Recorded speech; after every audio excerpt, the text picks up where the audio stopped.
against the sport's biggest personalities, but I've never met more vibrant, amazing people than the seniors served by Meals on Wheels. As a volunteer, you deliver a hot, nutritious meal and a friendly hello to someone just like your mother, grandfather, or next door neighbor. These seniors are inspiring people with incredible stories to share, and they love to see you. The smiles you get back are priceless. Delivering with Meals on Wheels is easy, and you don't have to drive like me for it to be quick. You can volunteer your lunch break once a week or just once a month.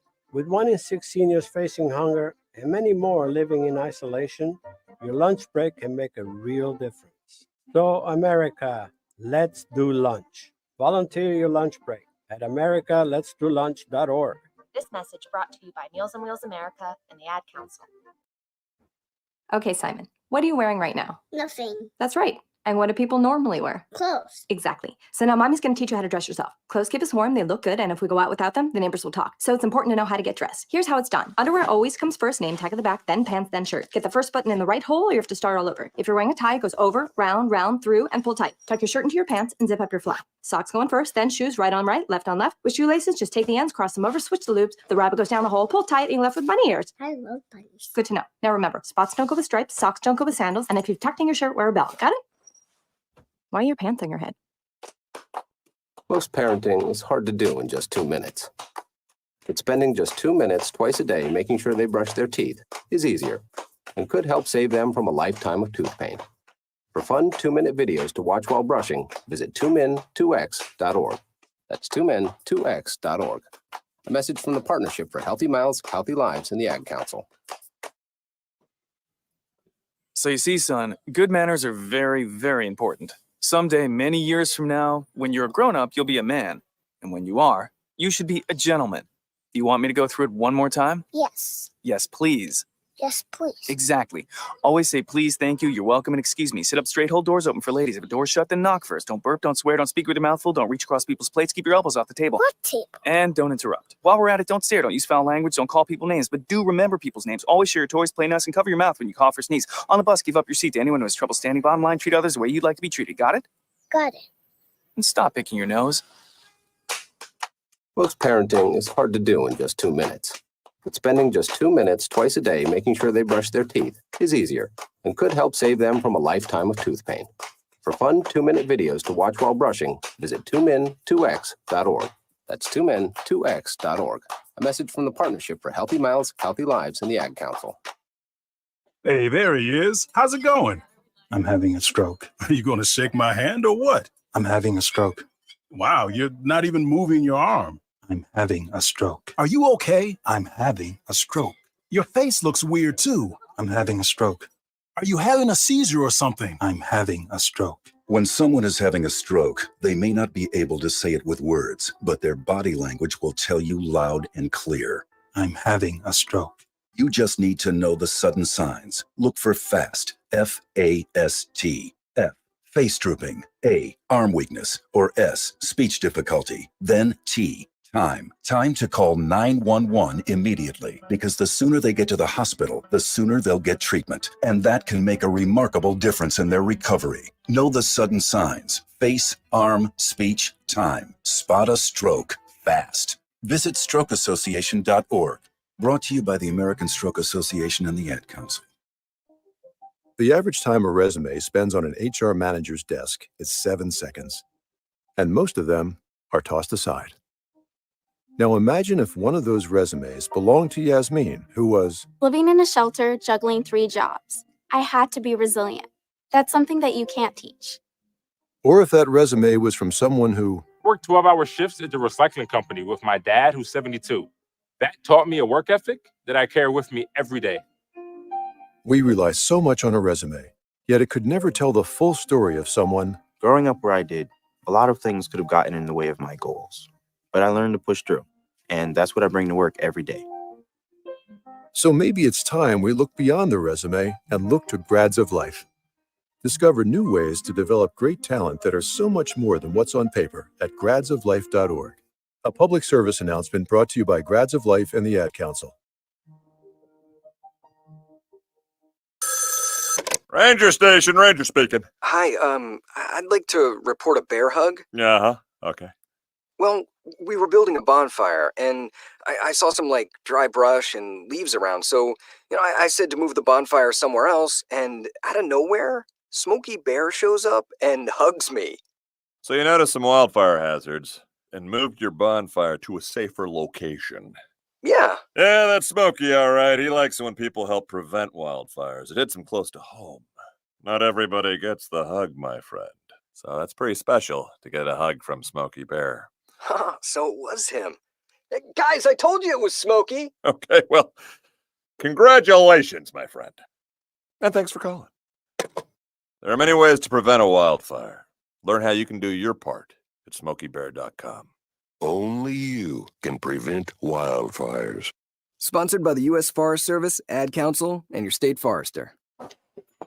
Hope you enjoyed your meal. And I just want to say, he's lucky to have a brother like you. Lucky? Caring for my brother is far from easy. Waking up every day, lifting him from the bed to the wheelchair to the car to get him to therapy on time, it's no small task between the doctors and the diagnosis, but nothing can disable this love. This is my big brother, my hero. He's part of me, like my arms and legs, so I'll be his. See, there's no time for tired. This starts again tomorrow. He'll be waiting for me. I wake up for him. I know he needs me, but I'm the lucky one, even though I need help now and then. If you're caring for a loved one, visit aarp.org/caregiving for care guides and community, or call 877-333-5885. Caregiving Resource Center. Support for your strength. Brought to you by AARP and the Ad Council.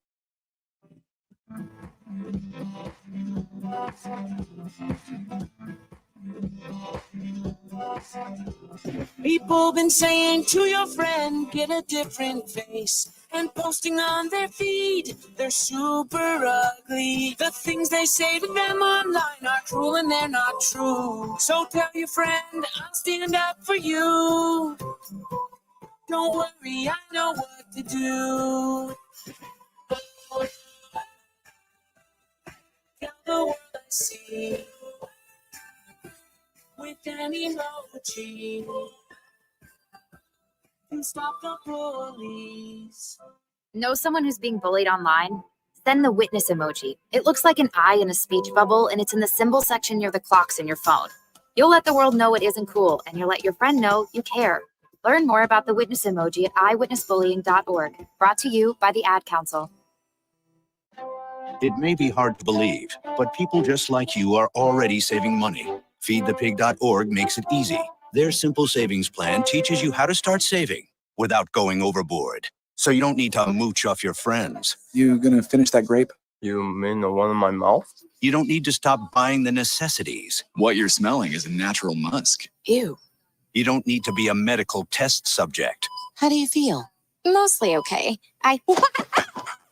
Sometimes, though. You don't need to get a second job as a stuntman. Break for lunch. You just need an internet connection. Don't get left behind. Start your personal savings plan with the tips and tools on feedthepig.org. That way, you don't need to sell your soul to the devil. $15 is the best I can do. All right, deal. Brought to you by the American Institute of CPAs and the Ad Council. It's the Worldwide Sports Radio Network. It's Monday Night Football time, but it's the Sports Loudmouth Show. And by the way, did the Chiefs get away with a passing interference call against the Falcons on Sunday Night Football? I believe so. Lamar Jackson takes shots at John Harbaugh's game plan, and Jerry Jones takes shots at Derrick Henry, and much, much more on a new show, on a Monday show.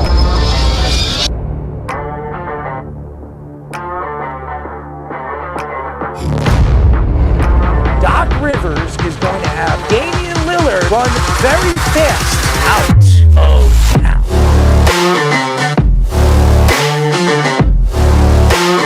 Does he help them win? You're under 500. Aaron Judge helps the Yankees win. You're paying the player $300 million. You better be sure that that guy's going to help you get over the hump.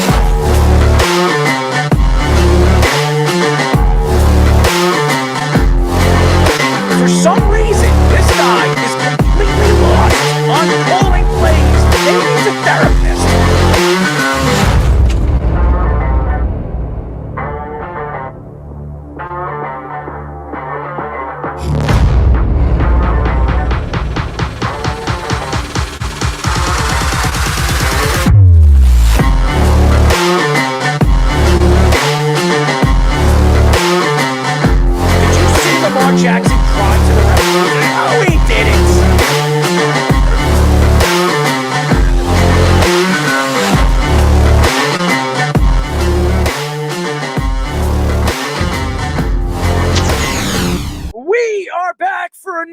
go. A Monday edition of the Sports Loudmouth. I'm your host, Errol Marks, my co-host, Speedy Petey, executive producer Aaron Fishman, and our Sports Minute, Mr. Tommy Scoop. 631-672-3108 is the number to call. Go to our website at www.worldwidesportsradio.com. Check out all our shows throughout the week, including the Loudmouth with me and Speedy Petey every single Mondays and Wednesdays at 7:30 p.m. All you have to do to tune in and check out our local listings for all our shows is go to our website at www.worldwidesportsradio.com. Oh, my God. I want to say something. Even off air, I was talking to the boys about just how much work I do, not only for this show, but offset on all the other stuff that I do. My mom is sick. I'm putting a bed together, cleaning out a room. So there's so much going on the weekend, but it's crazy.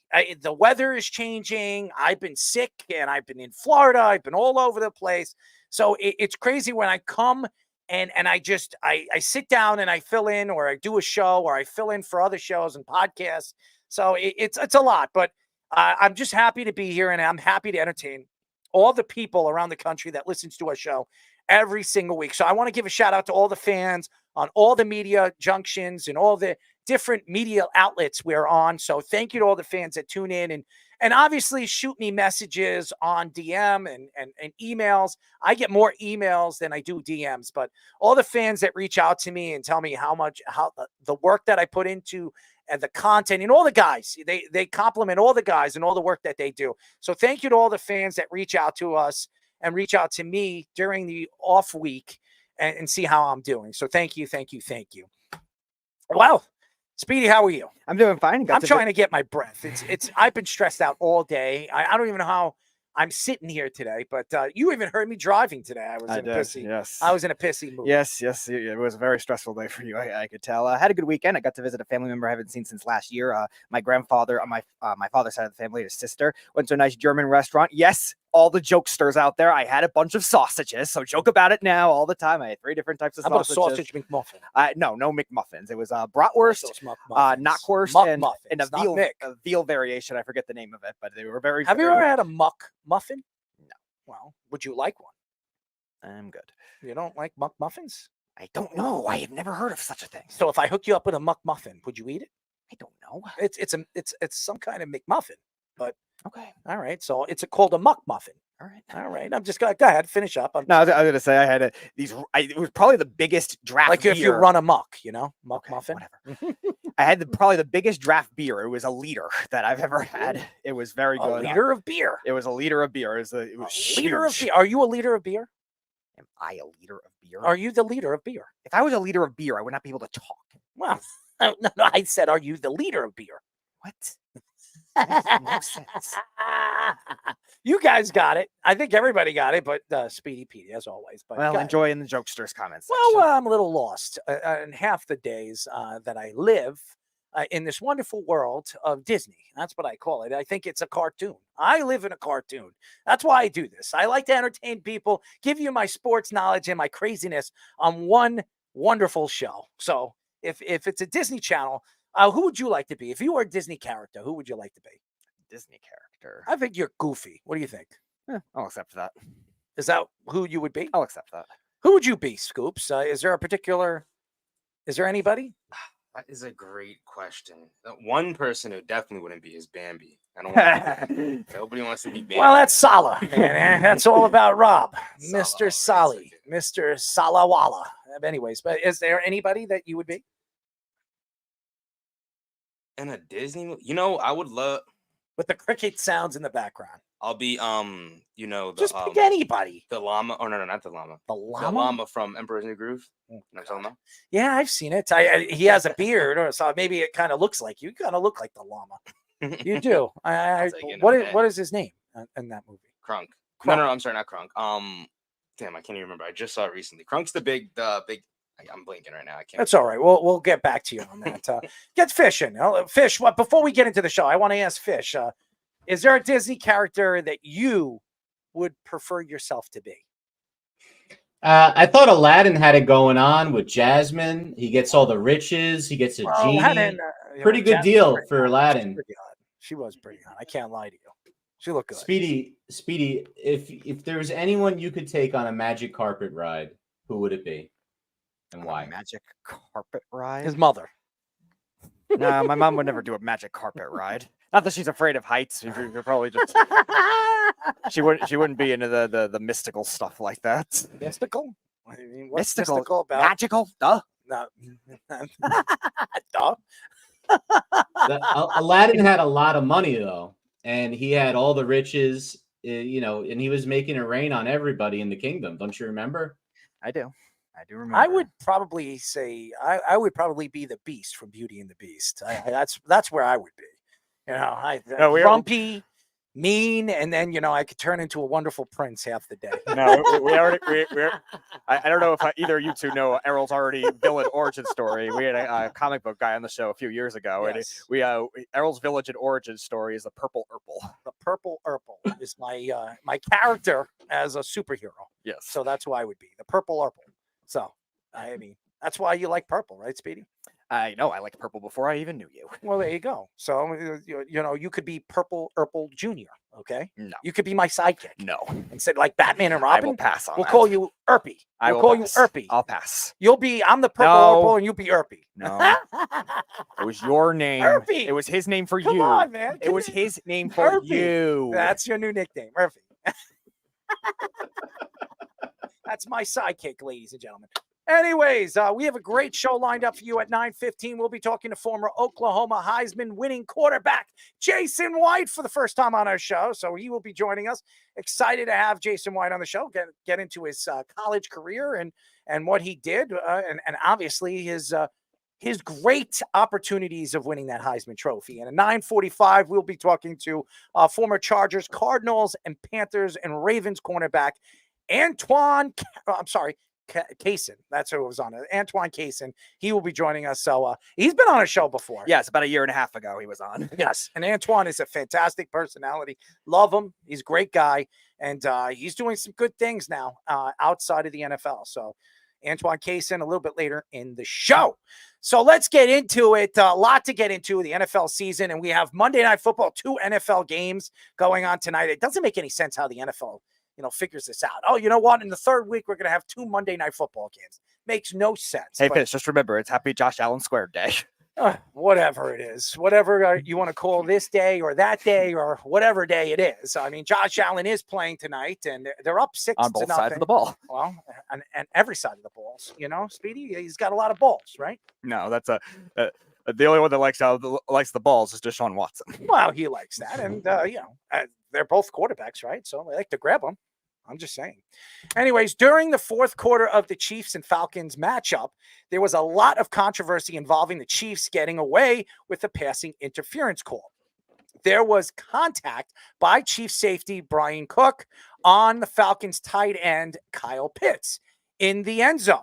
And the replay showed that there was contact and it came from the ball before the ball got there. The Chiefs also got the benefit of the doubt on the passing interference call on the 4th down versus the Bengals, leading to the field goal win by the Chiefs in that game. Referee Trey Blake said from the angle he didn't feel like there was any foul committed. Raheem Morris refused to speak about the non-call after the game, saying he doesn't want to be fined by the NFL. NFL Network's Albert Breer compared the Chiefs to Tom Brady and the Patriots and said that Patrick Mahomes is getting treatment like Tom Brady and Michael Jordan. The Chiefs are now 3-0 on the season, but only have a point differential of +13. I was speaking to Lyle Gillian before the show started. I was doing a podcast with him, and I told him he hates Daniel Jones. Absolutely can't stand Daniel Jones. And I looked at Daniel Jones's numbers. And if you go back and you look at what Daniel Jones has done this year, he has 600 yards. He's thrown 4 touchdowns, 2 interceptions, and he has a 52.3 quarterback rating. To Patrick Mahomes, who's on my fantasy team, that's killing me right now. I drafted him. He is absolutely killing me.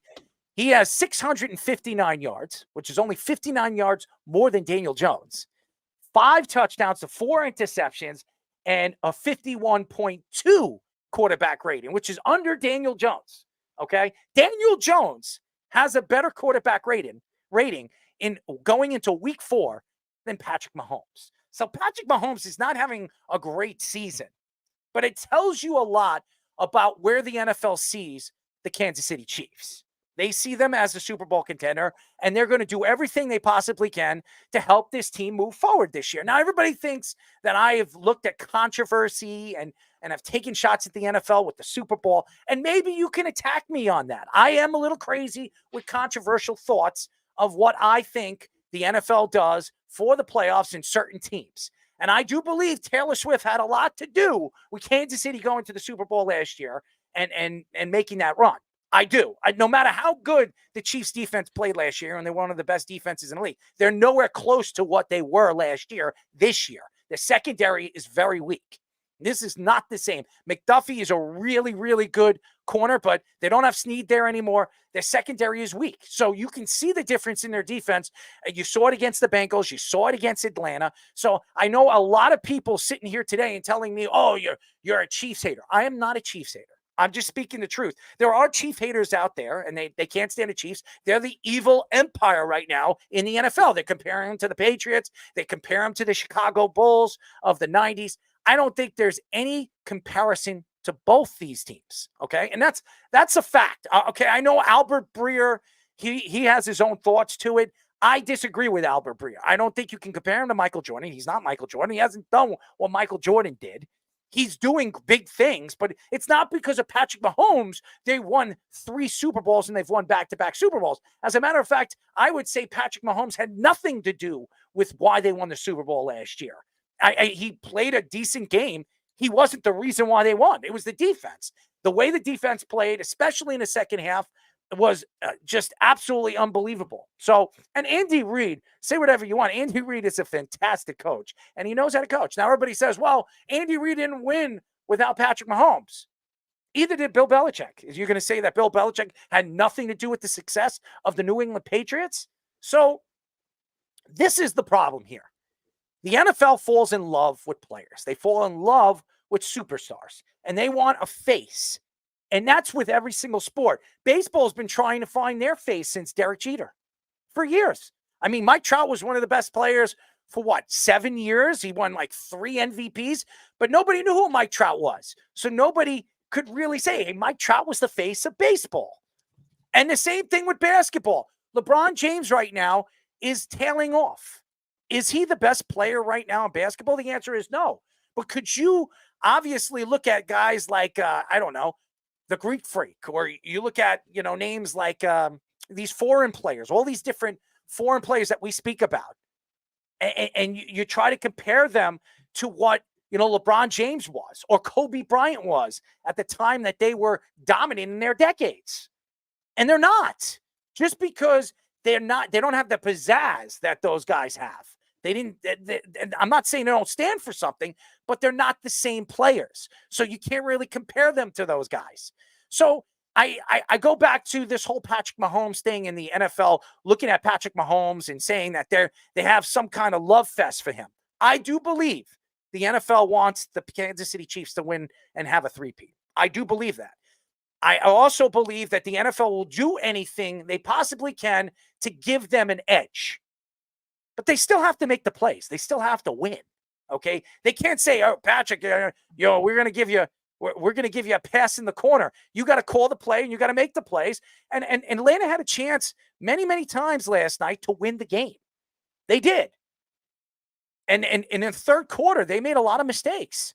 And I think they should be using more of Kyle Pitts all season long. Now, Raheem Morris, I like Raheem Morris. I think he's a good coach. I just don't know if he would have been my choice on taking over this team and this squad. I would have given it to Bill Belichick. I understand that, Robert Kraft reached out to the organization and said that I think that you should move away. And I wouldn't give Bill Belichick that job. But again, if you were an owner of that team or that organization, you wanted to win and you wanted to win faster with an older quarterback in Kirk Cousins, and you gave Kirk Cousins $100 million, then I would have made that choice over a guy that like Raheem Morris that has failed 2 times in the past, not only as a coach, but as a coordinator. So again, I look at this whole thing and Albert Brio coming out, and that was a passing interference. There's no doubt in my mind that was passing interference. No doubt in my mind. And if you can challenge that, which you can't, you used to could. I mean, because it used to be a rule. You can challenge plays like that, but you can't do that anymore with the NFL because they took that away after 1 year. If you remember the Saints situation with the Rams, that you can challenge plays. Now you can't do it anymore. If the referees doesn't see it and a referee doesn't, you can't really challenge something like that, especially at the end of the game. So unfortunately, it didn't work well for the Falcons. All right. It didn't fall in the Falcons' hand. And by the way, the Falcons were the home team. So you would think that they would get more of the calls, but it doesn't really matter. If you're in Kansas City, you're in New York, or you're even in Atlanta, they're going to give the Kansas City Chiefs the calls. So unfortunately, it didn't work in the favor for the Bengals the week before. And by the way, the Bengals should have won that game. The Bengals got screwed in that game. They did, especially in the fourth quarter. There were a lot of questionable plays. Now, that was a penalty. There's no doubt, and Fish, you said there was no doubt it was a penalty. But there were parts in that game that Kansas City, they were holding. The offensive line was holding in that game. Nothing was called. And you could see it. It happened all game, especially in the fourth quarter. There were so many holding calls, and they did not call any holding. The Kansas City Chiefs got away in that game with an easy win. Oh, easy win. The Bengals should have won that game, and it was an easy walk-away win for them. And then going in to Atlanta on Sunday Night Football, where everybody, including yours truly, thought that Atlanta was going to win the game, especially the way they played the week before, they just didn't do enough in the fourth quarter. And yes, I think that should have been a touchdown. I think that should have been a penalty. But again, things don't always work on your level. Unfortunately, it just didn't work for them. And now moving forward, I think the league and I think that teams need to start complaining to the league that this cannot keep on happening. Because if it keeps on happening, I don't think Kansas City loses a game this year. And they're not even playing at the top of their game. They have not played one great game yet this year, and they're 3-0. Yeah, it's definitely obvious when you look at the contact being so early. And if it's reversed, if it's Travis Kelce, he'll get that call. Like Albert Breer was mentioning, there's a certain level of star treatment that the Chiefs are going to get because, Patrick Mahomes is the face of the league now. So all of a sudden, outside of the Kadarius Toney offsides call, literally everything else has gone in their favor. And that kind of thing is not obvious. There's certain other teams that get it. I'm not saying the Chiefs are the first team to get it. I'm not saying the Patriots were the only team to get it too. The Seattle, in their peak with Pete Carroll there, they got away with a lot between the Fail Mary, the Calvin Johnson batting the ball out of the end zone scenario. There's a lot of things they got away with too. But referee bias has been very obvious. Whether it means the NFL is rigged or not is another question. But there's certain teams that get special calls. The Packers for years have gotten calls with that, with Aaron Rodgers there when he was there. And even last year with Jordan Love, they got away with some stuff too. But nobody has been to this extreme like we've seen with the Chiefs. Now, the pass interference against the Bengals was a penalty, no doubt. He got there early. The Bengals defender did. But the Chiefs defender got there earlier than the Bengals defender, and they don't call that. Why? Because Kyle Pitts, as much of a prospect, as high as a prospect he was as a tight end, the Falcons are not the Chiefs that have all these household names. Everyone hates Kirk Cousins. He can't win in primetime. He's not going to get that kind of special treatment. Meanwhile, if it was reversed, the Chiefs are down 22-17 against the Falcons, regardless if it's home or away. Travis Kelce, for Taylor Swift's sake, is going to get that call. So, yeah. I know everybody keeps saying, and I see Keith saying, stop with the Swift. It's true. It's true. By the way, Travis Kelce looks like a shell of himself. A shell of himself. First of all, he looks like he put on 10 pounds. He looks like I'm just saying, he looks like a dad now. It looks like that he's already looking towards marriage and retirement. He just got a $100 million contract with his brother, with his podcast. He really has nothing to, the only reason why he came back was to win third Super Bowl in a row. He's going for that third Super Bowl in a row. That's why it didn't make any sense why he extended his contract for 2 years. Now, obviously, if he wants to come back the year after, make that run, that could be different. But right now, if I were Travis Kelce, if they fail to win this year, I retire. He does not look like the same player he once was. He's a great player. He's going to go down as one of the greatest tight ends to ever play this game. One of the greatest playoff tight ends we've ever seen, too. Everybody keeps talking about what Gronk did in the playoffs. Travis Kelce has been more successful in the playoffs than Gronkowski was. So I give Travis Kelce a lot of credit because he's been successful. But I just think that if you look at where he is as a player, there's no need for him to play anymore. And by the way, he's not even his go-to guy anymore. It's Rice. Watch the game last night. It was all Rice. Rice had how many looks? 13, 12 looks. You can see the difference in this offense. They're starting to sway that way. I have not seen a lot of Xavier Worthy. I was very surprised. I drafted him, and you would have thought that he would be used like Tyreek Hill in the open field. They have not. They've used him in different packages, used him as kind of like a pitch running back. They're not using him in the slot. I would have, with his speed and his ability of creating space, I would put him in the slot. I would use him in so many different ways, but they're not. And I've been very surprised the way Andy Reid has been coaching this team this year. They should not be 3-0. As a matter of fact, they should be 1-2. But hey, this is the Chiefs, and you're going to have to go out there and give 110% if you expect to win. I think there's a big thing that we're starting to see with the Chiefs that's been a few years in the making, despite the fact they've been winning, is they don't push the ball downfield nearly as much since they lost Tyreek Hill. They were able to make up for it with Travis Kelce being, this Hall of Fame tight end. And he's clearly lost a step. He's got the emo haircut. He's emo Kelce right now. He catches 2 passes a game like a washed up tight end, destroying my fantasy team 1 week at a time. I told you not to draft him. You're absolutely right. And I couldn't listen to you. I named my team CD and the Swifties, and the Swifties are getting me killed every week. Dude, So I am getting killed right now in fantasy. I can't win. I can't buy a win. And my teams are so hooked. And I had so many good. The draft, they rated me A+ and everything. My team can't stay healthy. I'm done. I think I'm done unless some crazy thing happens. I know it's early. Everybody's like, how could you say you're done? I'm 0-3 in one of my leagues. And I'm 1-2 in the other league where my team was by far the best team drafted. So you just don't know what's going to happen week in and week out. You just don't. Fantasy football is such a crapshoot. I'll say this though about the Chiefs: if Mahomes is going to average less than 6 yards a pass downfield, they're going to struggle with their passing game. It does not, and that's what he was at. He was around 5.6, I believe, last night. That's not going to get it done. They need to push the ball downfield. Worthy, look, you can have all the speed in the world, but if you can't get open on over routes like Tyreek Hill, you're not the same guy. It's not like they can magically beat Tyreek Hill just because he's a track star. We've seen a lot of track stars in the NFL not really become anything. I think Worthy's a lot better than that, but he's still being used as a gadget player where they're doing, the things that we said that Wan'Dale Robinson, who I think is having a better start to the season than Worthy, was just doing, he's just doing sweeps, screens, fly sweeps, these just little gimmicky plays that the defense has to be ready for. They got to prepare for, but it's not like a regular passing attack where Tyreek Hill's doing an over route. You better put 2 guys back there or you're completely done. And that's what they don't have. And Kelce isn't able to get it done. It looks like Rice is doing those more intermediate routes that Kelce used to do, coming in from the slot, playing a little bit more outside this year. But they need a deep threat. And they certainly don't have it right now. They're getting by with smoke and mirrors and quite a lot of help from the officials, boys. No question. And again, nobody, and I'm reading what Keith is saying, and nobody's saying that it wasn't the worst play or worst call.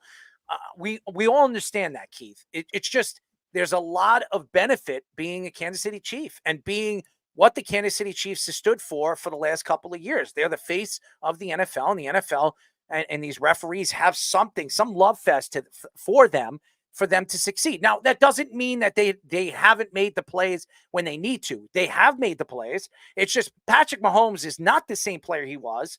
And again, everybody, there's so much love fest. I mean, listen to the analysts. This guy runs outside of the pocket. Oh, this is Patrick Mahomes' Patrick Mahomes has not played at the top of his game. As a matter of fact, all these quarterbacks that we saw, we spoke about before the season started, Joe Burrow, has he really been that good this year? He hasn't. Patrick Mahomes, has he really been good this year? No. Lamar Jackson finally had a great game yesterday. I mean, none of these guys. The only one that's really been a guy that's really stood out is Josh Allen, who's up 13-0 right now against the Jacksonville Jaguars. So, I mean, he's the only one, and to me, the MVP right now of the league. I mean, Josh Allen's been unbelievable. This team is not the same team they were last year. This defense is not the same defense that they were last year, and it doesn't matter who's playing. They have Milano in this defense. They have anybody. They don't have White in this defense. They don't have anybody in this defense, and they're still winning. They're still playing at the top of the game. So, and it has a lot to do with Josh Allen. No Diggs, No Gabe Davis, no problem. He's found a way to get everybody involved. So when you have a star quarterback that who's taking a brunt of all the craziness of the Buffalo Bills, because everybody hates Josh Allen. I don't know why. He's such a likable person, but Jalen Ramsey, before he even stepped on an NFL football field, hates him. I mean, last year, Stephon Diggs on and off the field saying all this crap about him.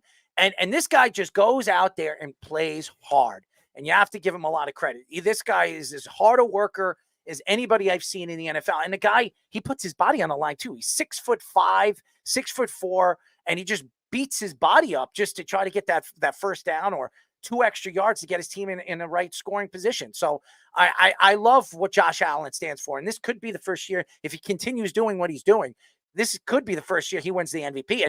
And he's in a division that, Aaron Rodgers is not going to make it easier for him. If Aaron Rodgers plays like he did on Thursday, the Jets play like they did on Thursday night, I know it's New England, so I'm not going to brag about it. But if they could do that against the better teams in the NFL, watch out for the Jets. I mean, this could be 2 of the best teams right now in all of the AFC, and they're in the same division fighting for it. So, but to get back with that, I just think Patrick Mahomes is definitely getting that star treatment. And I want to see Patrick Mahomes actually show up one week and put up 50 points on my fantasy team. Give me 350 yards. How many 300-yard passers have we had this year? Not many. And Baker Mayfield, everybody was talking about. And by the way, you telling me to bring in and bring Tampa's defense in? Boy, oh boy, did they show up against the Broncos? God, please. Upset of the year. Oh my God, it was horrible. I listen to you when it comes to fantasy. I lose. I'll never do that again. And by the way, you told me to draft. Now I'm not saying Jonathan Taylor is not a good running back, but I should have drafted Saquon Barkley. Oh my God, that guy is unbelievable. I don't care what anybody says. That guy's unbelievable. We'll get into Saquon Barkley a little later. We're not going to get into that right now. After the Ravens beat the Cowboys in Week 3, Lamar Jackson appeared to take shots at John Harbaugh in his post-game interview. Jackson said he was disappointed on the Ravens that they didn't stay more aggressive and put more points on the board when the Cowboys started to come back. The Ravens held on to a win 28-25 after leading 28-6 throughout the 3 quarters. The Ravens blew a 23-13 fourth quarter lead in Week 2 versus the Raiders and lost 26-23. Lamar also took shots at cornerback Marion Humphrey, who celebrated the win with his Instagram live video. He told Humphrey that he shouldn't be doing a live video and that that the win wasn't worth celebrating. Since 2022, the Ravens have blown 7 double-digit leads, and 4 of those leads were in the fourth quarter.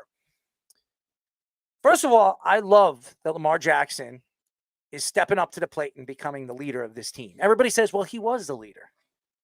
John Harbaugh is always the one that speaks to the press and takes shots and says what he feels. It wasn't John Harbaugh this time.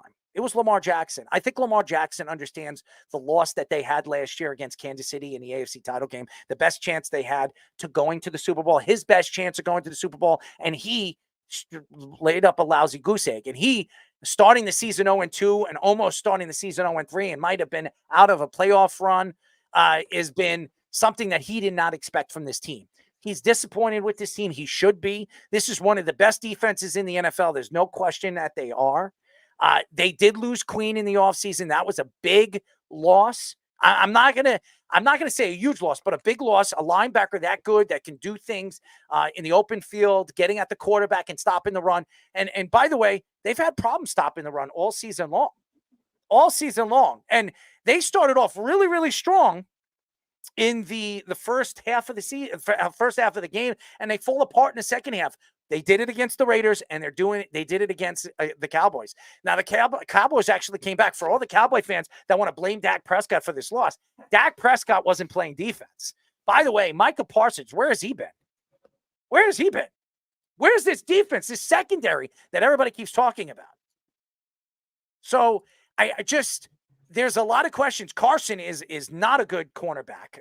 He looked horrible. And Lamar Jackson was attacking him the whole game, especially in the first half. You saw that he just kept attacking that side of the field. And CeeDee Lamb just didn't have a big game. He didn't. And CeeDee Lamb has to pick up his game. He got a big contract in the offseason. And we've seen this before. These guys get their big contracts and they step back and they're not the same player. Now, Dak Prescott didn't play great, but he didn't play bad. Dak Prescott, first of all, his PPR is pretty high. And he's still one, I think, a top 10 PPR player right now in the NFL. So to say that he is not good, I'd say that to the beef today. Now, is he putting up 300 yards, 400 yards? He's not. Is he throwing 3 touchdowns, 4 touchdowns? He's got one weapon. He's got one weapon, CeeDee Lamb. And if CeeDee Lamb is not playing well, who's he throwing the ball to? Jerry Jones? There's nobody. Cooks? They've got nobody. You Cowboy fans, for you all you fans out there saying, we paid Dak Prescott $60 million, who are you going to pay? Who are you going to pay that kind of money? What quarterback could you bring in right now if Dak wasn't there to pay him that kind of money? There is nobody. Andy Dalton, he looked pretty good the other day. Bring him back. I mean, I'm just saying, Andy Dalton looked pretty damn good. And maybe he takes over for this Carolina team and they win a couple games this year. But right now, the Cowboys aren't a good team. They're not a good squad. They can't stop a lick on the defensive side of the ball. And if they can't stop a lick on the defensive side of the ball, how is the offense going to be aggressive? This is the problem right now. And Lamar Jackson, before you knew it, they were up, what 17-3? I mean, there was no chance they had in this game. And they can't run the ball. The Cowboys cannot run the ball. Everybody says Pollard sucked. Okay, Pollard's gone. Yeah, bring Ezekiel Elliott in. And what has Ezekiel Elliott done? He's done nothing. Zeke has done nothing. Tony Pollard's outplayed everybody. They have no running game. They could have went after Derrick Henry. It would have made a lot of sense. Derrick Henry's looked pretty damn good. He's looked good. For anybody that thought that Derrick Henry's washed up, listen, what does he have? 3-4 touchdowns already? I mean, he's done pretty well. Cue the last dance meme. He took that personally, not signing with the Cowboys. I mean, he's probably better off. I mean, even though Lamar Jackson and this Baltimore Ravens team is only 1-2. And right now they're looking on their way up because the Pittsburgh Steelers are 3-0. And by the way, who was right about Justin Fields, ladies and gentlemen? Because Russell Wilson, good luck trying to get that job back. He's not getting that back. That's Justin Fields' team now. And I said that. I want to get that guy that we had on his podcast. Yep. I want to get him on because I would love to hear what he has to say about Justin Fields. Now, he thought it was Russell Wilson's team. Russell Wilson got hurt. I said, if Russell Wilson starts the season on the injured reserve, he's going to lose that job. He's going to lose that job because the team loves this kid. They love him. Nobody wanted to get rid of him. Caleb Williams, I still think Caleb's going to be a good player. But boy, oh boy, could you imagine if Justin Fields was on that team right now? They'd be 3-0. They'd be 3-0 right now. Yes, the Chicago Bears would be 3-0 right now. So I'm not taking shots at Caleb Williams, and I'm taking shots at the Chicago Bears coaching staff. They don't know what the hell they're doing. Eberflus is an idiot. He's hurting that kid's career here. Justin Fields' career. Look, he goes over there with Mike Tomlin. They're 3-0. Has Justin Fields ever gone 3-0 at once in his career with the Chicago Bears? Not even a chance. I don't even think he won 2 games in a row. Yeah, they usually were like 0-4 at the start of every season. So that has something to do with coaching. Mike Tomlin's a great coach. You see the difference. But to get back to this, I love Lamar Jackson. I love what he has to what he stands for, and him taking shots at Marlon Humphreys, taking shots at John Harbaugh. It shows you his leadership. It's not good enough for him. This is not good enough for him. He wants to win, and you're not going to win playing this kind of football. And if you're going to play when you're up 20, 23 or 28-6 at one point of the game, and you give up that kind of points in the fourth quarter and gave the Cowboys a chance to win, that's embarrassing. And then going up on social media on a live chat and celebrating the way he did and Marlon Humphreys, that says a lot about his leadership. It says a lot about his personality. It's just not good enough. It's not good enough to this organization. It's not good enough for a guy like Lamar Jackson that saw his fortunes just fall out after that failure of an AFC title game. Yeah, By the way, that was the best team in the NFL. Yeah. That Baltimore Raven team last year was by far the best team in the NFL, and they choked in an AFC title game. Yeah, and Marlon Humphrey on paper, like when it comes to his talent, I mean, is probably a top 5 corner. But you're right, the leadership aspect of him has always been like that since he was a rookie too. That first year in 2017 was the year the Ravens infamously fell apart against the Bengals and allowed the Bills to get in the playoffs. And was a big reason why he was trash talking. Another one that was Josh Allen wasn't in the league yet, but they were trash talking the Bengals, they were trash talking the Bills, saying they were better than them. And even in 2019, when Lamar Jackson won his first MVP, Marlon Humphrey was saying, "Oh, this is the best team ever. Like we're better than this Ravens defense, that Ravens defense," and they fall apart in the playoffs. But this kind of thing has been a question mark. Mike McDonald, when he was defensive coordinator there 2 years ago, had all those blown leads in 2022, including against the Giants of all teams. Like the Giants are not throwing the ball crazy that year, and the Giants came back on them. Jacksonville, who wasn't that good until the end of the season, came back on them. And now they have a new defensive coordinator, and they're still having that same kind of problem. It's something with John Harbaugh and the guys that they're bringing in too. And John Harbaugh's been in questions for a while because they haven't won a lot of playoff games recently in this Lamar Jackson era. Now, Lamar Jackson obviously has a lot to do with that too because he hasn't played well in the playoffs. But John Harbaugh, when you look at the level of defenses that they've had, has struggled in the playoffs besides the Bills game in 2020 against a lot of offenses that aren't amazing. And you want to hear something funny? I'm reading what Keith is saying, that Dak Prescott played like crap. Oh, he really played like crap. No. Okay, let me explain something to you, Keith, because this goes back to all you Dak Prescott haters. Do you know that he is amongst the league in yards right now? CeeDee Lamb is not even having a good season. He's amongst the league leaders in yards right now, 851. He's got 4 touchdowns, 2 interceptions, and his quarterback rating, right? His completion percentage is 60.7, which is amongst the league's best.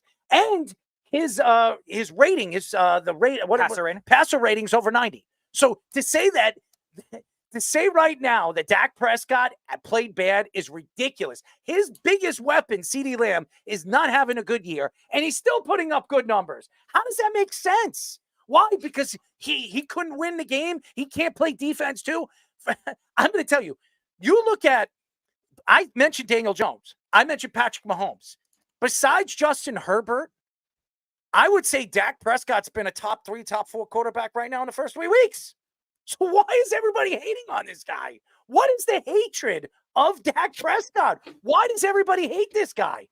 I understand he's not throwing up 300, 350 yards right now, but he's given up 2 interceptions. He still threw four touchdowns to nobody. Who's he throwing to? Brandon Cooks? Who's his other guy? I don't even know their wide receiving core. What is it? What is it for the hatred of Dak Prescott? I don't understand it. I still, to the beef, I would love to hear it. What is the hatred? I don't get it. And where is Trey Lance right now, Beef? The one that you claimed last year you wanted to start. Just think about this. Dak Prescott is averaging 283 yards per game. 283 yards. Do you know he's like second or third right now in average yards per game right now in the NFL? In the NFL, and they're 1 and 2, and their defense is playing like crap. What is the hatred? By the way, his quarterback rating is 85.8, which is still amongst the best in the league. Yeah. So just so you guys know, last year was 105.9, but it's 85.8, which is, I think, top 5 right now in the league. Yeah. To put it in perspective to all the saying that the passing game is the biggest problem with the Cowboys. Keep in mind, Marlon Humphrey, even amidst the comments, is still a talented corner that is going to get his against CeeDee Lamb. And you saw that kind of thing. They had a pretty even battle with both of them. Humphrey struggled in the fourth quarter when the coaching got too conservative. But going back to the Cowboys issues, the Cowboys allowed a ton on the ground last week against Alvin Kamara.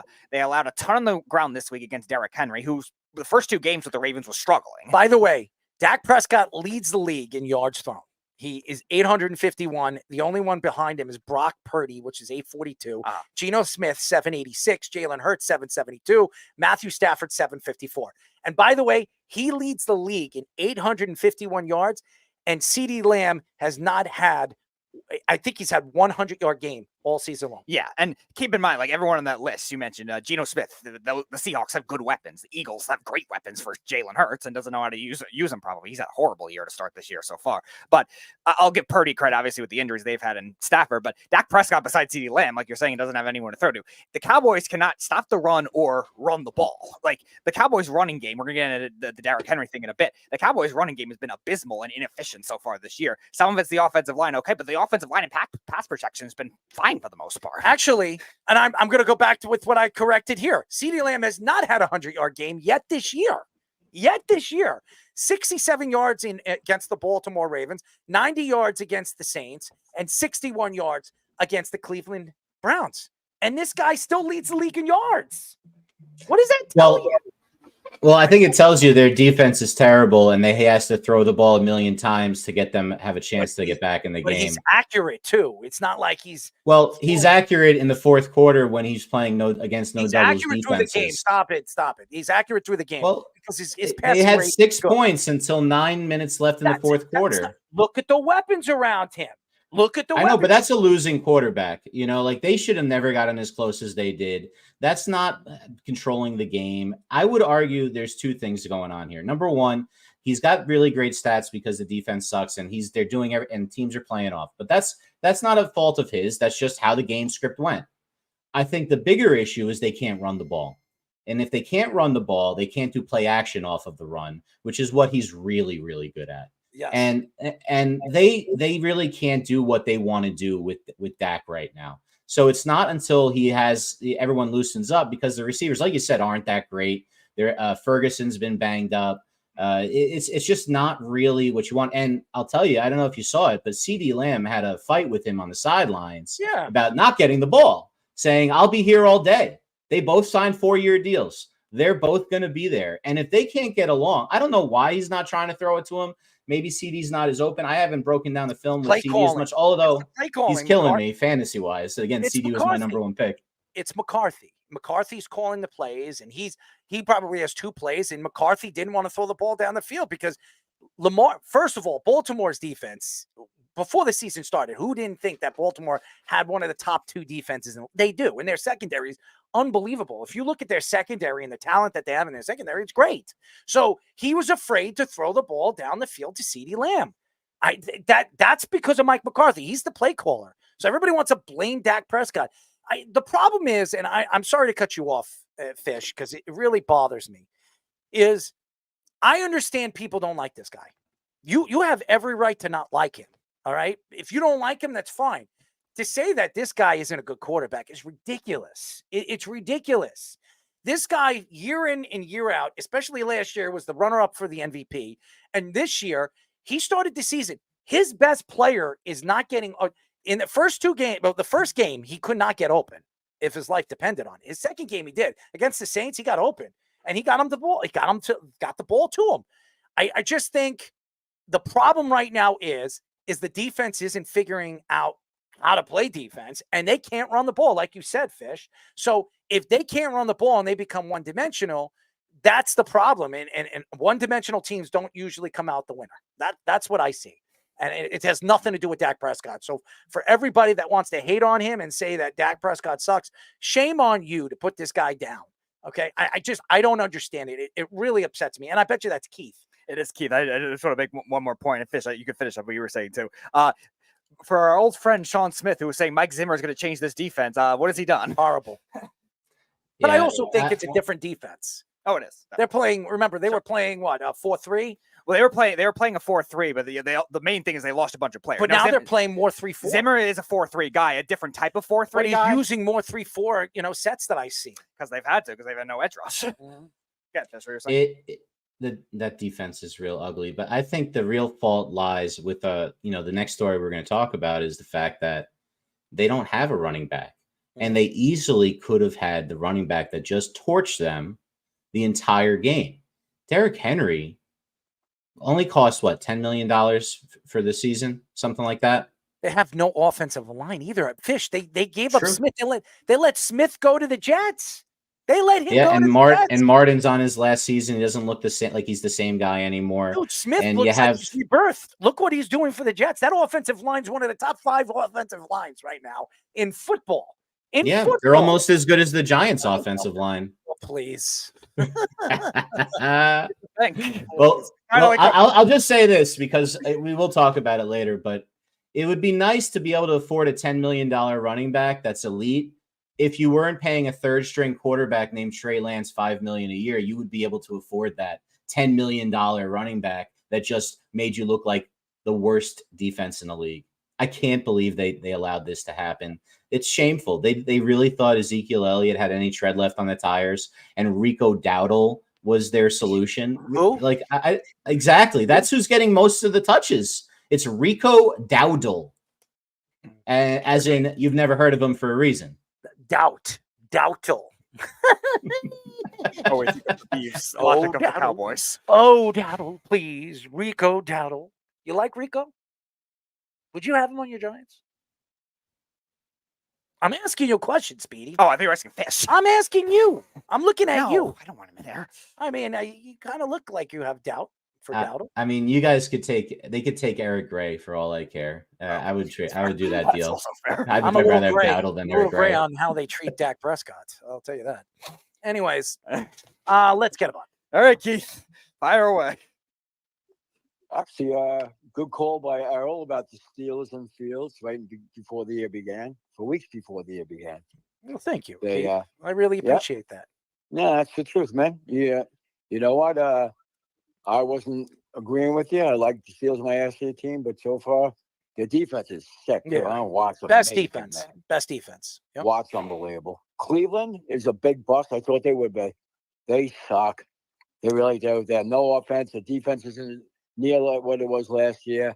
And Daniel Jones is picking them apart. He looked great. He did look great. I know a lot of people don't want to give, and you don't like him, Fish. That's fine. No, I do. Fish like don't him. like him. I do.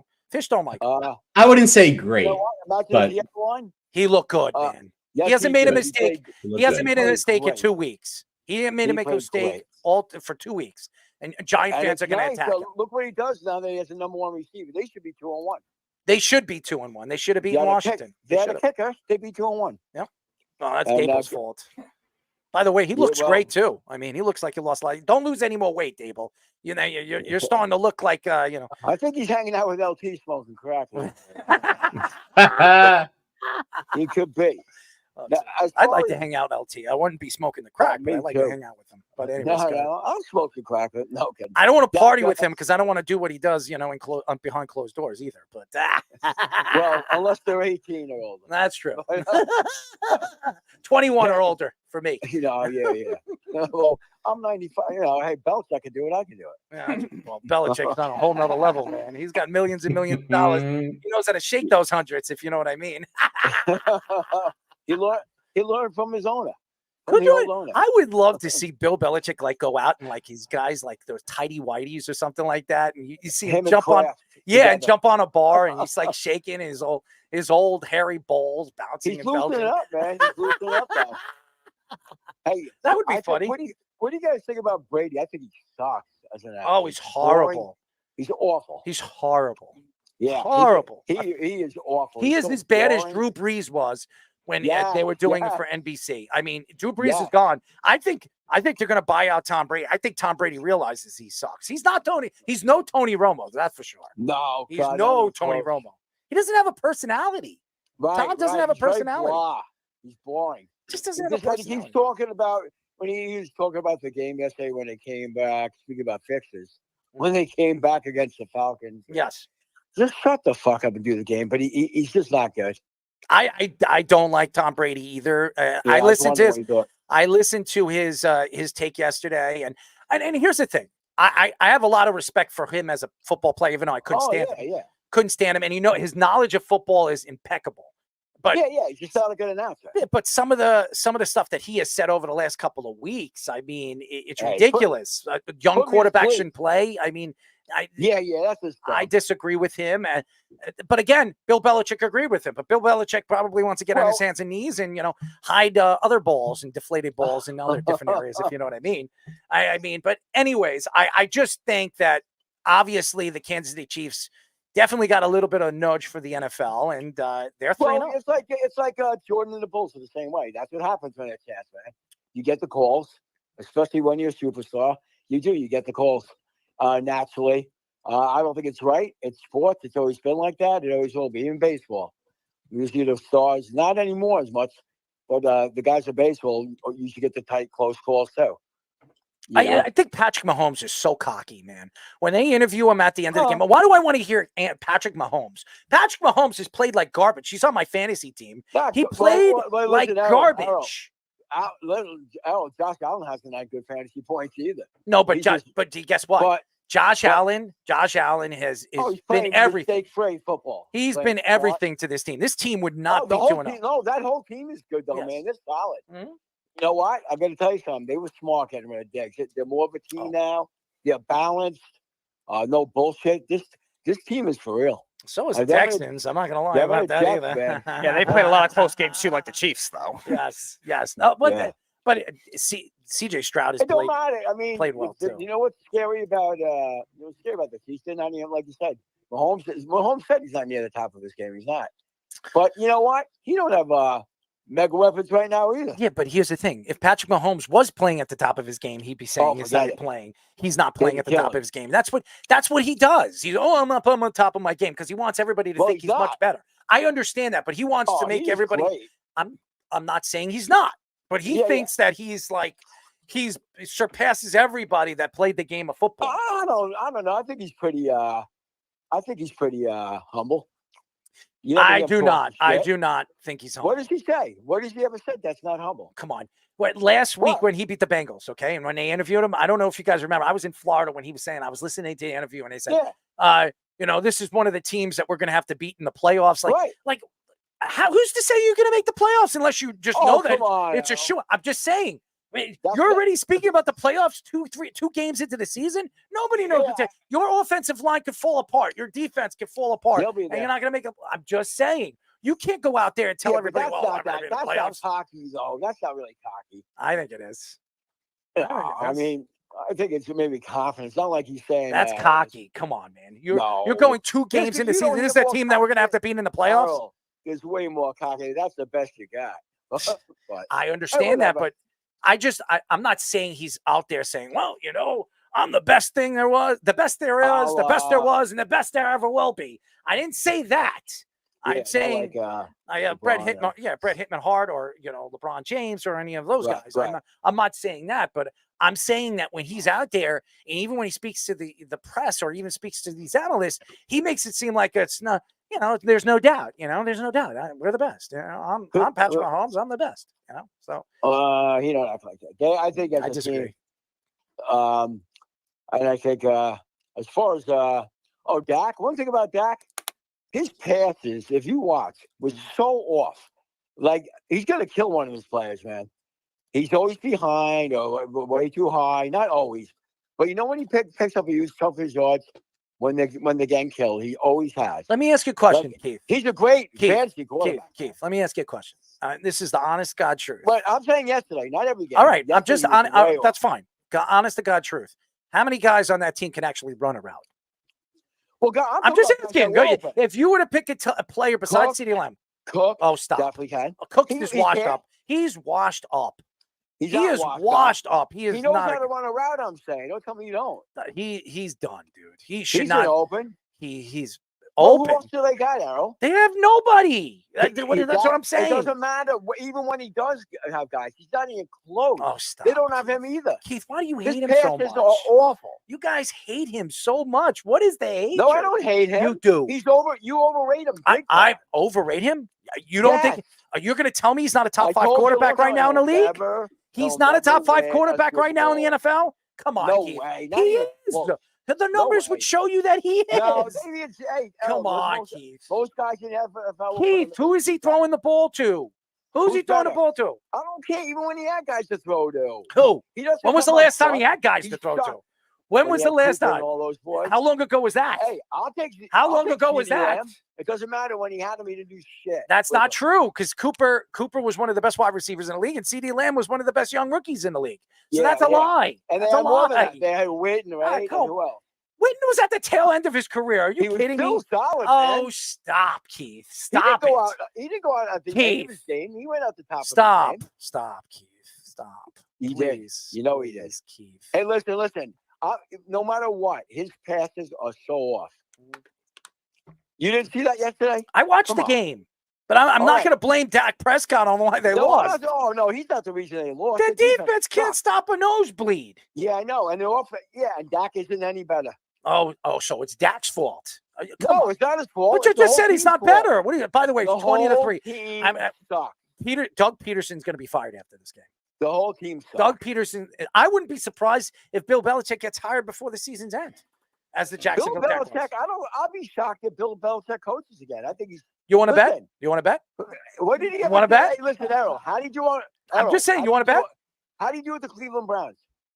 I'm just asking you. You want to bet? How do you do with the Cleveland I'm Browns? asking you. Let's make a bet. Let's make a bet on that. No, who gives a shit? I do. You want to make a bet? What You do you just said think? he's never going to coach He had again. a great quarterback. You want to bet? I'm going to bet you. Let's bet. Let's pull out the This money. year, you think he'll coach this year?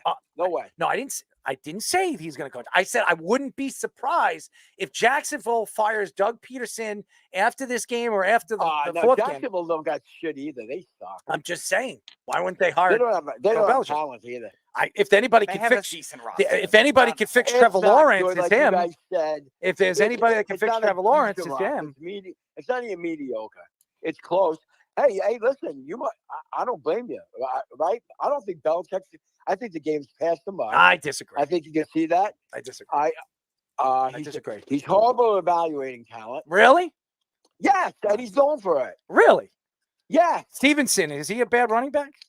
Is He's Gonzalez okay. What do you is think Gonzalez a exactly? bad corner right now? He's okay. Okay. See, When he yeah, brought he was Peppers, a- when he brought Peppers in, when everybody didn't want him, was let's he go not through one it. of the best Wait, safeties in the dude, league last year? Dude, Google Come Belichick's on. choices that he Stop wants. this. This is You think ridiculous. Wait, offensively, he's awful. Really He's awful? bad with wide receivers. Everything In the else he's last fine fi- with. Yes. Oh, thank you. He's bad with wide receivers, and you need wide And he's receivers good with to tight win ends. this He's good with game. running backs. He's good with offensive line. You need to win. You need wide receivers to win in today's NFL.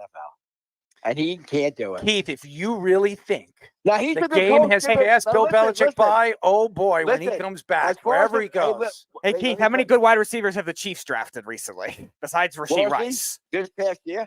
Besides Rasheed Rice. He played 3 games. You've had 1 good game so far. Worthy? Did Worthy's not Did great, you hear but Bill Worthy- Belichick? Did you hear Pat? Worthy's gonna Did be you good. hear Bill Belichick when he went on the Pat McAfee show? He said what he said was a problem with Trevor Lawrence, and he said Trevor Lawrence was going to fail this year because there is something not right over there in that like locker an room. offensive line, Look- he doesn't have one. Look at that. He also said that Aaron Rodgers, when he gets his feet under him, how good he's going to be this year. Who didn't know that? Who didn't know that? I'm just telling you everything that he said and he's seen. Yeah, but hey, didn't you know that? That's common sense. I knew No, that. I don't told you know. that. I don't know. I still don't know what You Aaron didn't think Rodgers is. Rodgers was going to be awesome? I No, knew that game one. You could tell by his throws. I don't know what Aaron Rodgers is because if that offensive come line doesn't on. protect him, he's going to get Aaron- hurt. That's any quarterback, brother. You know that. Mm. You need a line. Well, right? Now, listen, Belichick's a great coach. I mean, but I tell you one thing, I wouldn't want to make a choices right now as evaluating players, I'm saying. Coach of my team, yeah, I still think he could. But I don't think maybe he doesn't want to bother that bullshit anymore. You know, what else he's got to prove? Like I said, he's busy banging a 23-year-old, man. What would you rather do? I'd rather do both. I'd rather be I'd doing rather do that. that first And half, second half how about of all doing it at games. the same time? You know, in halftime, I go out to my back room and give her a nice little boot and then go back down there and, run That's the not ball. bad. Little Run the ball halftime down the fucking- hole. Run the ball down the hole. Well, he's got enough time to take a Viagra. Little fun. Cialis, Time it all just Viagra, right. he's whatever he's popping, maybe he's shoving it up his ass. That might be hitting him quicker. Well, I don't know about any of that. That's Speedy's area, not mine. But No, that's Robert Kraft's specialty. yeah, well, he learned from There's a lot of Kraft. He learned specialty from with the Robert Kraft. I don't know what his specialty is. And if you I want- got to go ask one of the massage Kraft, parlors And if what you his want to, specialty and if you is. want to include drugs involved in this, Jim Irsay might know a thing or two. I definitely got to ask one of those. I got to go. By the way, does anybody know the massage parlors he went to? Because I got to go to one of them. I got to Yeah, I'm get some down. info. That's Jeff. I'm sure. I he's got to the get some expert. info. On that. I got to get some info on that. But anyways, I need the info, not you. You're young. no, I don't. I'm not Hey, talking. I Keith, just go want to out- go go over ask there your and buddy interview. Jeff. I'm sure he has the expertise on that. I've been talking to Jeff since like 1980. Well, Jeff's hanging out, losing money and winning money and whatever the hell he's doing. But Jeff, I'm keeps sure in. he's winning. He's a Hey, peeper. what'd you think about Sanders' pass the other day? That was sick. What happened? Sanders' pass was pretty awesome. Yeah, He threw it up there, dude. I watched. no, but he threw a nice pass though. Yeah, He's he not did. He bad. thure it up there, and I But it was right there. Yeah, he did. But it was Listen, taken. his wide receiver saw it, and he made the play. But He was open. It was crazy. Come on. He does have a lot of arm strength. You got to say that. Yes, but do you really think Shedeur Sanders is going to be a good quarterback? I do. I think we're good coaching. He will be. Yes, I do. Yeah, his father. That's where there. That's where he's We'll heading. see. We shall That's where see. he's heading. I'm telling you right now, he's going to the NFL, and guess what?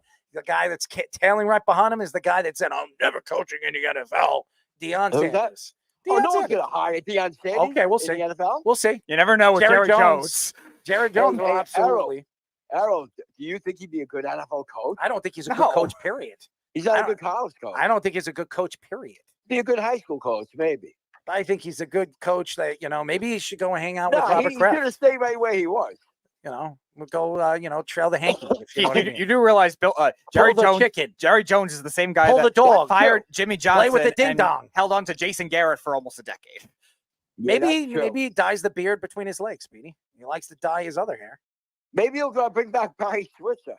Oh, please. Barry Switcher's gone. I think he died. I think he passed away. Yeah. No, I know. I think he passed away. May he rest in peace, Barry. It'd still be a better choice. A lot of Barry people. Switzer- Jimmy Barry Johnson Switzer's would be a great better guy. choice. I think Jimmy Johnson could still coach. Jimmy Johnson was great. Yes. He was He a got great smart. coach. He was smart. Yeah, never coached Yeah. after that. Never coached They after built the it. Cowboys. They built it. Well, yeah, the Dolphins. I mean, that's what I meant. The Dolphins. Yes. Yeah. Yeah. And he didn't do great over there. but No, he was well, all right. yeah, it's because Dan Marino's at the tail end. So Yeah, and he was doing too much flow. So. yeah, well, But- somebody's got to do it, right? A A little gold dust, we still a going little out dust. Thursday or what? Yes, Thursday we're out, baby. All right, sounds good, my brother. Thursday We'll, we're watch this out. Thursday game. Thursday night Cool. football. Me and Keith hanging out. Speedy, you want to come with us? Yeah, Yeah, well, you bring can- Speedy along. Fish, All right. whoever. Little sausage McMuffin. Fish is upstate. He's hanging out with his wife. It's her Oh, birthday. Happy okay. birthday to Crystal, by the way. Yes, happy birthday. Happy birthday. We'll give her the happy birthday on Wednesday, baby. Happy birthday to me. Happy birthday. We'll sing it, all right, Speedy? We'll sing it. Anything will be better than the last No thing I tried to, swallowing that mic, Speedy. No, anything will be better swallowing than the that last mic. time I tried to sing for their anniversary. Well, please, I don't want to scare any, ants or rats. That would scare everybody away. Especially when It was a beautiful rendition, Speedy. You sell yourself short. You've got the voice of an angel, man. We was the closest. Been the best thing they did. What happened? The Yankees are looking good. I Yeah, think they they're are. ready. Well, let's hope Let's they knock get on wood. let's get one or two wins against Baltimore, and they should win the pennant. Oh yeah, I'm not worried about that. But I'm worried about coming to the playoffs. But I think I don't the want to best play thing in the to do is wild put card Reeve in game. to close I it don't out. want to play in any wild card game. I want to. Nah, they're not gonna. Hopefully not, because the Cleveland's still tailing. They're 2 games behind, but they're still tailing. So if the Yankees go on a losing streak in these next 5-6 games, they can lose the pennant. So They're gonna take care of business, brother. And I got to tell you, the Mets are playing great baseball. they are. They are. We'll see what they They do. can be fun in the playoffs. Anything can happen. Anything can happen. I think the fun will be next year, and we haven't heard Steve Cohen speak yet, but he is bringing a casino to Citi Field. So if you're, Oh God, Jeff's gonna move here at this rate. yeah, he's bringing a casino. He already said he's I'm bringing. Yeah, so good for him. I don't I think like I don't think you got to worry about Jeff in New York. I don't know. He loves to claim he's a New York fan for everything. He is a Jet fan. He says he's a I Jet can fan, a mind Knick that. fan, a Met fan, an Islander fan. Like, who knows? If there's a casino there, there's an incentive for Jeff. He's to come. a Robert Kraft fan too. Oh, I'm Jeff sure he alone, is. I can see him. He likes to pull the shaft, pull the hanky, wing the ding dong. That kind of stuff. Anyways, Keith, we love you. All Keep right, brother. listening to the show, my friend. I talk to you later, guys. Keith Rooney, love him. Great call. No fighting. Great. Casino off of the LIE. That's right. That's right, Carly Bear. Carly Wally was a bear. Carly Wally has the hair. Right, Speedy? I don't know. I don't know. It might have hair. Why don't you ask Carl? If Carl wants to I think reveal he's losing details his hair. about his hair. I think he's losing his hair. He's got a lot of kids. After Derrick Henry rushed for 151 yards versus the Cowboys defense in week 3, Jerry Jones commented about the Cowboys not going after Derrick Henry in the offseason. The Cowboys were linked to Henry all offseason, but Jones said they never even reached out to him. Jones claimed that they couldn't afford Derrick Henry and was content with the roster that they had. Several Cowboy fans called Jerry Jones the worst con man in sports history. Other fans took shots at Jerry Jones for waiting too long to sign Dak Prescott and CeeDee Lamb, saying they would have been able to manage their salary cap better. Cowboys running backs this season have rushed for 3.6 yards per game and 221 total yards, both 4th worst in the NFL this season.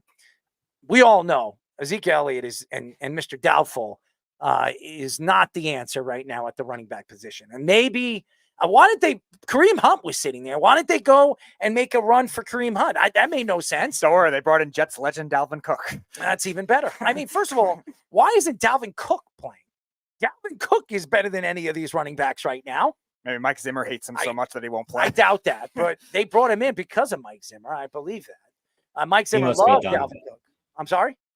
He just must be done, Dalvin Cook, at this point. I don't know if he's done. I just think Ezekiel Elliott is Dak Prescott's best friend, and they're giving him a chance. And eventually they're going to give up on Dak Prescott. He's done, and they know he's done, and they're going to have to look elsewhere in the scrap heap. If they're a playoff team, they need to find a running back.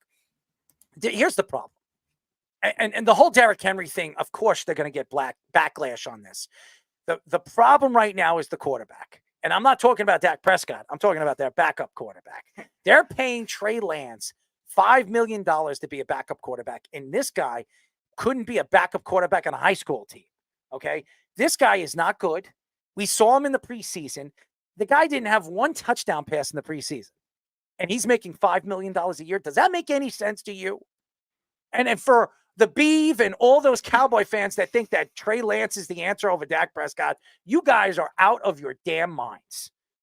If Dak did not get that $60 million contract, I guarantee you there would have been 28, 27 other teams lining up for Dak Prescott in the offseason. It's ridiculous. I don't understand why everybody hates this guy. As you heard Keith, he doesn't really like Dak. He could say whatever he wants. He don't like Dak. I understand that you don't think he could do this and you don't think he could do that. He's efficient. And that's all I'm going to say. Efficient quarterbacks don't win Super Bowls over the years. Peyton Manning, he was efficient. How many Super Bowls he won? He should have won like 5 or 6. He only won 2. Drew Brees was efficient. How many Super Bowls did he win? He won 1. I'm just speaking the truth. I'm just going back at quarterbacks, and I don't think Dak Prescott's the reason why they're not winning. They're not winning because they have no running game, like Fish said. There is no running game. There's nothing. There's zero. Zilch. You're better off having Jerry Jones, who barely can walk, run the ball in the backfield. Hear that meme that Jerry Jones always has. Players would probably miss putting myself a quarterback. if he was paying them $1 million to miss. I mean, there's no reason why right now the Cowboys didn't go after Derrick Henry or any of these good running backs that were available. Jacobs was available in the offseason. What did Jacobs get from the Green Bay Packers? 8.5, I think. $8.5 million? You're telling me you wouldn't pay Josh? Could you imagine Josh Jacobs on this team? Come on, guys. Josh Jacobs would have 4 or 5 touchdowns right now, and he would open up the field for CeeDee Lamb. They're a one-dimensional team. Teams have figured that out. The Baltimore Ravens figured that out. That's the problem. They could have had Swift. Absolutely, Carl. They could have had anybody. They could have had anybody. They could have had Saquon Barkley. Mm-hmm. The problem is they didn't have the money because they're paying a backup quarterback $5 million. And stupid people, and no offense to the Beef, stupid Cowboy fans, I'm not going to call my friend stupid, but boy, oh boy, that take of saying that I would rather Trey Lance or Zach Wilson as my starting quarterback is ridiculous. Where is Trey Lance right now? I don't know. He should be a 3rd or 4th string on, some backup, CFL team. And we all know where Zach Wilson is. He's hanging out at a picnic right now. Nobody wants that mother effer. I'm just speaking the truth. It's a problem. And then there's no excuses for Jerry Jones. There's none. There's not an excuse that should come out of his book right now. To let Smith go to the Jets? Look at what he's doing for the Jets right now. That offensive line was ranked, 31st in the NFL last year? Look where they're ranked right now. 5, 6 right now in the NFL? Why do you think they're ranked 5 or 6? Because Aaron Rodgers is not getting sacked. He's getting all the time in the world to stand in that pocket and make throws. And when Aaron Rodgers can pick you apart, what happens? What happens? He's going to beat you. He's Aaron effing Rodgers. So, I have attacked the Jets in many different ways because we have a coach named Bambi on the team. That's the facts. He's not a good coach. It's not why they're winning. They're winning because Aaron effing Rodgers is out there making throws and making plays, over nothing. I don't care who's crying, Bambi or anybody in the sidelines. Nathaniel Hackett jumping around, giving his pump like he's won the Super Bowl. The Jets haven't won anything. And by the way, for all you Jet fans out there that think that they have, boy, oh boy, after these next 2 games, it's going to get hard. It's going to get hard. We will see what this Jets team is all about. We will. And I'm not going to get into that. We're back to the Cowboys. And this is all about the Cowboys right now. I'm going back to what I said before the season started. I still think this Cowboy team is going to make the playoffs. I think they're better than they've shown on a football field. Micah Parsons is overrated. I'm just speaking the truth. Did you see Micah Parsons' face throughout that game? Teams have figured that defense out. What are they doing? They're everywhere. They're trying to move Micah Parsons on both sides of the field, and now running. And they're using now. Zimmer is a 4-3 guy, but they're using a lot of 3-4 options, and it doesn't work for Micah Parsons. And Micah Parsons, I've seen him roll up in the linebacker role. That's not his strength. His strength is playing on the outside and getting at the quarterback. And then when he does, teams are, they're putting 3 guys on that one side, having a tight end on that. They even play double tight ends in some plays. You're not going to beat 3 guys on the outside. And everybody knows what their strength is on their defense. It's definitely not that corner play because Diggs, he's a shell of what he was. And Carson stinks. Oh, my God, he's so bad. I mean, I could have scored on any of those throws. I mean, seriously, I probably could have outran him. I could have outran him. It was horrible. The Cowboys defense is a shell of what it was last year in the first half. And we saw what they were in the second half.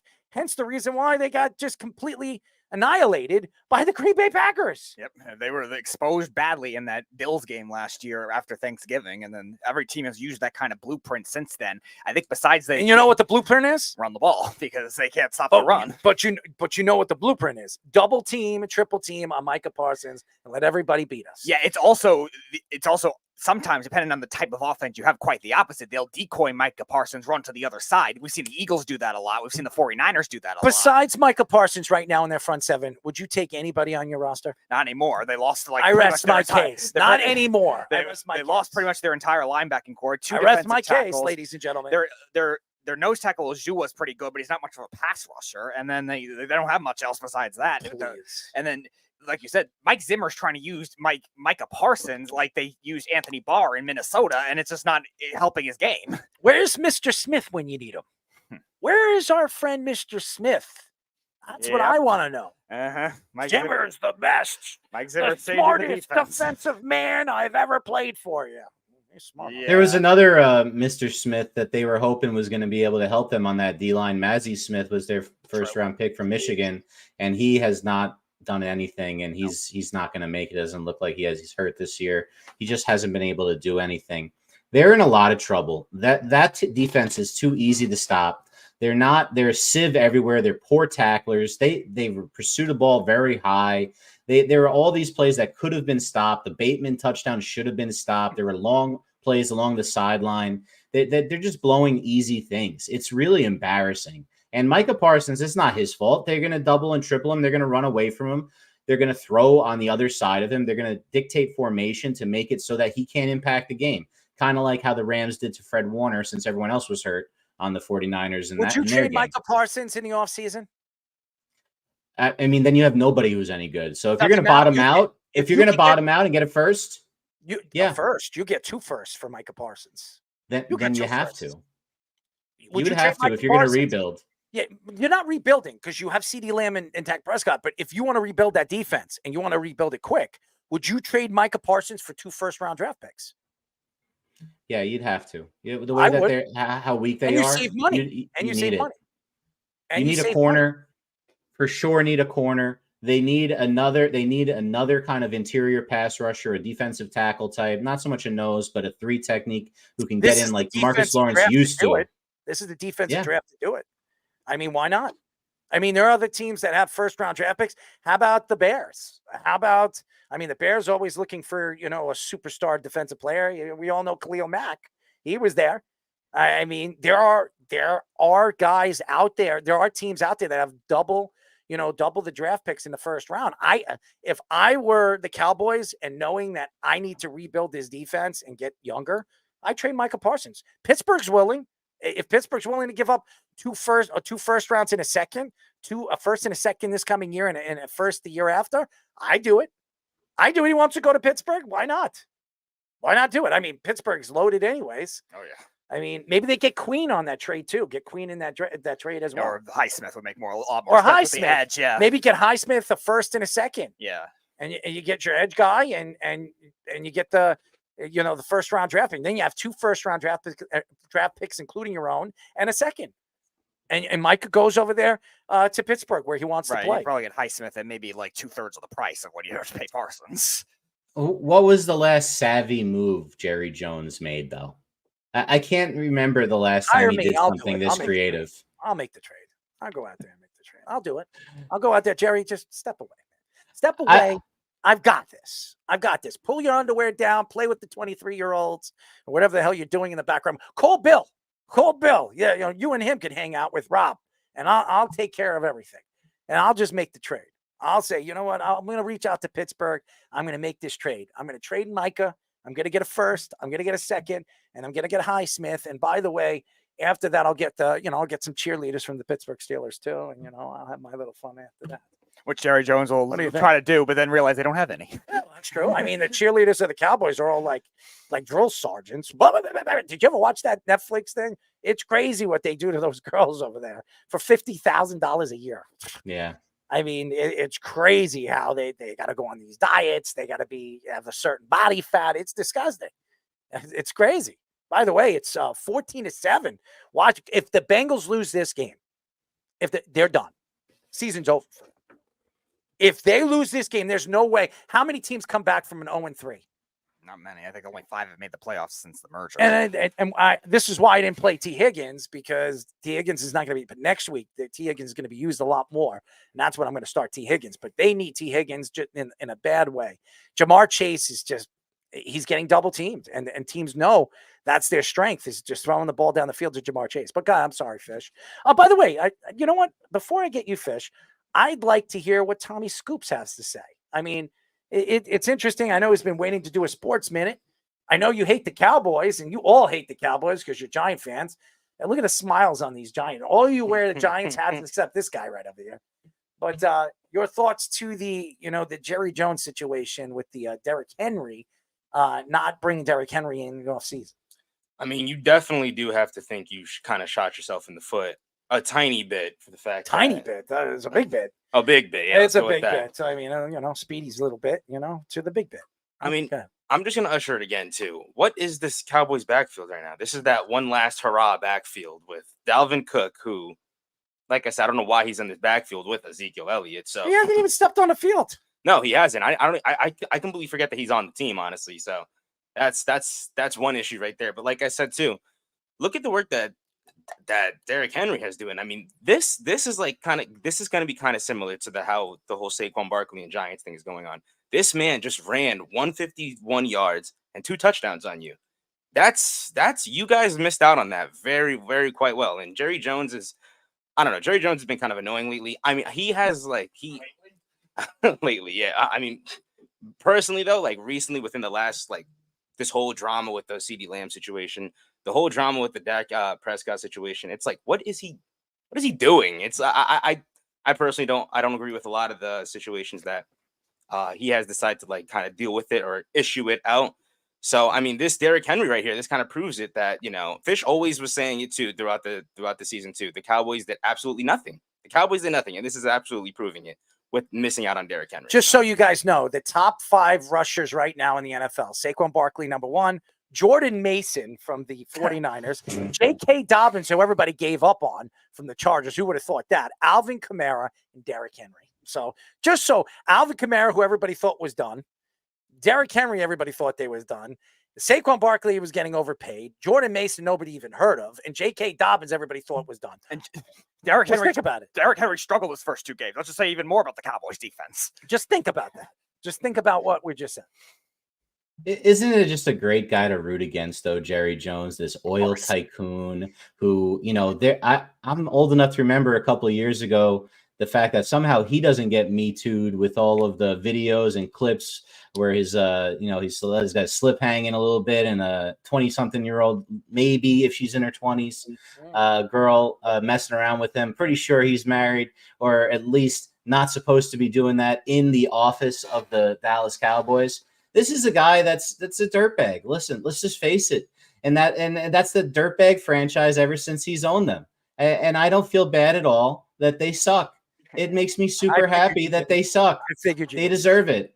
They absolutely deserve it. Scumbag franchise gets scumbag effort from their terrible, overpaid players. You can write it in. It's like a movie script, and it's on repeat. Ladies and gentlemen. Keep in mind, Jeff has said that multiple times too. And Jeff is not. I'm certainly not ever quoting Jeff. I don't know, but you said things like the only thing you actually agree on is maybe it is. Would love you. It's good for both. It's good for all of us, right, Speedy? Well, let's make sure Jeff didn't hear both it. Of us for Fish and Jeff. I just feel that I feel bad that Dak Prescott plays for that franchise. That's all. I feel bad for him. I stick up for him because I love what he stands for and all the stuff that he's gone through in his career and how he stands. He stands high on a Dallas Cowboy fan, Dallas Cowboy team, and fans that just want to take shots and blame him for everything when it has nothing to do with him. It has everything to do with the team and the presence of the team. So let's go to a quick break. When we come back, some Raiders. Yes, all you Raider fans, head coach and Antonio Pierce appeared to take shots at Davante Adams and other Raider stars after they blew a lead or blown out by they got blown out by the Panthers and Andy Dalton, by the way. So when we come back, we'll get into that whole Raiders situation. And Davante Adams could be on his way out very, very soon. So I've been saying that already. By week 6, week 7, we could be talking about it. Davante Adams going to the Jets very, very soon before you know it. Anyways, our Sports Minute with Tommy Scoops. We'll be back. This is the Sports Loudmouth Sports Minute. Are you ready to get loud? With Tommy Scoops. All right, ladies and gentlemen, everybody knows that I am here to provide you the Loudmouth Sports Minute. And jumping into some NFL news, Chargers safety Derwin James has actually been suspended without pay for 1 game. The suspension comes after yesterday's Steelers matchup when James supposedly violated player safety with an illegal hit on tight end Pat Freiermuth. James will be appealing the suspension. As in other NFL news, Rams wide receiver Cooper Kupp will not be active this week against the Bears. Kupp, who actually managed to miss IR with his ankle injury. Team actually has no timeline on Kupp, but can expect him back before their bye week on week 6. And finally, the 49ers running back Christian McCaffrey is set to visit a specialist in Germany for his Achilles tendonitis. McCaffrey, who's actually been sidelined this entire season with the Achilles injury, the team confirms McCaffrey is still nowhere near a return. Now it's time for Scoops and Scores. We're over right now in the MLB. The Phillies have a 6-2 lead over the Cubs at the bottom of the 8th, while at the bottom of the 7th, the Red Sox have a 3-0 lead over the Blue Jays, while the Mariners currently have a 1-0 lead over the Astros. While over in the NFL right now, the Bills currently have a 34-3 lead against the Jaguars heading into halftime, while the Commanders currently have a 14-7 lead at the second quarter. That is currently all the time I have for you guys right now, so I'm going to kick it back to the boys for the continuation of the Sports Loudmouth. This is the Sports Loudmouth. How thick do you like the beef? It's good for both. I don't drink a lot of milk. Chocolate's a good flavor. Chocolate's a good flavor. 631-672-3108 is the number to call. You're listening to the Sports Loudmouth. I'm your host, Errol Marks, my co-host, Speedy Petey. Go to our website at www.worldwidesportsradio.com. Check out all our shows throughout the week, including the Loudmouth with me and Speedy Petey every single Mondays and Wednesdays at 7:30.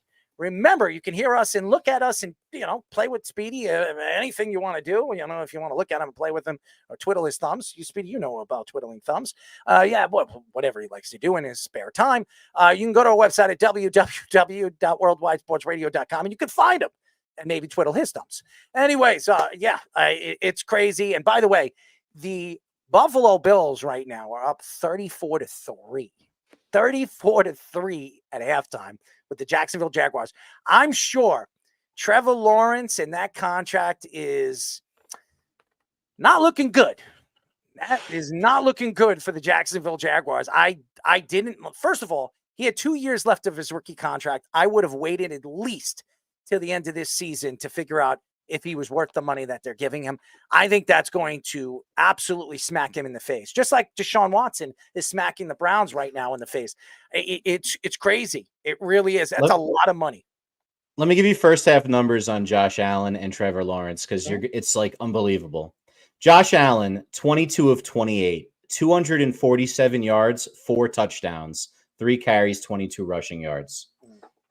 That you would say is unbelievable.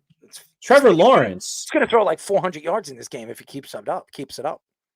I mean, you would think they're going to take him out at some point in the third quarter at this I rate. don't know. But Trevor Lawrence, who entering the year had the exact same stats after his first 3 years as one Daniel Jones, is 10 of 22 for 59 yards and an interception, and that's it. Christian Kirk has 2 catches. I know it's killing. It's absolute. I don't understand why he hasn't been used at all this season. This guy was his number 1 target last year and the year before, and this guy, when he's on the field, he's pretty good, and he hasn't thrown him the ball enough. It doesn't make any sense. None of it makes sense. But again, that's why Doug Peterson might be losing his job a lot sooner than later. It's starting to fall apart for the Jacksonville Jaguars. After the season they had last year when they were up and they were going to win that division, in the last 3 or 4 games, they lost straight games and they fell out of the playoffs and gave it away to the Houston Texans. If I were ownership right now, I definitely look to fire Doug Peterson. I love Doug Peterson. I really do. But it looks like he's lost that team. It looks like he's lost Trevor Lawrence. That's just my opinion. Raiders head coach Antonio Pierce appeared to take shots at Davante Adams and other Raiders stars after they got blown out by the Panthers in week 3. Pierce said there were some players that made business decisions, and the Raiders organization will make business decisions of their own. Adams said he didn't know if Pierce's comment was specifically directed to him, but wasn't happy with him saying it was about their team. Adams had just 4 catches and 40 yards in the loss against the Panthers. Adams previously called out reporters and the media for trade rumors to the Jets throughout the offseason, saying he never demanded a trade from the Raiders. He has also said that he supports the Raiders organization under their new leadership, and most of the frustration was with Josh McDaniels and Dave Ziegler getting rid of Derek Carr. Adams is entering his 3rd season of a 5-year, $140 million contract. All this tells me right now, he only stayed because of Antonio Pierce, or he probably would have been a Jet in the offseason. The Jets were trying to trade for him at the trade deadline last year, and it didn't go through. I know the Jets reached out. Joe Douglas said at the end of the season he did reach out to the Raiders and spoke about that with him, with ownership over there with the Raiders, and the Raiders didn't want to move him. Now, in this offseason with the Antonio Pierce, I think Antonio Pierce obviously winning over Davante Adams throughout the season last year. Davante Adams wanted to stay there, and everything everything Davante Adams wanted in the offseason or during the season, getting rid of Josh McDaniels, getting rid of Dave Ziegler, they did exactly what he wanted. It was all about Davante Adams. And Davante Adams is a superstar, and Davante Adams should get the credit for the success that they had in the second half of the season, especially at the end of the season where they could have snuck into the playoffs if things went the right way. Losing against the Panthers and Andy Dalton, that was embarrassing. And it only tells you how bad Bryce Young is right now. That's all it tells you. Andy Dalton he's been a competent quarterback in the NFL. He has been. I mean, he's thrown over 30,000 yards, close to 30,000 yards. I mean, a guy that a lot of people thought was a backup quarterback, and even with Cincinnati, he is not Joe Burrow. But this is a guy that's taking this team to the playoffs, the Bengals to the playoffs. This is a guy that has been successful in the NFL. This guy could put up 300 yards every single week. He's capable. He's quite capable of doing it. And they have weapons. They have Adam Thielen, even though he got hurt in the game. He could be out this week. Another guy that's off both my fantasy teams. But it's unbelievable how players are just getting knocked off of me. It makes me sick to my stomach. But they have weapons there, more weapons than they had last year. And I think Canales is he's a good coach. You saw what he did with Baker Mayfield, and Baker didn't have a good week this week, but Baker Mayfield throughout this season has been pretty good, and a lot to do with Canales and why they took and they brought Canales there to help Bryce Young and help this offense. I'm going to tell you this right now. This is going to go down, and this is going to go down in flames for the Raiders, because this is an organization that has always mistreated their superstars. Derek Carr, say whatever you want about him. Maybe it didn't work out over there. They treated him like crap at the end of his career. He was there for a year, and you pushed him out. He's got right there in New Orleans. They're up, what are they, 2-1 right now? I mean, the Saints are still a borderline playoff team. He's playing great. What happened over there with the Raiders? And Davante Adams went there because his buddy Derek Carr. Now you're hearing different stories of different players that they just pushed out over the last couple of years. They drafted Bowers. They were right about, there's no doubt they were right about Brock Bowers. He looks like he's a stud. But how long is it going to take for Brock Bowers to say, you know what, I'm a stud. I don't want to be here anymore. I don't want you to trade me. Trade me before I force my way out of here. It's a huge problem right now. And the Raiders have always been the laughing stock of the AFC, especially in their division, not just with the Jets. They have been a laughing stock really since the John Gruden situation. They pushed John Gruden out because they had to, because of all the racist situations and things that he said, that came out because of Roger Goodell and Schneider and all that other stuff. John Gruden was getting this team back in order. He was starting to get this team and people to believe that this team could be a team to reckon with. And finally, when they did it, what happens?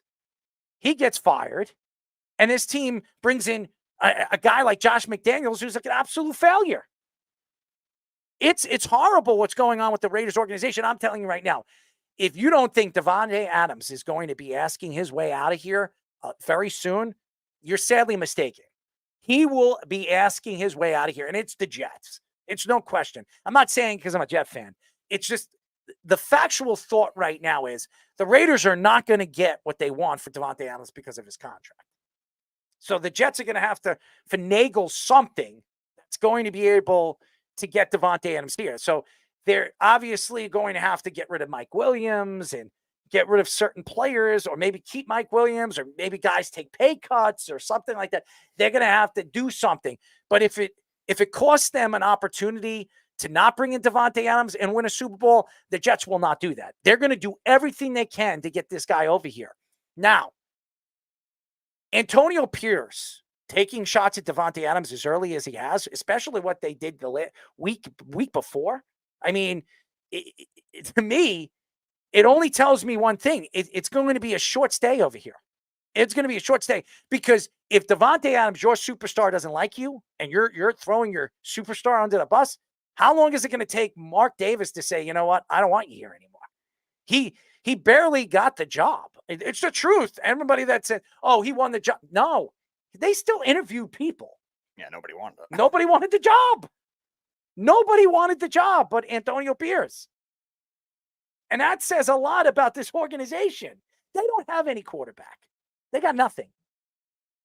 Gardner Minshew is not the guy. I'm sorry. I like Minshew. He's got a good personality, drives that weird bus. He looks like a serial killer when he's on the football field. I love it. The mustache, great. It looks great. It looks sexy for all the girls out there. You want to grab his mustache or grab whatever you want, go right ahead. But right now, this team is losing faith in their head coach. And once that happens, Max Crosby is very close with Davante Adams. Once that happens, everything's going to start to fall apart. Look what Josh McDaniels. Look at it, Josh McDaniels. As soon as the team figured out that Josh McDaniel wasn't the answer, what did they do? They stopped playing for him. And this could happen a lot sooner than later for Antonio Pierce. It's a shame that it's going on for a guy that I actually like. I like Antonio Pierce. I think he's a good person. I met Antonio Pierce a while ago at a golf course. He was playing golf. Very, very nice guy. Very nice guy. But once you lose your superstars, you lose everything. And now you're taking shots at your superstar player early in the season the way you have. This is 1 foot out for Davante Adams. Yeah, you're going to be hearing stories very quickly that he wants out. He wants to go play for this Jet team. If the Jets go 4-1 in the first 5 games, what do you think Davante Adams is going to think in his mind? I got a chance to win a Super Bowl. That's exactly it, because you look at the receiver contracts in today's NFL and the receiver power that they really have. That offseason, Davante Adams got traded. He really started the ripple effect. The trade broke on air during one of our shows when the Raiders traded for him, and then A.J. Brown got traded a month later. Then all these other guys signed their big contracts after we thought they were going to get traded. Everyone thought the Jets was going to trade for Deebo Samuel. Like, there were so many other things that happened. Like, that's the power wide receivers have. And again, he also mentioned too, like, he didn't even think it was just about him. It could have been about Max Crosby. It could have been about... Would Davante Adams take a pay cut just to go to the Jets? Maybe, but he can do that, by the way. Sure. He can do that. Sure, and that'd probably be the only team he would do it for. But going back to the Raiders case, we were talking about, like, the Raiders defense, the way they improved a lot in the offseason, the way they improved when Pierce took over too. And now you have all these guys that say, oh, you lack effort. These guys are making business decisions. Like, Christian Wilkins got a big contract from them as a defensive tackle, and all these other linebackers, we have 2 of them on our all 22 teams, and like they played really well last year with Antonio Pierce, and all of a sudden it's just not being the same way. And that kind of thing is not something that needs to be said public. And it sounds embarrassing when you got embarrassed by a team that got outscored by 60 points in their first 2 games, and you just, oh, you're making big decisions. Like, yeah, that's on you too. All the coaching. We had Stuart Schweigert on last week. He was praising Luke Getzey, and all of a sudden they fall Schweigert. I haven't heard Stuart Schweigert all over social media over the last couple of hours. So, I mean, Stuart, I love you, Stu. I love you, Stewie. But right now, the Raiders look like they've lost faith in the coach already. It's 3 games into the season, and they've already lost faith in Antonio Pierce. It only tells me one thing moving forward. You're going to hear stories, ramblings, over the next couple of weeks on, Antonio Pierce isn't the guy. They want him out, and then you're going to hear Davante Adams say, then you're going to really start hearing stories that Davante Adams wants out and wants to go play for the Jets. Because if the Jets go 4-1, or they go 5-1, they beat the Buffalo Bills in week 7 or 6, whatever it is. I think it's 6. If they go 5-1 against and beat the Bills, you're talking about Super Bowl. You're talking about, winning the AFC, beating out, maybe fighting the AFC for the Kansas City Chiefs. That tells me one thing. He believes that he is the ether for the Kansas City Chiefs. He goes over there and plays with Garrett Wilson on one side and him on the other. With that defense, with Aaron Rodgers, and that running game and that offensive line, forget it. Forget it. Quickly before Errol, he reminds me of your boy. You know who I'm talking about? Who? Herm Edwards. Oh, God, please. Herm. Win the game. They play to win the game. Don't you love my words? Herm was the type of guy that was like the rah-rah motivator, defensive guy. And that's clearly what Pierce was. I loved him as a linebacker for the Super Bowl Giants. He was such a great leader, and he really took over when there was no leadership with McDaniels the year before, and people bought in because they needed something besides the trash that McDaniels was giving them. Well, now you're looking at him, and he's kind of exposed. He's a defensive guy. They don't have the great X's and O's, and they don't have the quarterback necessarily to make any of these things work. If you're not a great offensive coach without the quarterback, it's very difficult to succeed. And you're seeing him trying to do the rah-rah stuff and motivate people. And it's just falling on deaf ears right now, as opposed to last year.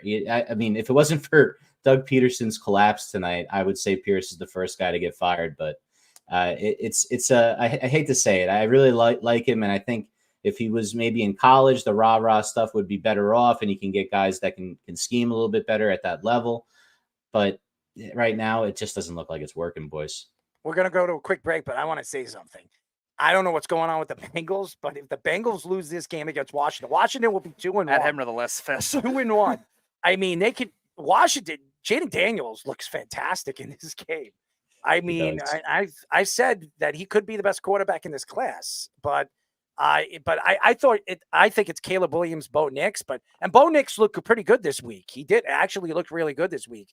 I want to see what Jaden Daniels. This is the game. This could be the breakout game that it really takes Jaden Daniels up to superstardom. But the Bengals could go 0-3. And how many teams make the playoffs going 0-3? Not many. Go look at the record. I think it's only like 5 teams in NFL history to do it. So that's crazy. Joe Burrow. Yes, Joe Burrow. Could be 0-3 in week 3 of the NFL. It's crazy. Anyways, let's go to a quick break. We have the Sports Minute with Tommy Scoops. But I just want to let you guys know this is the first time on our show. We're looking forward to get him on the show. He's waiting patiently, and I can't wait to have him on. Oklahoma Heisman Trophy winner. And this guy is only 2 years older than me, Mr. Jason White, when we come back here on the Sports Loudmouth. This is the Sports Loudmouth Sports Minute Are you ready to get loud? with Tommy Scoops. That is right. I am back with an update of the Loudmouth Sports Minute and jumping to some more NFL news. The Raiders announced that they are sticking with quarterback Gardner Minshew. Despite speculation for Minshew possibly being benched, the team will be sticking with Minshew, but could expect the QB change later this season. In other NFL news, 49ers QB Brock Purdy is actually suffering from back soreness. Although the injury does not appear to be serious, Purdy is still considered day-to-day, but will likely play Sunday's matchup against the Patriots. And lastly, Lions center Frank Ragnow is currently week to week right now, as the team's starting center is suffering from a partially torn pec and is likely to mix Seahawks matchup next week, but could be expected back with the team after their bye week in week 5. Now it's time for Scoops to Scores. We're over in the MLB right now at the top of the 8th. The Red Sox have a 3-0 lead over the Blue Jays, as the Mariners still have a 1-0 lead over the Astros at the top of the 5th. While over in the NFL right now, coming back out of the half, the Bills still currently have a 34-3 lead over the Jaguars, while the Commanders currently have a 21-10 lead over the Bengals, heading almost into the halftime. That is currently all the time I have for you guys right now, so I'm going to kick it back to the boys for their next guest on the Sports Loudmouth. This is the Sports Loudmouth. With evolution, you sound like a frat boy. Good for you. Good for me or good for you? Good for both of us. 631-672-3108 is the number to call. You're listening to the Sports Loudmouth. I'm your host, Errol Marks, my co-host, Speedy Petey. Go to our website at www.worldwidesportsradio.com. Check out all our shows throughout the week, including the Loudmouth with me and Speedy Petey every single Mondays and Wednesdays at 7:30 p.m. All you have to do to tune in and check out our local listings for all our shows is go to our website at www.worldwidesportsradio.com. Before we get our first guest, he's waiting kindly and carefully to get ready for this wonderful interview, and he's going to have a lot of fun. Trust me, we're going to have a lot of fun with him. But I just want to let you know, this segment is brought to you by StubHub, ladies and gentlemen. And all you have to do is go to our website at www.worldwidesportsradio.com, and you can go and check out StubHub. You hit our link and you can get so many different offers right now. There's a 10% offer right now on certain tickets, 15% on other tickets, ladies and gentlemen. Here's what you do. You hit our link and you can go to an Oklahoma Sooners game right now. The Texas Longhorns tickets right now are selling between $20 and $40. So, hey, maybe Jason White's going to the game this coming week. He's a Heisman Trophy winner at Oklahoma. Guess what? You can meet Jason White if he's heading over there to the game. I don't know if he's going to Texas, but whenever they're going to home openers or home games or whatever the hell, the Oklahoma Sooners are doing, you can see Jason White over there. You can meet him. He'll sign some autographs and maybe sign one of those fake, Heisman trophies, that you have. Anything. All you have to do to go and find your tickets is go to StubHub on our website at www.worldwidesportsradio.com. And now, ladies and gentlemen, for the first time on the Sports Loudmouth, he might not be loud, but he's loud in the huddle. We're now talking to Oklahoma Sooners Heisman Trophy winner, quarterback Jason White. Jason, what's up, buddy? How's it going? Well, I'm sorry we, it's 7 minutes. We kind of went over it, but we're happy to have you on. I know you're a busy guy. By the way, how are you and your family? How is, the offseason been before college football started, with your Sooners? I mean, they play pretty well. They're playing pretty well right now. Yeah, family's good. Great. Got 2 more years and I'll be an empty nester. So excited for that. But other than that, kids are great. Family's good. As far as the Sooners go, super excited for this past weekend's game. Didn't get the outcome we wanted for sure, but it's definitely we definitely are in a different league now. I will say something about you, and I know a little bit about you. I followed you when I was a little bit younger, and you played. You won a Heisman Trophy. It's not easy winning a Heisman Trophy, by the way. The career that you had in college was phenomenal. And what you did, and for Oklahoma, how many Oklahoma Sooner Heisman Trophy winners were there? It's very few, and you are one of those guys that stand out, and you had such a great career over there. Before we get into the Sooners and what the Sooners need to do this year and what they need to do when it comes to recruiting, maybe they should hire you as a recruiter. I mean, you would be a pretty good recruiter. How was it playing for Oklahoma, one, and two, what was it like being the quarterback of the Sooners? I grew up in Oklahoma. Literally, it's, back then it was like 45 minutes to the stadium. So Dad always listened to the Oklahoma games on the radio, watched them on TV. So I grew up a Sooner fan. And honestly, they did not recruit me up until Coach Stoops came on. And so for me, I was actually heading to Miami. I was going to be a Hurricane. And so, but once Coach Stoops came on and recruited me, that was a dream for me. I had one visit left. And so Coach Stoops just said, hey, I just want you to come over, see the stadium. You've always been a fan. Come check it out. You get to see the behind the scenes stuff. So I took him up on that offer and just fell in love. Just walking the halls of the place where, God, so many good athletes, played, and seeing their pictures on the wall, it took me over. And so immediately the following day after my trip, I called Coach Stoops and said, hey, I'm coming to OU, and called the rest of the coaches and let them know. So, but to be the quarterback for OU, it was a childhood dream, to be able to, play in that stadium, wear the OU on the helmet. I mean, that's something I always wanted to do. So it was a dream come true for me. So the Heisman Trophy year was 2003 for you. And what was that season like as a whole, both on and off the field? And was there a point in the season where you're like, I'm going to be in the lead to win this Heisman Award? So that season, every play was like I was on edge, just because the previous 2 years I had been hurt. And so I knew it could only take one play and I'm done. And so it was funny, the second start of each year before that is when I got hurt, my second start. And so this in 2003, the second start was against Alabama in Alabama. So I didn't even realize that until a Alabama reporter brought that up in the pregame press conference. And so for me, it was like, now it's in the back of my head, like, holy cow, this is the second start of the year. And so, but once I made it through Alabama, it was, I thought, oh, hey, I'm safe. I'm good the rest of the year. So from there, it was fun. It happened really fast. I had a great team, great teammates around me, great coaches. So as the year went on, I'll never forget Kenny Mossman, a PR for Oklahoma. He came up to me and said, he handed me this card and it said the white stuff. And I was like, what's this for? And he said, that's your Heisman campaign. I said, for what? And he goes, for the Heisman Trophy. He's like, you're in the top 3 and we got to start campaigning for you. And I was like, holy, that's when it became real for me. And I was like, you really have to send these out to voters and stuff? And he's like, oh yeah, we'll get your approval first, then we send them all out. And so that's when it started. And then of course the media attention got really hot after the third or fourth game that year. And so it was a lot, but it was a wild ride and it was fun.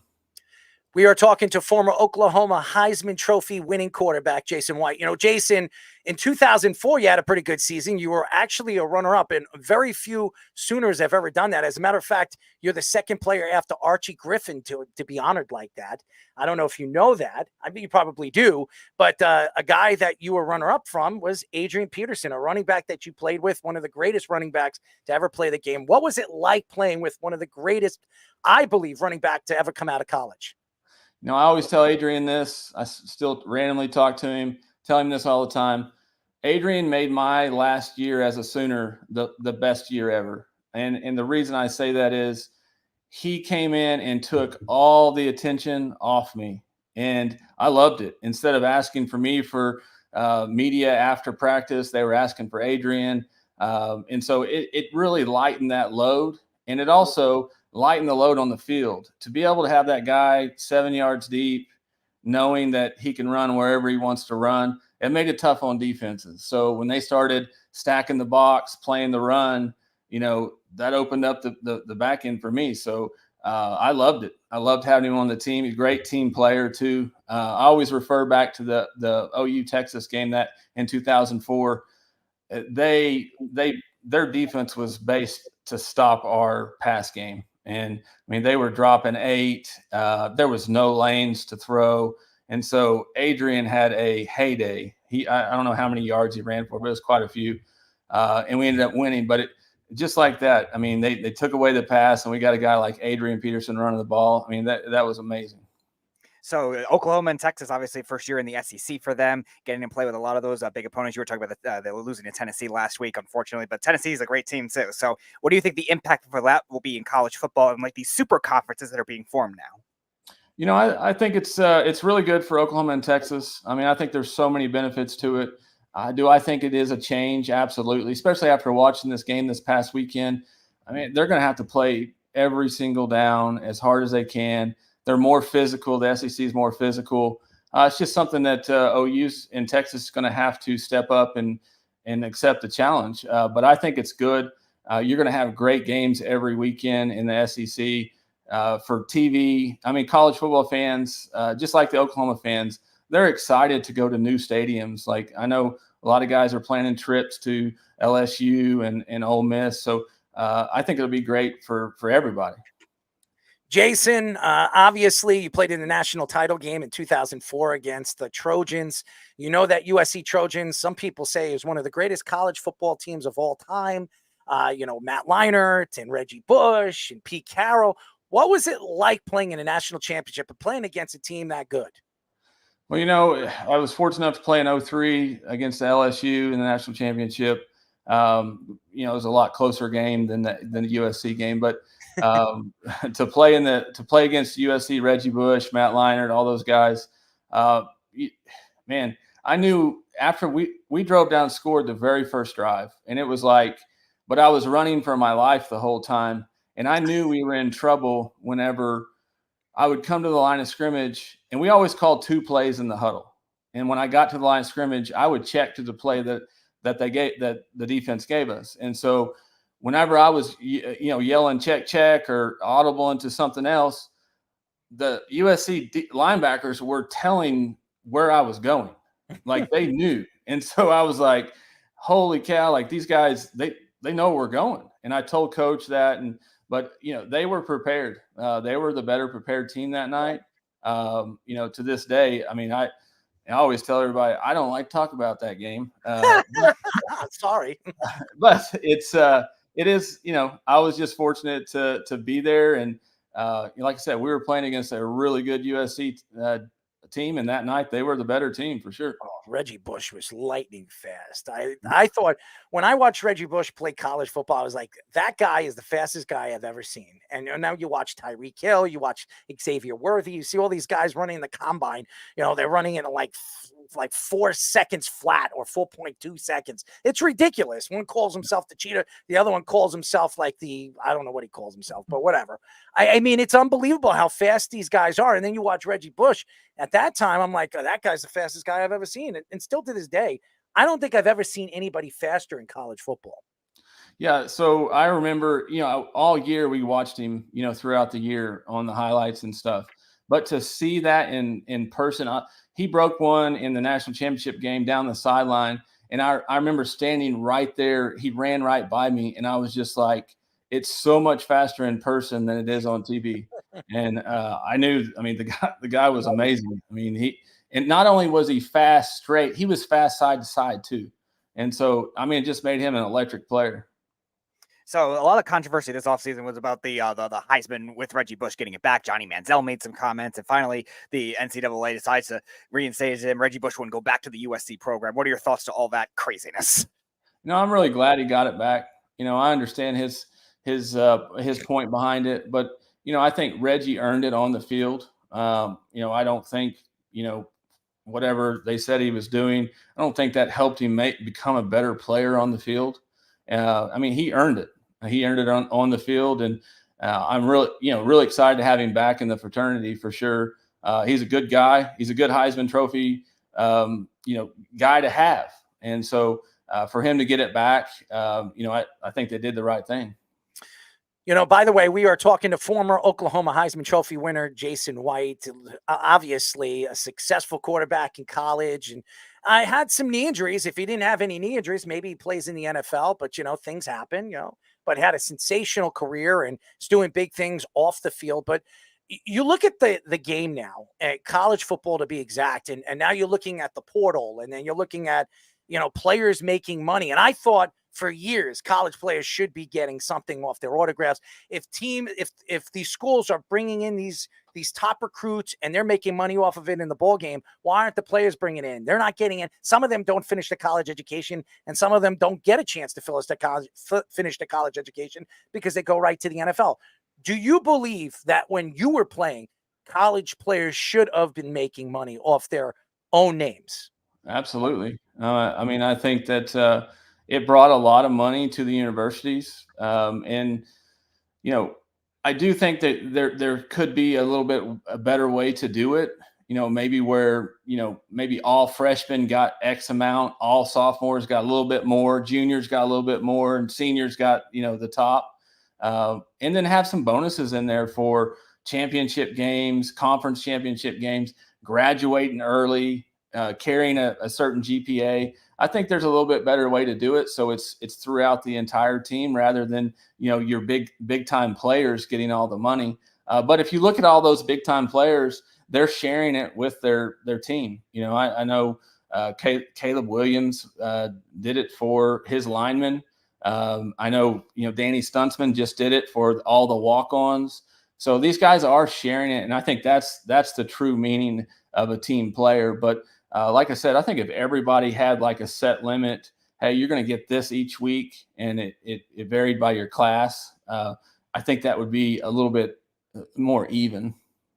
So the expanded playoff, another big deal this college season, finally going to 12 teams, 11 with the Power 5 conferences, and then one group of 5, a group of 4 now actually teams. What are your thoughts to the way they expanded it? Is it too many teams? Is it too little? Would you have done something different? What are your thoughts? No, I think expanding it was the only way to go.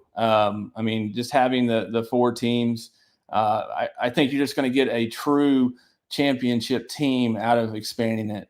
Because you get teams that maybe struggled the first few games of the year, but then got it rolling, and then they're playing their best football when it counts. And so I'm glad they expanded it. And also, it's more exciting for the fans to watch that.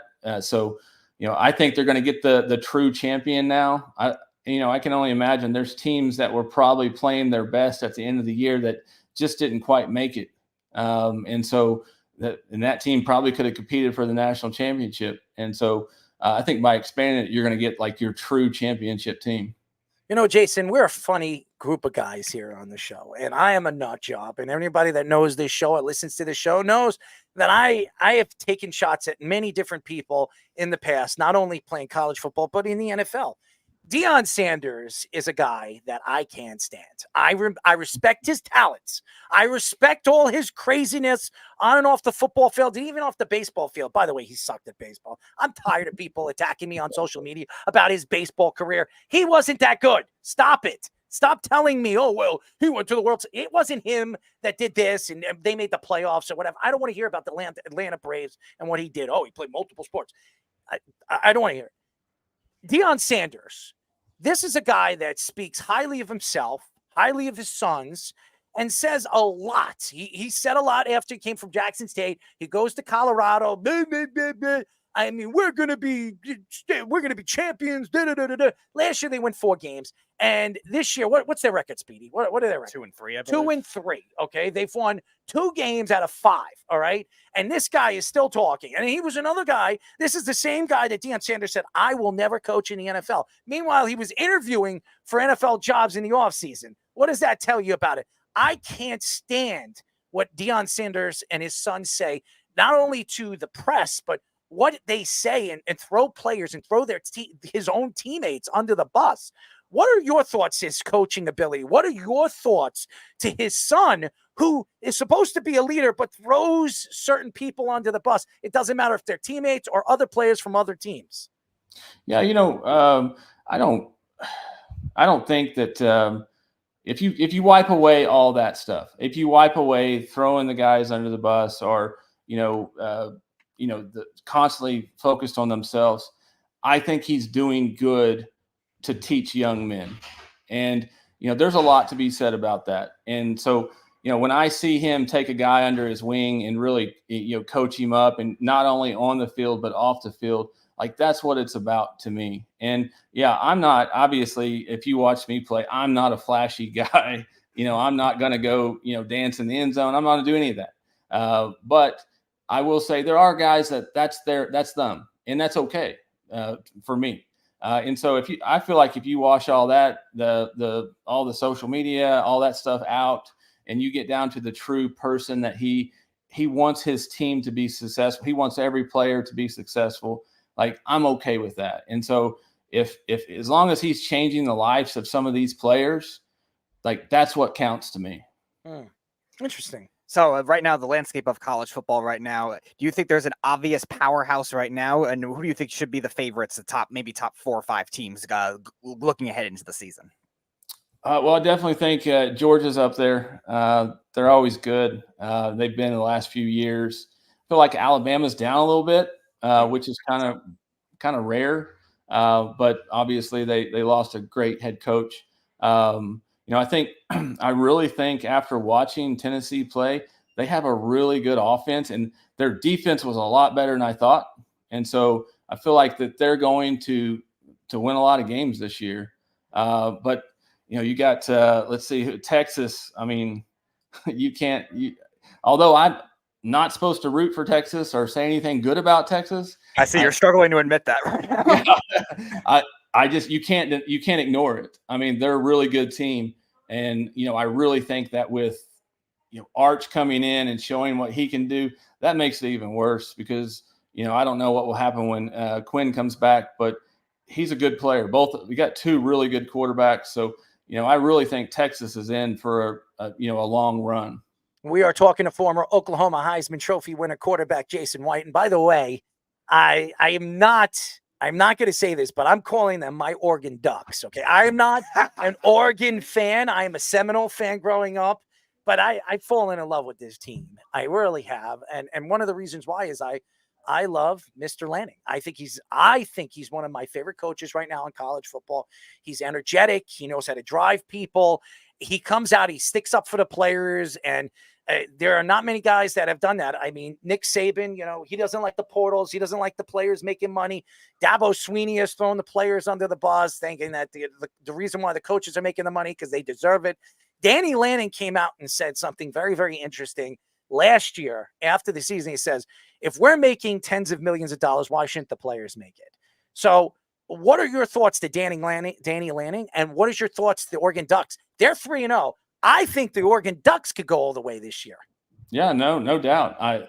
He's a great coach. In fact, a while back before Coach Venables at OU, there was a rumor, of course, that he was a candidate, and I was super excited, that he was even considering, because I like him he is a player's coach, and for him to come out and say that, hey, we're making millions of dollars and the players should too, like that's great.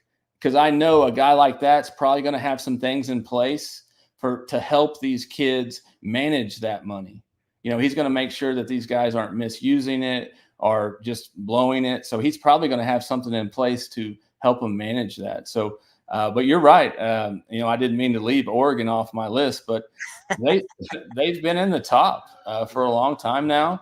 And I really think I got to watch them last weekend, I think, or 2 weekends ago. And they look great. I mean, it's always a electric offense that they run. And so it's, as a quarterback, that's what I always like to see is the offensive side. I don't believe, first of all, he would ever have taken that Alabama job, even if he got offered it. I think he really loves it over there in Oregon. And I think that he wants this program to win under him. This guy, I think he's a future NFL coach. I just think there's something about him that just would drive me to want to play for him. He's energetic. He knows how to speak. He doesn't really throw anybody under the bus. He's for the players. He's for his coaches. And have you ever seen his halftime, speeches to his players? I mean, it's unbelievable. I've seen some of the stuff that he has said. I would fight for this guy. I would go to war for this guy. It's really something that I would love to get him on the show, by the way. I would love to get Lanning on the show because I think he's got that it factor that you look for in a coach. Yeah, definitely. You know, I know a lot of Coach Stoops' halftime speeches didn't get, but he was the same way. I mean, just he could get the room fired up in a heartbeat. The same with I've watched a lot of video just when I was at OU. There was always the Switzer videos from halftime or before games, and to hear stories from guys like Billy Sims who says that Coach Switzer actually called him at halftime when they were playing Colorado one year. Called him and said, "Hey, just thinking about you. We're up 36-0. Just thinking about you. Just want to make sure that you're coming to OU." You know, and so just things like that just make these coaches amazing. And you know, I haven't been fortunate to see one of his halftime speeches, but definitely now that you say that, I will try to look one up. All right, my last question. We have a betting guy on this network that likes to refer to your school as Choklahoma. Do you have a rebuttal to him? You know, hey, they're there, and I know that's kind of a easy way out to say that, hey, we played there, we did this, but I think we're preparing now to be able to play with those guys. You know, just like we were up, 17 points against Georgia in the Rose Bowl in the college football playoff. And I was at the game, and I'll never forget, I was standing in the tunnel and the players were walking up at halftime. You would have thought we were down 17. I mean, it was the craziest thing I ever seen. And then they came out flat. But, you know, until we start winning those big games, you know, on a constant or on a consistent basis, that he's entitled to his opinion. But, you know, we do play at a high level, and that's something I'm proud of. Yeah, well, I will say this. For all you guys that call them Choklahomers, they've won national champions. There's the championships. There are a lot of other schools that have been there or have never been there and never won anything. So that's all I'm going to say about that. Jason, we love you, man. We are very happy to have you on for the first time on a Loudmouth. We were trying to be professional today. I am trying.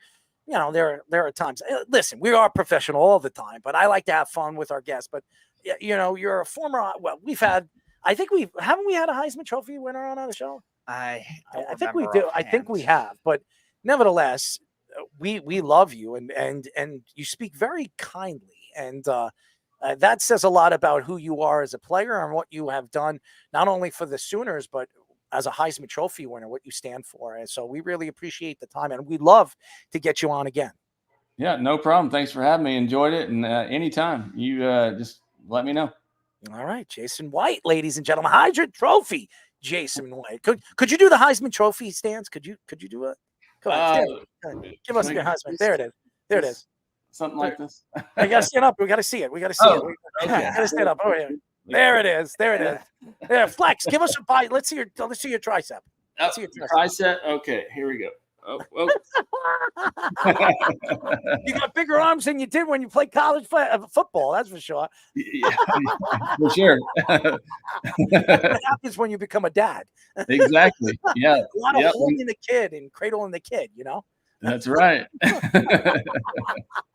Jason, we really appreciate the time, bud. Hey, no problem. Thanks for having me. Jason White. Fantastic. Great guy. Great guy. You know what? I love when we get guys on. They've never been on our show, and just like they're just open, cool, collective. And that's what I think Jason White is. He's just a cool guy. How could you not root for a guy like that? You know what I mean? So, and if he didn't have those knee problems when he was in college, I think Jason White was an NFL player. You know, he had a lot of knee problems. I think he had like 2 or 3 knee problems, knee surgeries before he even, I think after he won a Heisman Trophy or before he won the Heisman Trophy. So I think it was 2002 when he had the bad knee injury. Yeah, he was mentioning that. It was the 2 years before that. He won the Heisman Trophy in 2003. And then I think he had a knee injury at the combine or something like that, or he was rehabbing for a knee injury at the combine. It's horrible. So, yeah. It's horrible. Who would have thought? I mean, the guy could have been an NFL quarterback, maybe gone down as one of the greats. Who knows? You never know.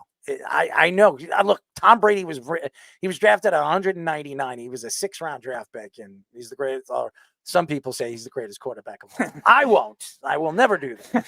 You will never hear that from these lips. I tell you what you would hear from these lips, but I'm not going to do it on live radio, ladies and gentlemen. You know what that means? No. What does that sound like? I don't translate random, like. Sounds like an animal, doesn't it? Yeah, I don't. What do you think? Like, I don't translate a random. a baboon. That's what they call them. Baboons, right? Baboons. Okay, well, You I like don't translate baboons? baboon language. Do you like baboons? I don't know. Have you ever seen a baboon? Not in person. What, you've never gone to a zoo? Not with a baboon. So you were hanging out with a baboon at the zoo? No. Okay. I said the opposite of that. Well, you just said that you were not hanging out with a baboon at a zoo. Who yeah, hangs I out with wasn't. Well, I know that you weren't. hanging Good. That's so end the sentence there. Not hard to do. The Giants won their first game of the season 21-15 versus the Browns in the game where Daniel Jones was the number one quarterback in the NFL as far as EPA or expected points added. Daniel Jones was rated at a 7.7, and Aaron Rodgers was the only quarterback this week that was above 5, being rated at 7.4. Pro Football Focus also mentioned that the Giants' offensive line struggled more in the pass protection than in the first 2 games, allowing 21 pressures. Several writers and the Giants.com also mentioned that the Browns defense being the best in the NFL at home since 2022, allowing the least total yards and passing yards per game. Malik Neighbors had another big game, 8 catches for 78 yards and 2 touchdowns. Neighbors is the second in the NFL in catches, 5th in receiving yards, and is tied for first in touchdowns through 3 weeks. First of all, Neighbors is a stud. Neighbors is a stud. We all know that. So, and don't give Joe Shane any credit for that. It was his son that told him to draft him, just so you know. It was his son that told him to draft, and one of his daughters said, draft Neighbors. So just so you guys know, it had nothing to do with Joe Shane. So I don't give him any credit. But he is a stud. There's no question this guy is special. Odell Beckham was special. Now, as long as he stays healthy, I think that he'll be on his way. We've seen a lot of these LSU wide receivers really explode, after they go to the NFL and then, obviously fall apart, later in their careers or very short in their careers, aka Odell Beckham with the knee and hamstring problems that he has had in the past. And then even Justin Jefferson, who's, barely over the first 3 years of his career, 4 years of his career, never got hurt and then started getting hurt. And now he gets injured every single year now. So I'm not saying they're injuries that you have to worry about, but it's still, when you look at Malik Neighbors, he is special. And I'm still not giving Joe Shane the credit for it. What I can say right now, I know a lot of Giant fans can't stand Daniel Jones. I know they can't. I don't care about the ratings or whatever EPA is, expected points added. Who cares about these statistics? It means nothing to me. And I don't care about your eye test and everybody, it's all about the eye test, as the Beef says. It's all about the eye test. What the hell does he know about the eye test? No offense, Beef. What do you know? You're a coach? You're a GM? You're an owner? Have you ever played football? Have you ever played, college football at a high level? You don't know crap. No offense to all you fans out there. You don't know crap. What I do know right now with the New York Giants is this team offensively is one player. It's one player. Now, Singletary is having a decent season because of Malik Neighbors. He's taking teams and making teams wonder, how are we going to stop this guy? And it's open up to, could you imagine if Saquon Barkley was on this team right now? Just think about this. You see what Saquon's doing over there with A.J. Brown and Davante Smith. Could you imagine Saquon Barkley in this offense? This team would be 3-0 right now. 3-0. Yes, you heard it. 3-0. You stupid Giant replica owners over there. I'm just kidding. Owners or fans or whatever the hell you think. Oh, we don't need them. We don't need them. You don't need them? This team right now could be so much better than they are. And the defense, obviously, They play great. I'll tell you this right now. They had 8 sacks in the game. Actually, Burns showed up. Ladies and gentlemen, Burns actually played pretty well. Give him a clap. Forced fumble. Got to the quarterback. Wonderful. The defense actually showed up in this game. But you're also playing an offensive line that's depleted. You're also playing Deshaun Watson, I think, forgot the understanding of playing the quarterback position. Daniel Jones outplayed a guy that just got paid, 2 years ago? $260 million or $250 million. Tell him what he's won, Bob. $40 million. Here's the thing. I love Daniel Jones. I always stick up for the quarterback that everybody hates. Why? Because I see that this quarterback could be good if he's on the right roster. Now, he's not Zach Wilson. Zach Wilson's horrendous. Okay? If you put Daniel Jones right now on a good team in the NFL, a team that has weapons all over. This, like I said about Dak Prescott, you put Dak Prescott in San Francisco, they don't lose. You're going to tell me that Brock Purdy's better than Dak Prescott? You're out of your damn minds. I don't want to hear it. Dak Prescott is a good quarterback. Daniel Jones is a good quarterback. Now, is he an elite quarterback? Dak could be. Daniel is not. But you don't need an elite quarterback to win. You don't. The NFL has always proven that to be. Remember in 2000? Remember a guy named Trent Dilfer? Does anybody remember that guy? I do. He's an analyst. Well, he's not an analyst anymore because he got fired everywhere he went. But I'm just, no offense to Trenny. But he was the Baltimore Ravens quarterback. That defense, he won the damn Super Bowl.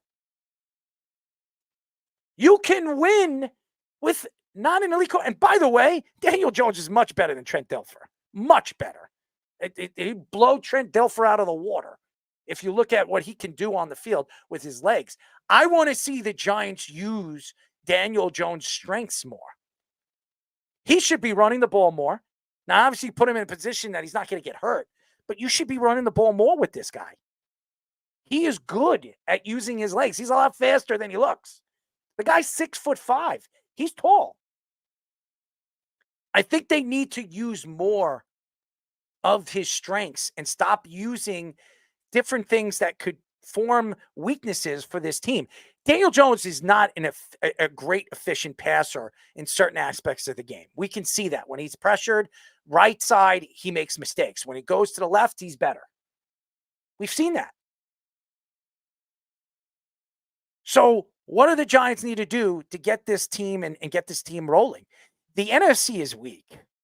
Did you see what San Francisco did not play well this week? Jennings, by the way, Speedy, I picked up Jennings. I should have started him. He got 46 points. I had the same problem in another league. I should have started him. I would have won this week, but damn stupid.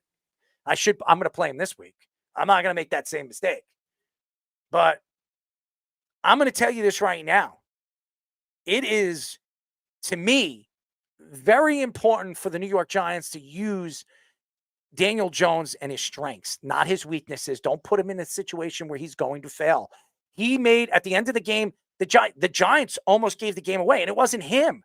They were just, the offensive line looked like they thought, the offensive line just said, you know what, we have this. We're going to just play sloppy. And they did. They played sloppy at the end of the game. The offense played sloppy at the end of the game. And I almost gave the game away to the Browns. But that was a great win for the New York Giants. I don't care what anybody says. The Browns, they're a borderline playoff team. They made the playoffs last year. The Giants should be 2-1. They should be. But I think that when I saw yesterday and when I saw what the Giants is, I don't know what this team fully is. And by the way, that was a great play by Singletary falling at the 1-yard line. He could have ran it in. That moved the clock up a little bit more and gave them the opportunity to run the clock out. That was something that I would believe Saquon Barkley wouldn't have done. I'm just speaking the truth. Saquon Barkley would have ran the ball in. I have to give Singletary a lot of credit because he fell on the 1-yard line. That was very smart. But for you Giant fans to hate what Daniel Jones is or what he is, that's what stood out to me. I know the 8 sacks and the defense, but what stood out to me is Daniel Jones in the last 2 weeks has been efficient. And if he's efficient, you're going to have a chance to win. Yeah, efficiency has always been the issue with Daniel Jones, both sensing pressure and missing a lot of the shorter throws as well, which still is a big issue for him at the beginning of the year. A lot of the screen passes, a lot of those. He didn't miss on a lot of them yesterday. Simple throws, yeah. And I think the intermediate throws, especially on the outside, were something he did better yesterday. Now, I think in the second half, there were a lot of Giants fans that were saying that he was missing high on a lot of throws and stuff like that. I'm not saying he played great, but I think the Giants. What do you want him to be perfect? No. I'm not saying me. I'm saying Giants. Some Giants fans. I think the case of them doing. Of course you do, Fish. Of course you do. The case of what Daniel Jones was in terms of his rookie year and even some of the beginning of the games this year and last year, compared to what he was now, that's good progress that's being made when the offensive line was breaking down for him. Like sometimes when the offensive line was breaking down for him, he got scared. He didn't sense pressure very well. And this was a game that Myles Garrett, I think, had the most pressures of any guy this week, and he was playing hurt. So that said something about him just outmatching Andrew Thomas in this game and the left side of that offensive line. So that's something you normally see Daniel Jones break down on, and he was much more composed in this game. And even Malik Neighbors too, like getting involved in many different routes finally. Like Brian Dable, I think, was holding those guys back previously, and Neighbors still was great anyway. I would be more worried about Brian Dable and his play calling, especially in the fourth quarter, than Daniel Jones. Brian Dable looked like he was playing safe. Now, he could have really dropped the ball down the throats of the Cleveland Browns. And then he started just to play safe in the fourth quarter, especially the last 10 minutes of the game.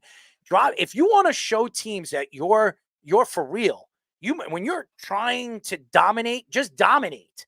Go drop another pass in. Throw the ball down the field to Neighbors. Take chances. Show teams that you're not afraid to take chances. That's what the Giants did so well with Tom Coughlin. That's what made Tom Coughlin fun to watch, is that he believed in Eli Manning. He believed in. Now you're going to tell me if Dable doesn't believe in Daniel Jones, it's already not going to work. Now Dable did not say he doesn't trust in Daniel Jones because he's been putting him back out there. Now he could have went to Locke. He could have went to, Mr. DeVito, but he didn't. He went back to Daniel Jones. It shows that he has faith that this kid's going to figure it out. I just think all the things that you heard in the offseason, that bothered Daniel Jones. It would bother anybody. When you're willing to move up and try to go after another quarterback, and you just gave me $40 million a year the year before, and you believed in me as a quarterback after I got hurt, and pretty much telling me that you might not think I'm the future of this organization, that would bother me as a quarterback. So maybe it took a little while for Daniel Jones to figure out, hey, you know what? I got to go out there and play. I got to be this quarterback that everybody believes, or everybody doesn't believe I could be, and stop, with this whole story with, who I'm dating. I mean, by the way, if that's true, he's a lucky man. I mean, I'm not going to lie to him. I tell him straight out, you're a lucky man. And so, and I think it is to be true. I think it is true, because it wouldn't have came out if it wasn't true. But what I do believe right now is Daniel Jones is going to be the only reason why this team is going to make the playoffs. He needs to play efficient. If he plays like this, the Giants got to stop with looking for a quarterback and we need to find this and we need to find it. Trust in what you have. When you trust in what you have, you can win with what you have. And I think they have to believe that Daniel Jones is going to figure things out. And I think he has. No mistakes. Let's bring Fish in. Let's bring, Scoops in. You guys are Giant fans. I'd like to know your opinion. I mean, I know you all have your own thoughts of Daniel Jones. Shame on you if you don't think that, or you have doubts on him. I think that you need to believe that he will figure it out. And I think he has. I think he's shown, once he has confidence in one of these guys to get open, like Neighbors, that could open up the field for other players to make plays. He just is very streaky with his accuracy. In the first half, he played the best half of football he's played since that Arizona first half, that half of football in Arizona when they were able to do it at the beginning of last year. I think it was also week 3. It was a great job. He was able to get Neighbors open a couple of times. I would say that the play calling was pretty excellent from Brian Dable to free up Neighbors, especially on that second touchdown. They were going to double him, and he motions Wandale over to the other side to make sure that they had to cover Wandale. And then on the back side of it, they had that little running back screen to draw the safety, so it was one-on-one. There's some really like subliminal stuff going on that Dable's able to do as a play caller to free up a guy like Neighbors. If they go to the playoffs, it's not because of Daniel Jones, it's because of Neighbors. Neighbors is so good that he demands double teams Who's getting already. him the ball? I mean, that pass in the end zone, yeah, he made the catch. That was a pretty good pass. You could say whatever you want. He had to throw it over the defensive players and put it where he was going to be. That was a good pass. You're absolutely right, but at the same time, he missed Theo Johnson wide open in the end zone. you make He mistakes, was man. erratic the entire second half. He couldn't hit the broadside of a barn, though. Well, maybe because the offensive line didn't protect him in certain aspects of those plays. You know, there was a lot of pressures on the left side. And Thomas, who got a lot of money, everybody keeps talking about Thomas. Thomas did not really have one of his better games. He had to go against Myles Garrett, the best player in the world, and he held him a couple of TJ times Watt is the because best defensive player in the world. well, he won the award last year, the defensive player of the year. I agree with you. Watt's probably better, but Garrett was pretty hard to stop. Let's put it that way. And that's a really good pass rush. They were a great defense last year, and no one thinks they're a bad defense now, which is why it was impressive. People did not expect this to happen. I would say on the other side of it, their offensive line could not stop the Giants defense, and it was wonderful to see. But Bowen was, this is a guy that doesn't blitz. Very famously as one of the lowest blitz rates when he was with Tennessee, around 27%. So was Bambi. What does that tell you? This week, 53%. Wink type numbers from the blitzing for the Giants. The Wink Martindale crap. Well, that's what he did. He brought all sorts of crazy pressure packages, and it was very smart. If you have two backup tackles or a tackle that's like coming back from injury, who I believe Willis got hurt in the game again, that's what you do to a team that doesn't have the communication now. You just blitz the crap out of them. And it's great to see that Bowen is versatile enough and to make that game plan. And we have a guest coming on who could tell us all about defensive game plans. I feel sure he will. That he would say that the Giants' game plan was great. He knows all about defense. We all know that. Antoine's been on the show before. But before we get Antoine, I'd love to hear Scoops. You guys are Giant fans, so I want to know. I want to see what you guys see. I saw what I saw. And for anybody to think that Daniel Jones had to play even better to prove himself, I think it's ridiculous. If you play clean football, that's all you need to do. Clean football helps you win games. That's all you need your quarterback to do. And the defense should do the rest. Scoops, your thoughts? Man, I personally still like Daniel Jones. I agree with you 100%, Errol. I do think that him in the connection with Neighbors, of course, the first game, it wasn't really all there. Look at that throw. Look at that throw. Did you see that was throw? a good throw. That was a great throw. That is a fantastic throw. Come on. Hey, look, Cason knows this. Antoine Cason knows this. Look at that. Beautiful throw. Beautiful. I mean, you couldn't have thrown the ball better than that. Go ahead. I'm sorry. No, yeah, I'm gonna just basically, and I'm not a Giant fan, by the way. It's taking them a minute, only for the fact that now it's getting pretty clear that Neighbors is a good threat. Neighbors is that number one guy for Daniel Jones. But then again, that's all that Daniel Jones does have. So I mean, now like I said, the first game wasn't really all there for the Giants and Malik Neighbors. I mean, yeah, he did connect with him a couple of times here and there, and they did have decent chemistry. But the past two games is really where they've shown their chemistry in like late, especially in the game, to where the Daniel Jones to Malik Neighbors connection is really where it's at in New York. But my thing is that I'm so happy with the way that the Giants defense played this time around against Washington. There were so many sacks, so many pressures against Jaden Daniels that there was so many sacks that, Jaden Daniels should have easily went down for like a big 6-7 yard loss, but he ended up running around the defender for about a 2-yard loss, which, it's not as anything compared to a 7-yard loss, of course, that the balls, of course, moved way back to the 7-yard loss. But my thing is that the Giants defense completely did what they needed to do against Washington in this game. They pressured Deshaun Watson. They were all in his face that entire game. Chapman and Dexter Lawrence were all up in his grill the entire time. Even Brian Burns. Brian Burns had a pretty solid game. Finally. Yeah, finally. Overpaying him, man. But, a lot of these... But yeah, a lot of these guys actually looked really good with pressuring Daniel Jones. And look at that right there. That Fish is just showing on the reel right there. But like I said, that was really like a big surprise. Is he playing dice over there? I mean, he better be playing dice. Yeah, dice. Yeah, well, he's going to be dicing out of there if he doesn't start playing a little football, man. That's all I'm saying. But Shout out to undrafted free agent Elijah Chapman. Nice call there, Scoops. Yeah, Chapman had a great game. So, I mean, personally, like if these guys, if these Giants, man, if they play against a good team, a good offensive playing the line, Cowboys on Thursday, they should beat them the way the Cowboys are playing. And on top of that, the Cowboys are going to be ready for the Giants. Yeah, like, they are. They'll know, like, in a way, be like, oh, this Giants. If they surprise them, if they punch the Cowboys offensive line in the mouth, then it could surprise everybody. They could walk out with the win if the Giants I'm sorry, I keep saying offensive line. If their pass rush actually gets in Dak Prescott's face the way they did with Deshaun Watson. We will see. When we come back, ladies and gentlemen, he's been waiting very carefully and very smoothly, as he always does. He's smooth on the football field, and he's smooth in our hearts.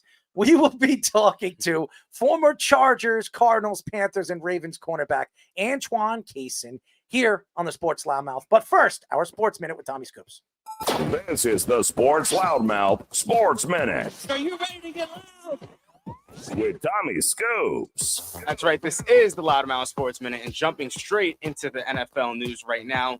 Bengals right tackle Trent Brown was actually carted off the field during the Commanders game just now. While Brown was blocking defensive line Dorrance Armstrong, Brown's knee actually gave out, where Brown stayed on the ground before being carted off and is not expected to return to the game. Now switching over to some MLB, veteran Rockies outfielder Charlie Blackmon announces his retirement for the end of the MLB season. Blackmon is a 4-time All-Star, a 2-time Silver Slugger Award winner, and is going to be calling it a career after 14 seasons with the Rockies.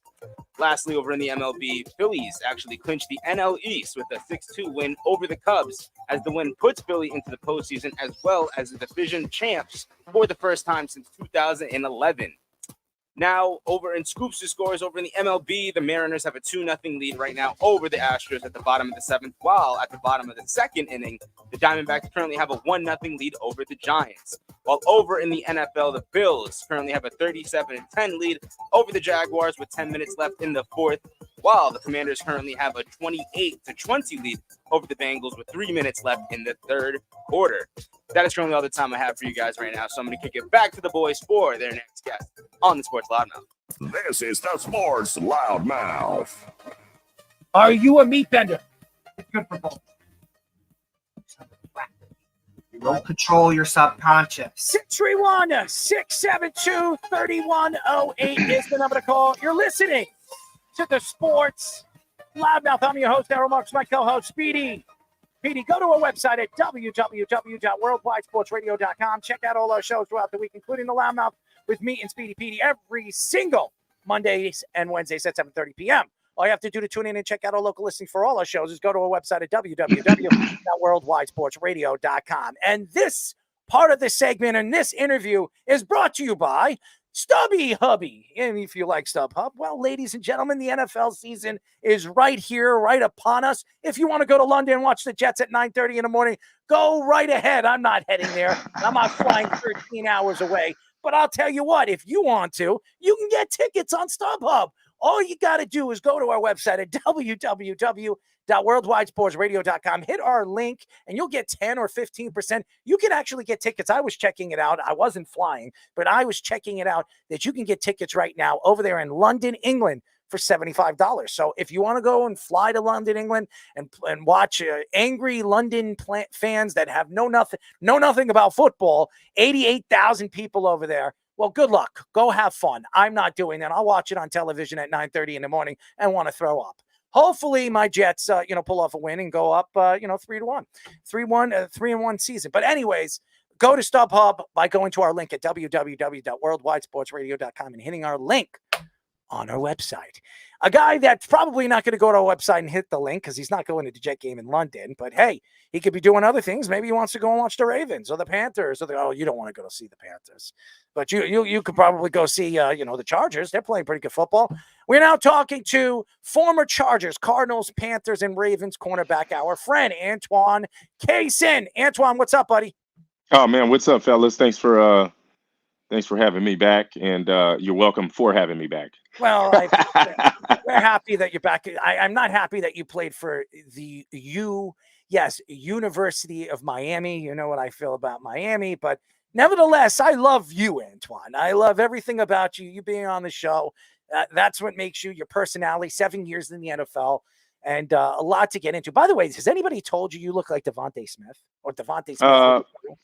No, I've never heard that. I haven't heard that Well, one. listen, it's a compliment. I mean, I'm not looking. I'm just telling you what you. Come on, Fish, you got to get the picture of Davante Smith and Antoine Cason on here, and I'm telling you right now, they actually look like each other. I'm not Well, lying. shit. Well, shoot. You can call me Antoine James if he can get me a roster spot on the Lakers. Hey, the Lakers are going to need you. yeah, I'll play defense. Yeah, that's all that matters. Don't ask me to shoot. There'll be room in 2 years once LeBron retires and his son's out of the league. See, now I'm too old for that. I need it now. You got a bunch of ball hogs over there anyways. So yeah, LeBron James and Anthony Davis. You won't need to shoot. So anyways, so let's get into it, Mr. Cason. A lot to get into with the NFL season. It's been crazy. The quarterback play has been horrible. It really hasn't been good. In the first 3 weeks, first of all, we've only have one 300-yard quarterback this season so far. So that's crazy. Patrick Mahomes has had his worst 3-game start in his career. What is going on right now with the quarterback play? It's very interesting, and it's very, very tough sometimes to watch. And it gets to the point where, okay, when I came into the league, there were not this many rookies starting. I do wish this many rookie quarterbacks were starting. I would have had way more interceptions.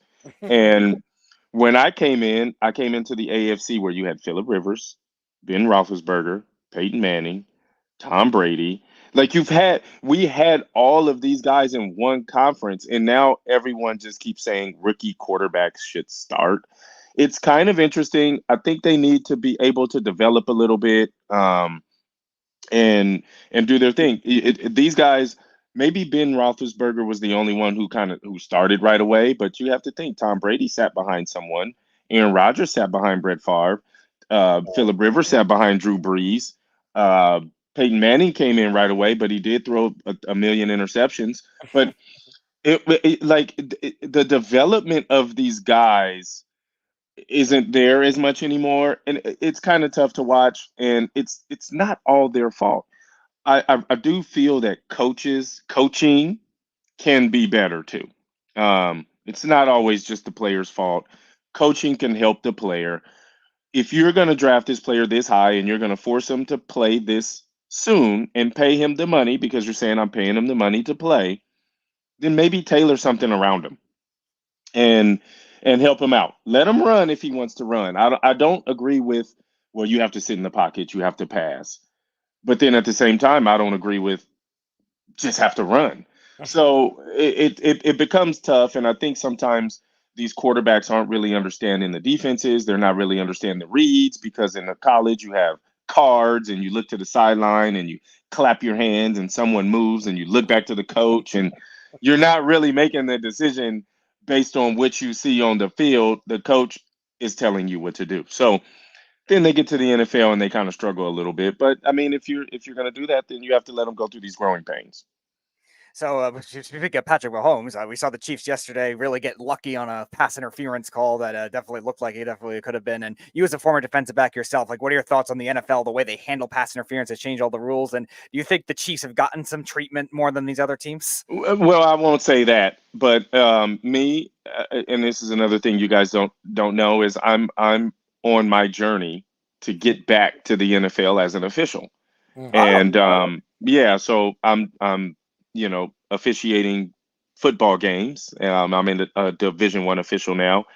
And so seeing that, to me, I can talk about it because I don't get fined. I feel that, that is pass interference. And,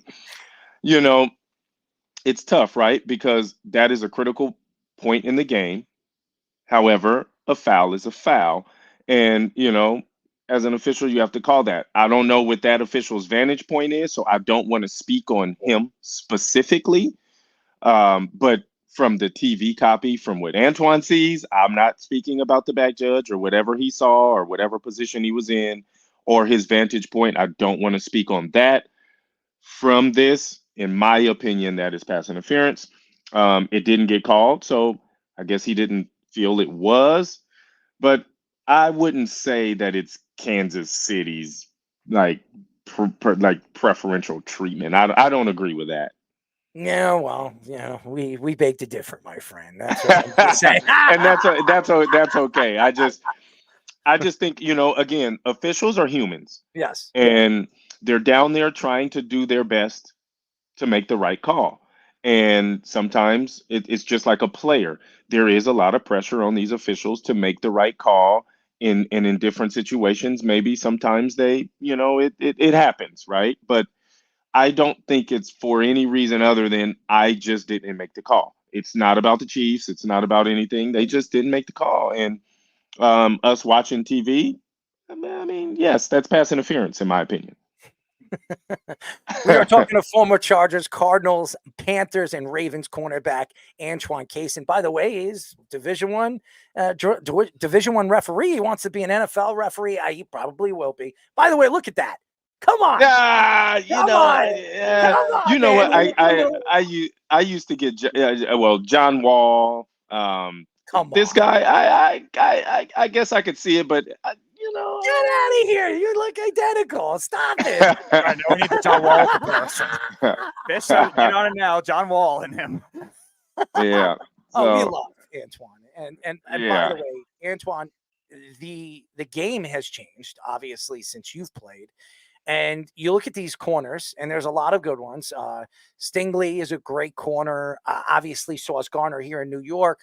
We've seen a lot of these guys, really just pop out of nowhere and become, well, they didn't pop out of nowhere, but they're becoming superstars. Like in the first year they step on an NFL football field.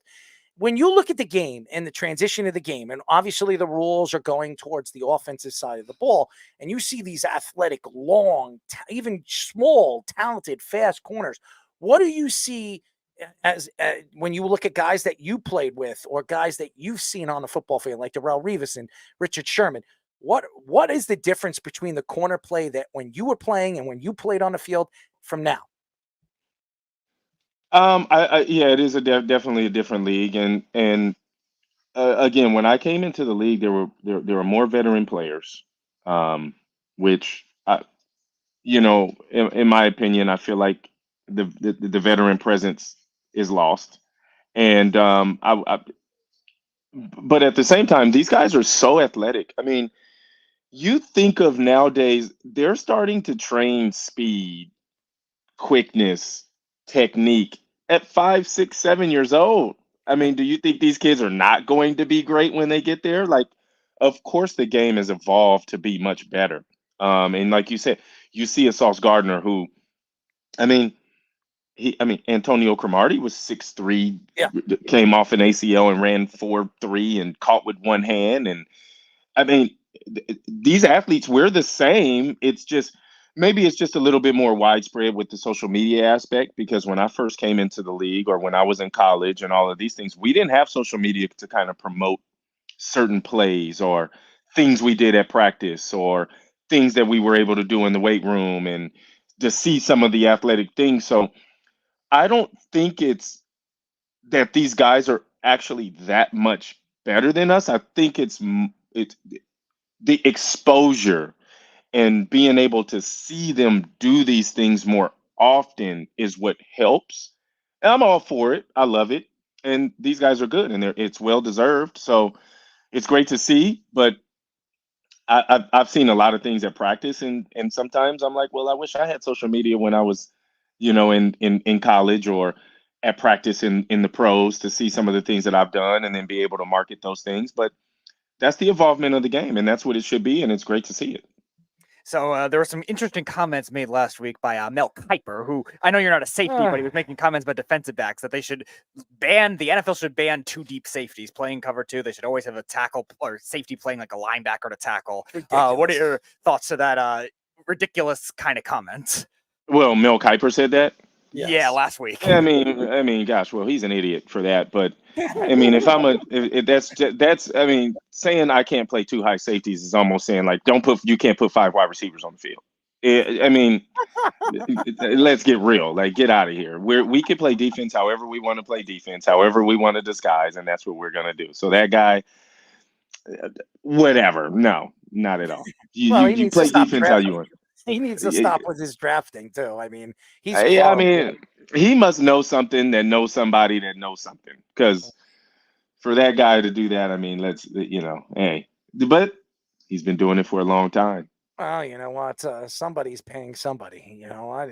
Maybe I need to do that. Pay somebody under the table. Maybe I should reach out to Roger. Roger don't like me, so I doubt he's going to let me pay anything. So, and by the way, my question to you. And by the way, we are talking to former Chargers, Cardinals, Panthers, Ravens cornerback Antoine Cason. He's been on our show before. Great personality, great things.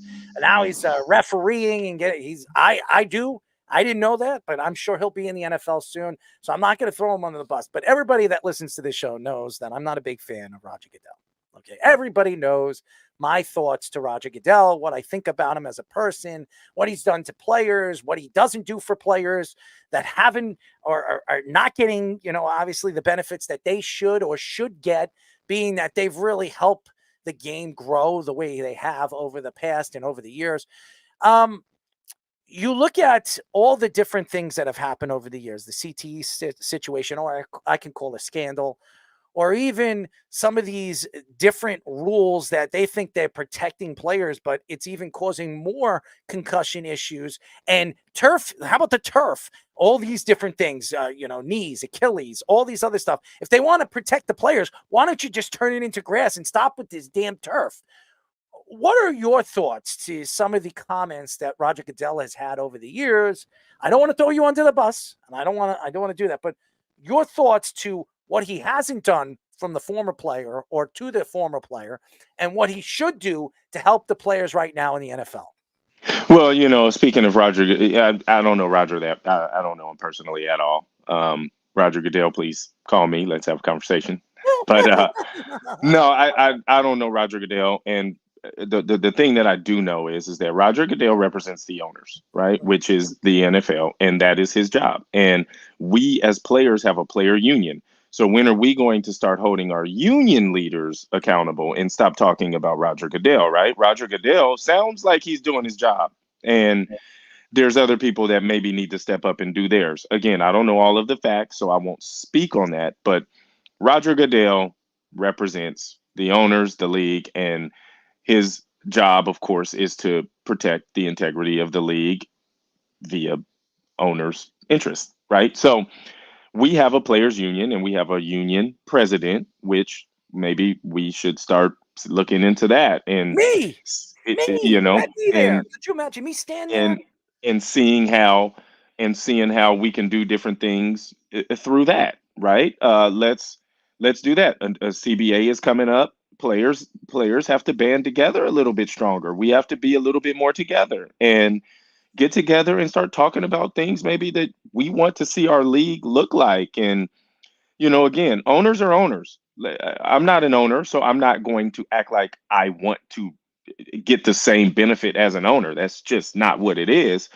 However, as players, we can get together and ask for different things that help us be a little bit more progressive and be a little bit more in tune with what we do out there on the field and put butts in the seats. So the NFL does do a great job of continuing to advance the game. And I feel you about Roger Goodell. If those are your feelings, those are your feelings. I don't know him personally, but I do know what his job is, and it sounds like he's doing it very well. And again, we have to get to our players union and start demanding a little bit more there, or not even demanding, just start the conversation there and, help players in different ways and do different things with different benefits or, different field conditions and different this and different that. So I would think that's where the conversation should start, and then just kind of go from there and continue to grow this league in every way that we can. You know what I'm going to do? I'll reach out to Jerry Jones. I'll reach out to Robert Kraft and take him to a massage parlor. That's what I'll do. And I mean, you know what? I think they have that covered. I think you have to do something different for them. Let's reach out to Deshaun too. Maybe he could be one of the speakers. Well, I think he's got that covered too. Hey, Draymond Green can come too. Yeah, He you know. himself, on social medias too. Yeah, That's for him. they sound like they're doing very well. I will say that I should speak. I should speak for the players. I don't know if Roger Goodell's going to want me to speak. Who the hell are you? But guess what? I have a mouth and I know how to use it. Well, not in those ways, but you know what I mean. I know how to use it. I was gonna say someone just went to jail for this. Okay, you got to be careful with that kind of stuff. He's shameless. He doesn't care. All right, back to more stabilization here. I know you're also a big Arizona Wildcats guy. They have a very impressive wide receiver, McMillan. I don't even know how to pronounce his first name. I've never seen that kind of name. There he before. is. Okay. Oh, there's the John Wall one. All right, I can see that. I can see that. That's what I hear. Look, I don't know, but hey, I hear that. I can see it. Maybe both of you could try to make an NBA roster together. He's been trying to come back for the last 2 years. Oh God. Well, I mean, I wish I had a John Wall contract right now. I would like one of those. Those basketball players make way too much money. Holy crap, do they make some money, man? Oh, yeah. Starts with your union. Mm-hmm. Yeah. Starts with me.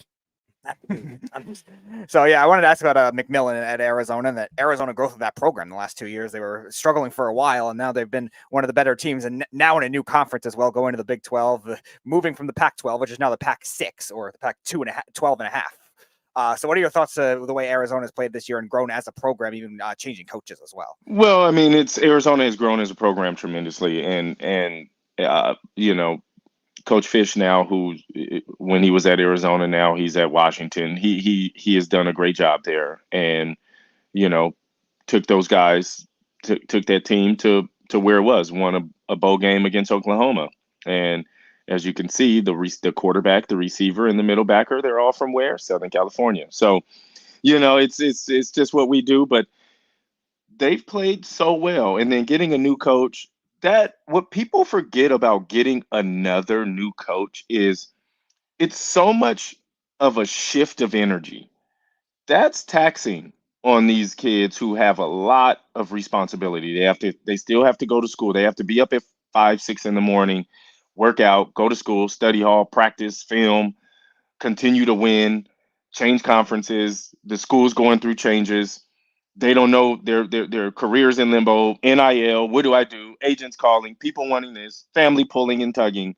There are a lot of things that are on these young men and women.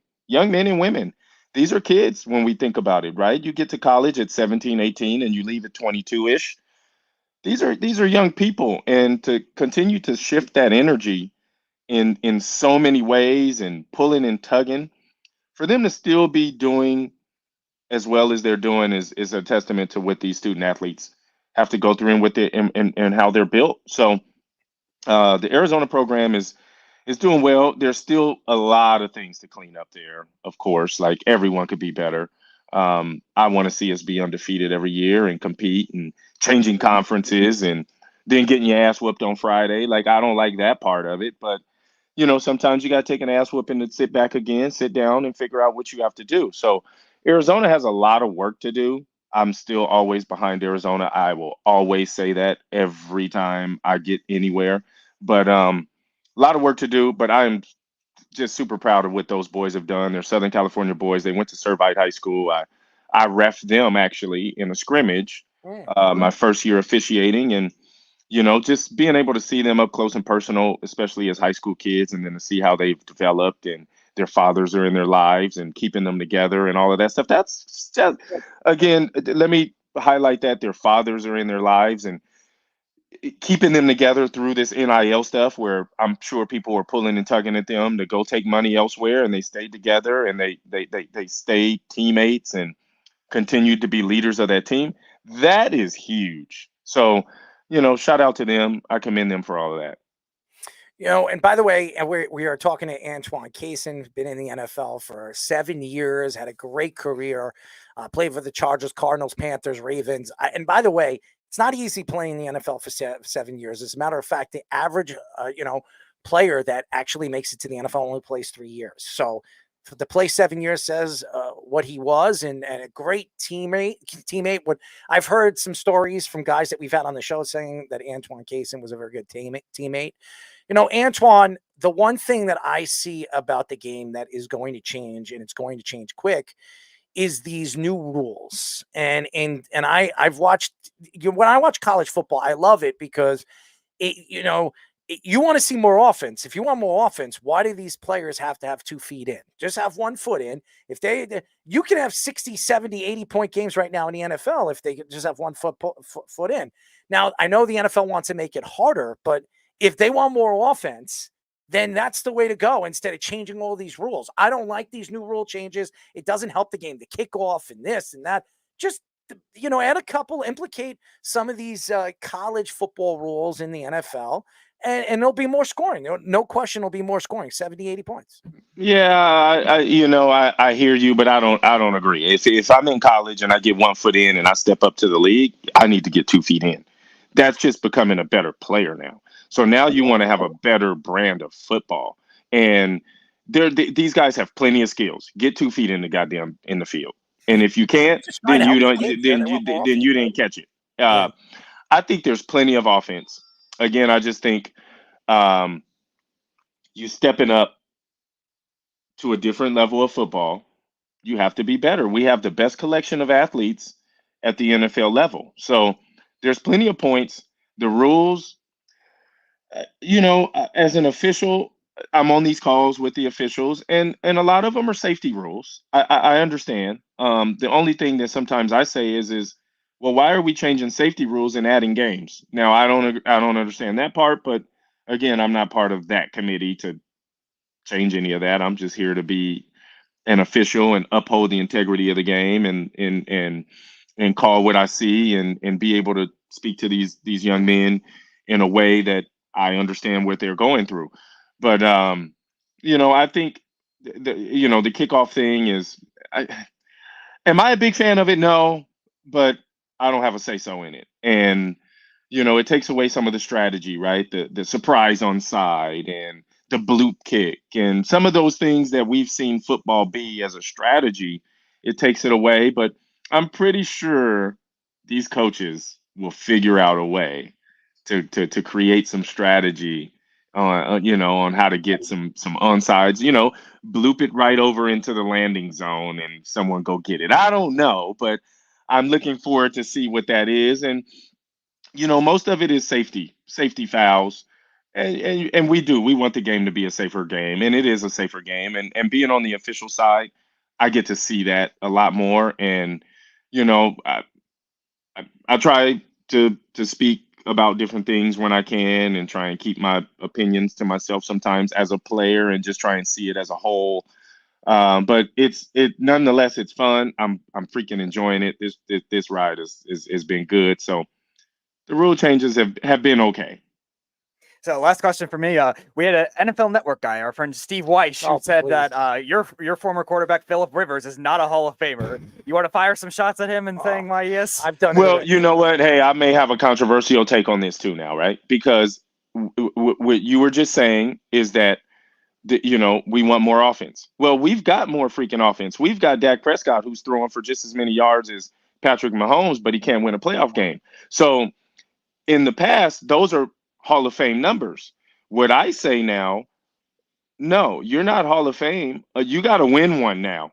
Should be kind of the deal. Like anyone could go out here and throw for 4,000 or 5,000 yards now.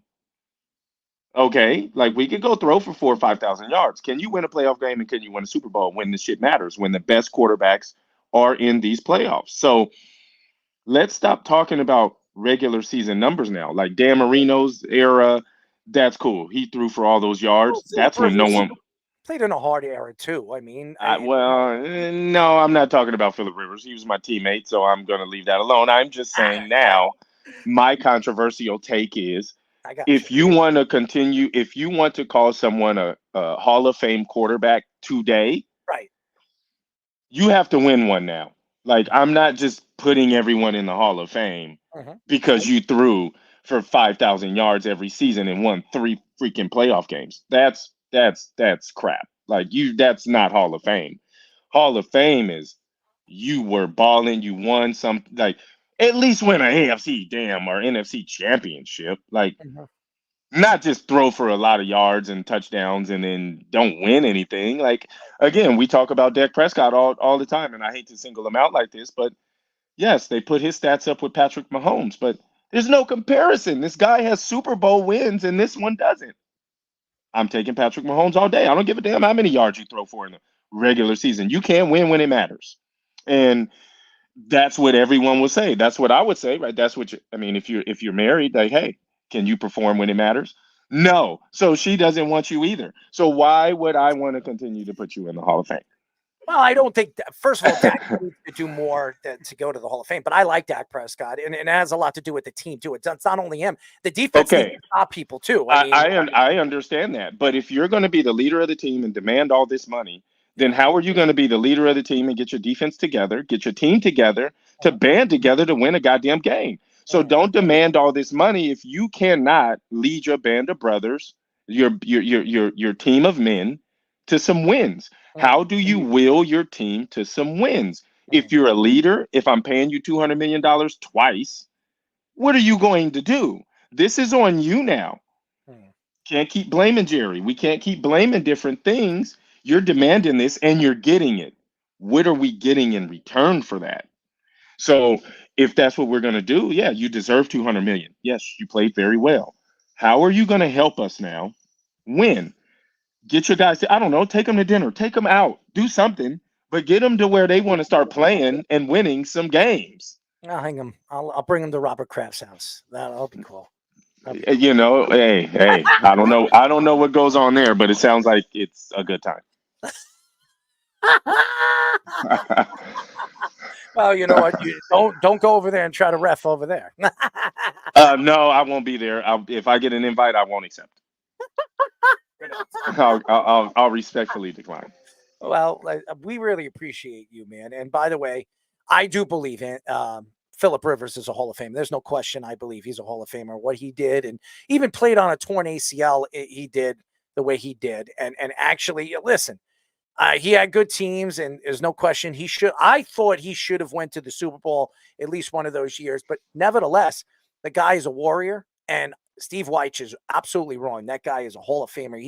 He has the best numbers out of all those quarterbacks. No, he didn't win, but Pittsburgh had. I mean, that Pittsburgh defense is unbelievable. And whatever Eli did, he did great things, and there's no question that he did. But that defense, what they did in the playoffs in 2007 and 2011, were unbelievable. So you have to have a team to win a championship too. You know that, Antoine. So, but the quarterback you have to have some good leaders. So just because you're a quarterback does not make you a leader. Is all I'm trying to say. I got you, man. That's it. Like, just because you're a quarterback does not make you a leader. That's all my point is. I'm not talking about anyone specifically. I'm just saying, just because you're a quarterback does not make you the leader of the team. We saw Baltimore Ravens win the Super Bowl. Who was the leader of that team? That's all I'm saying. That's the bottom line, because Antoine Cason says so. I'm just kidding. Anyways, Antoine, we love you. Thank you for joining us as always. We'd love to get you on again, as always. And it's nice to know that you're getting back into the game, and we'll see you on an NFL screen again soon. Hey, man, I love this game. I'm here for it. Been doing this stuff since I was 7 years old, baby. So you'll see me back on an NFL field because I'm busting my ass to do it. That's the determination that I've always had. That's what got me there the first time. That's what's going to get me there the second time. I will be there. And then I won't maybe be able to talk too much to you guys, because then you're going to be asking me about calls and I can't do No, I'm not. We'll have the updated image of you and Davante Smith next to each other. No, when you're on the football field, you're going to invite us to the game so we can be on the field with you. And, we could just talk trash, when we're there. I'll do the trash talking. You don't have to do anything. I'll do the trash. I'll especially do it if it's the Chiefs. But again, I love this game. I do. I really enjoy it. I being an official, it helps me do everything that it did as a player. I get to work out. I get to watch film. I get to be a part of a team, which are the officials. I get to travel with the officials. I get to go to meetings with the officials. We get to have, conversations about the game. I get to go on the field. I get to talk to the coaches. I get to talk to the players.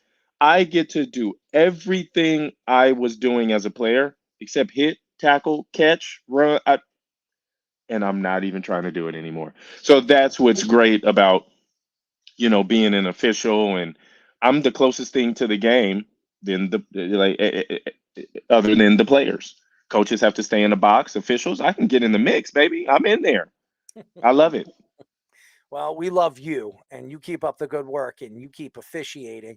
And when you make it, I want to be on that football field, the first officiating game in your NFL career as an officiator. How about Yeah. that? I would How about that? Yeah. that? Hey, Robert, we need a ref draft. maybe maybe I should be a referee. What do you guys think about me being a Oh referee? yeah. Good luck. Jeff will finally get the calls. I don't know about that. I'll be like, damn you little bastard. Just screwing up again.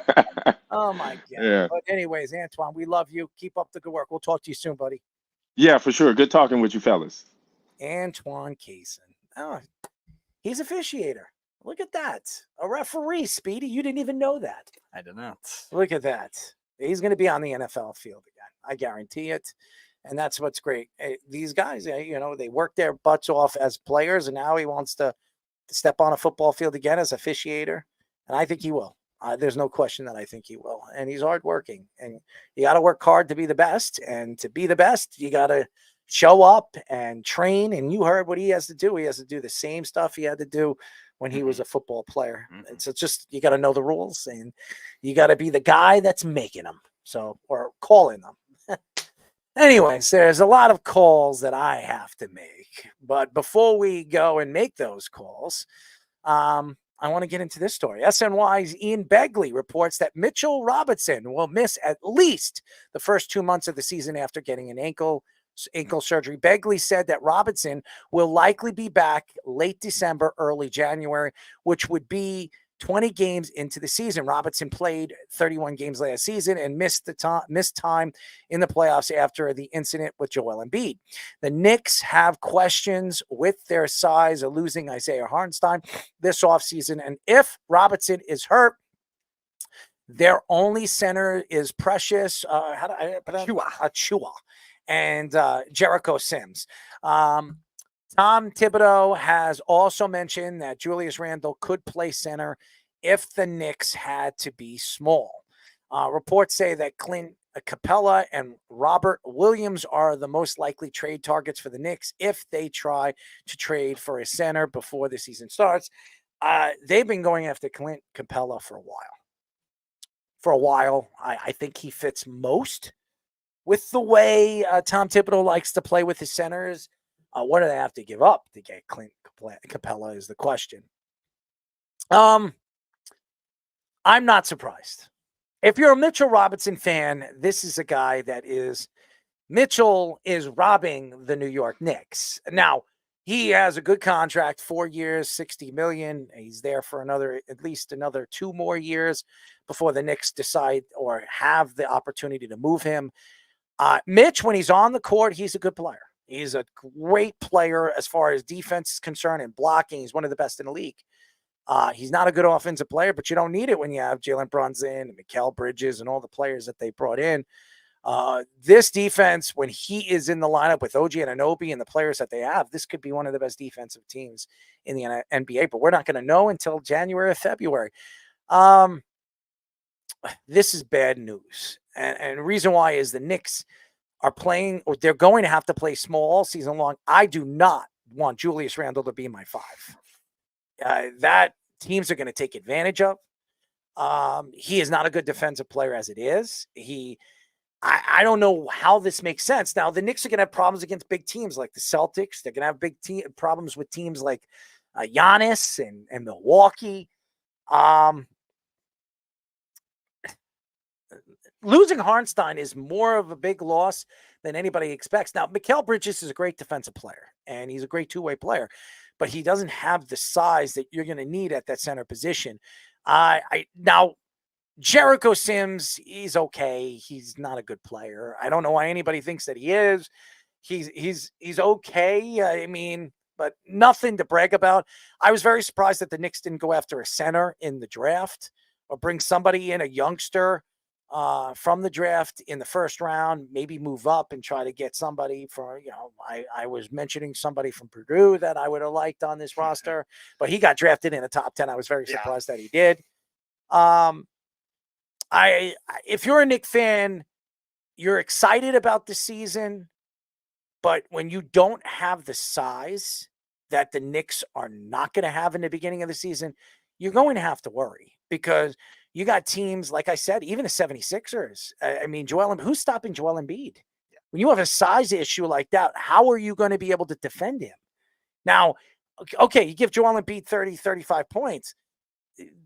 You're already behind the 8 ball against teams like that. So I don't know how this benefits the New York Knicks. Now, and the whole Julius Randle thing, the bricklayer himself, him playing defense, it just doesn't make sense. The Knicks are going to have to make a move very quickly before the season starts.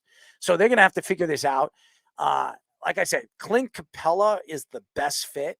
I know Robert, what do they call him? Robert, or Jeff called him Robert Williams. Robert Williams, whatever. Jeff's boy. I don't want Robert Williams. I would rather Clint Capella because I just think that he's more athletic and I think he fits the way the Knicks want to play. And Tom Thibodeau played in the second half of the game this season, going up and down the court the way he did. I think Clint Capella is athletic and I think he can play that style of game. And you don't need much more than just him blocking and playing defense in the paint. And when Mitchell Robinson does come back, then you have, you don't have to argue about any of that with the defense. Now, I like Ochoa. I like what he does. He played well last year, but teams are going to figure him out. And he's undersized at his position. Yeah, he's lean. And he's lean. So what's it going to take? What happens if he goes down? What are you going to have? OG and Anunoby play center? I mean, it doesn't make sense. I think the Knicks got to figure this out, and I think they need to figure it out quick. I trust in Leon Rose. I trust what Leon Rose does. So if there's anybody that could figure this out, it would be Leon Rose. The Brook Lopez thing was available early this offseason. I think they should have jumped on it when they had the chance.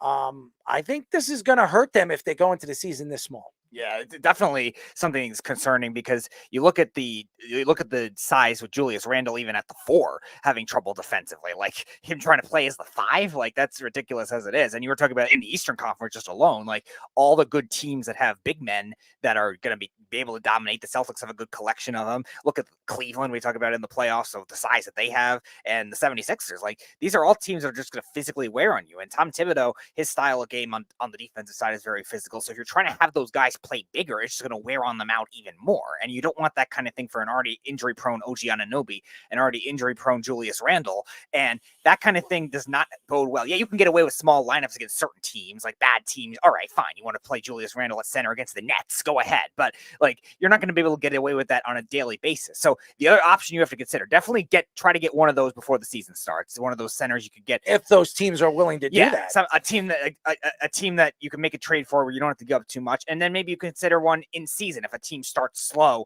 maybe let's say Memphis starts slow for whatever reason, maybe you go after a Steven Adams or something like that, another veteran center that you can get. You need to get it more in quantity because the Knicks can't afford to be playing small where you're so predictable either. That's not going to help their identity as it is, as good as the depth may be for the Knicks. So they definitely have to get on it, especially with how many injury-prone players that they have on this team. All right, Fish, you're a Knicks fan. I mean, this story is not going to make any Knicks fan very happy. You hear Mitchell Robinson won't be back until January or February. It makes you want to throw up. And when you hear Julius Randle playing the 5, it really makes me want to throw up.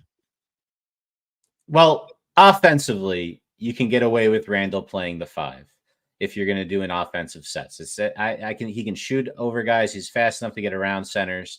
That's not the worry. The worry is on the defensive side of the ball. If you have another defender that's got the length to guard a center, then it doesn't necessarily have to be Julius guarding him. And they're talking about, and hold yourself, look, he is 6'9".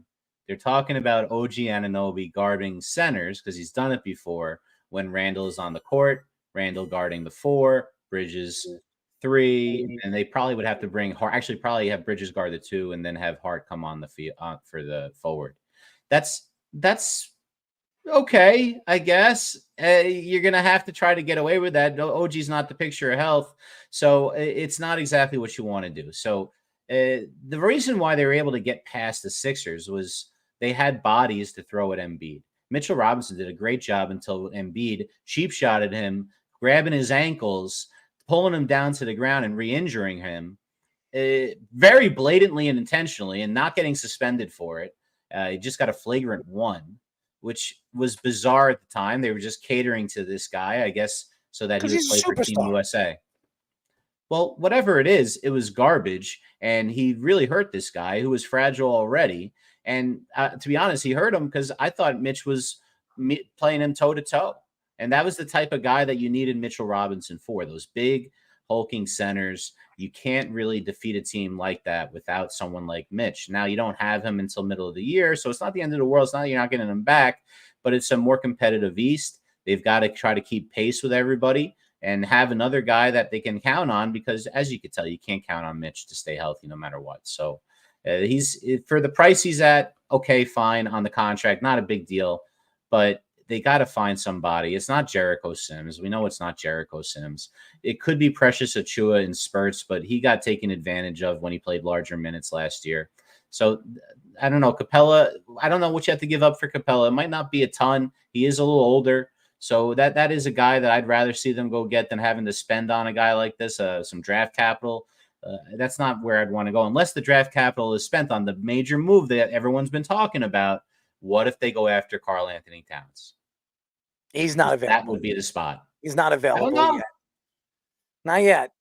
He might be, but I don't think he's available yet. And I don't see the Minnesota going out there and say, hey, you know what? We're going to give away one of our best players for nothing. Because the Knicks, remember, they gave up a lot to bring in Mikal Bridges. Now, not a lot because those are going to be probably 30 or 25 picks. You know what I mean? It's every other year. And the Knicks can't trade the every other year draft pick. So that could be costly for the Knicks to make a move like that. But I think Mikal Bridges was a great move by Rose. There's no question that it was, and it will benefit him in the long run. But they're going to start the season very small, and that could cause injuries and problems in the long run. We'll see. I know Keith doesn't believe it's going to be a problem. I think it is going to be a problem early in the season, and we're going to see that.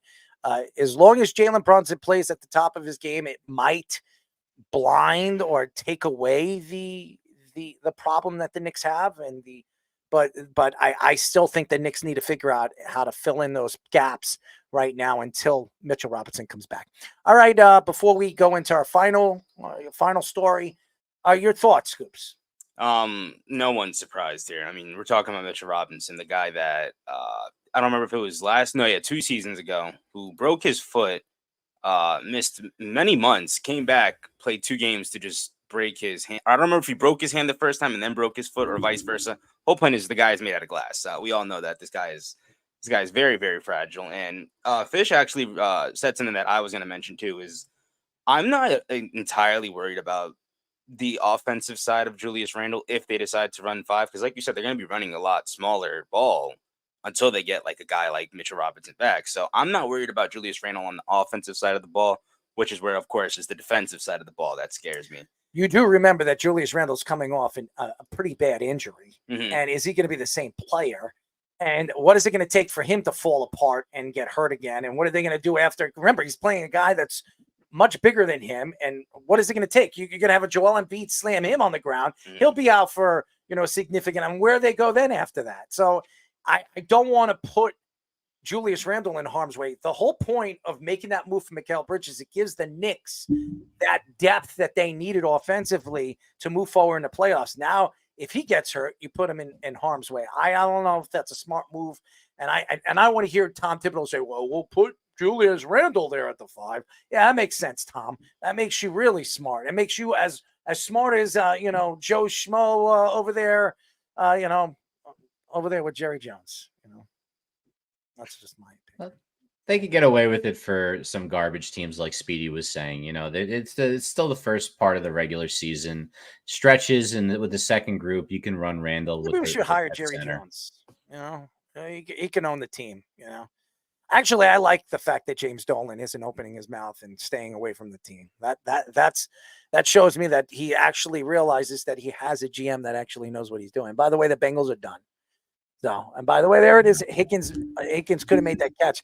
I think Higgins is going to have a great week next week, but is the Bengals done? 0-3. This is the first.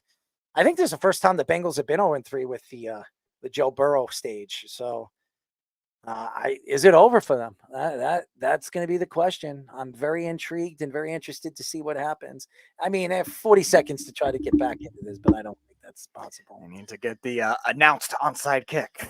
Caitlin Clark was unanimous Rookie of the Year and was also fourth in MVP voting. Angel Reese didn't seem bothered by Clark getting the unanimous Rookie of the Year, tweeting today she was blessed. Stephen A. Smith said the fact that the decision was unanimous was ridiculous and would have picked Reese over Clark before she got hurt. Former WNBA All-Star Cheryl Swoop said that Caitlin Clark was not dominating this season. What the hell is going on here?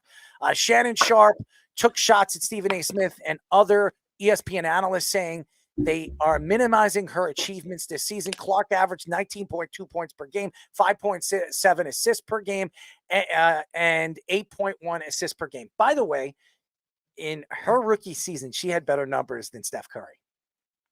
Better numbers than Steph Curry. Okay? The great Steph Curry that everybody loves and adores. Her numbers were better than Steph Curry in her rookie season. And she's only going to get better. And she's changed the game and made the game better. And I don't agree with much of Shannon Sharp and what he has to say.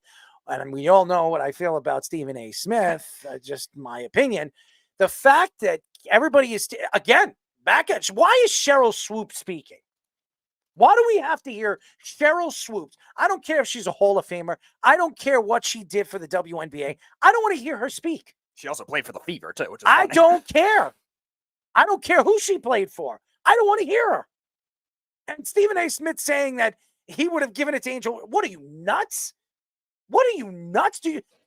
Have you watched it? I understand Stephen A. Smith knows basketball. He can't play basketball. He knows basketball. That's for damn sure. I've seen him shoot a basketball. That was enough said. I don't need to see it anymore. But he knows basketball. He knows how to write for basketball. Caitlin Clark has had one of the greatest rookie seasons we've ever seen a woman have. Yes. Look at those numbers. Those numbers they're not blinded to see what she's done for the game of basketball. All right? And she's helping the game grow. What is everybody's hatred of this woman? She deserved the Rookie of the Year. No matter, I don't know if she's unanimous winner, but she is absolutely the Rookie of the Year. Even if Angel Reese played this year and averaged a double-double, you're going to tell me Angel Reese had a better season than Caitlin Clark and what she's done for women's basketball? Now, she should have been on the USA team. So should have Caitlin Clark.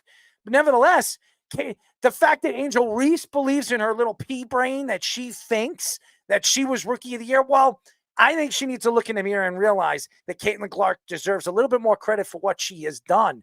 All this craziness, all the people that have taken shots at her, everybody that's thrown out on the bus, and she still goes out there and plays the game. And she doesn't really throw anybody under the bus. How many people have picked on this woman? Told her that she doesn't deserve all the credit and all the stardom that she's got so far early in her career. She has done more for the WNBA than half these women have. And nobody wants to give her credit for what she's going to be bringing back to the WNBA in the future. These women should be looking up to her. These young kids are going to be looking up to her, what she is doing for the WNBA. Listen. In the last 10 years, do you think half of these girls that are going to college would even think or want to play basketball or even want to play basketball so they can go to the WNBA? No. Why do they want to do it now? Why does every young kid right now want to be an NBA player? Because of what Steph Curry's done. Remember, Steph Curry grew a couple inches when he went to college. Steph Curry was small. He had to change his whole shooting motion. He changed basketball, not for the better. That's just my opinion. But nevertheless, He's opened up eyes for young kids to want to be what Steph Curry has become in the NBA. And look, Steph Curry's making $200, $300 million. Who doesn't want to be Steph Curry right now? Caitlin Clark's going to change the game. She's going to open up opportunity where you can make money in so many different angles, so many different areas. Why is anybody taking shots at this woman? If anybody, they should be kissing her ass. Yeah, and anyone that's fourth in MVP voting and saying that the person didn't dominate is ridiculous in itself for Cheryl Swoops to say that kind of thing. And you look at, like, you're saying there's only going to be 3 dominant players in the entire NBA, the three people who finished above Caitlin Clark in the MVP voting. I'm not saying Asia Wilson didn't deserve it. She had a tremendous year. And then there's Nafisha Collier and Brianna Stewart. But, like, you're saying there's only 4 good players in the NBA and WNBA in that case, which is just ridiculous in itself for her to say that. And Angel Reese, you want to say, all right, so she wasn't dominant, that kind of thing either. Angel Reese was not even in the top 20 in the MVP voting. So it shows the difference of how Caitlin Clark was unanimous for the Rookie of the Year. And I think it was funny. I think the article I was reading on this, our friend Robin Lundberg was taking a shot at whoever was voting Angel Reese got 1 4th place vote for MVP or something like that. But nevertheless, like, Caitlin Clark got a 4th place vote for MVP, and you're going to say she shouldn't have been unanimous Rookie of the Year is just insane. It's sad. It really is sad because you're not going to give this girl any of the credit that when credit is due. Okay. She's taken on everybody's craziness over the last couple of months. Everybody. Remember Jeff coming on the show saying she wasn't this, she's not this, she's not going to have a good rookie year. Look what she's done. Now, she's not averaging 30 points a game.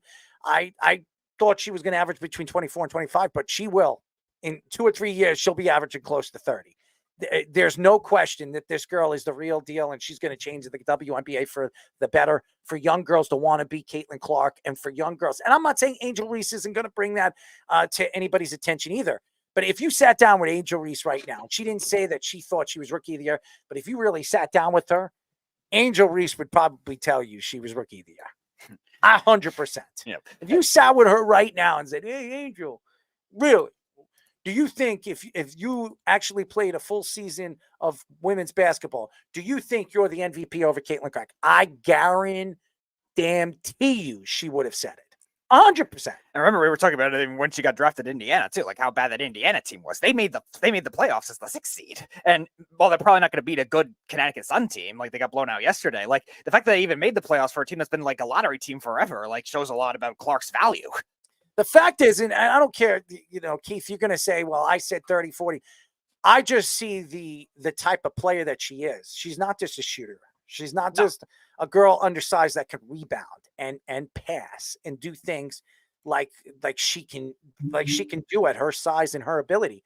I think she's a phenomenal basketball player, and she's the perfect woman to move forward in the decades and decades moving forward for young girls to want to be like her.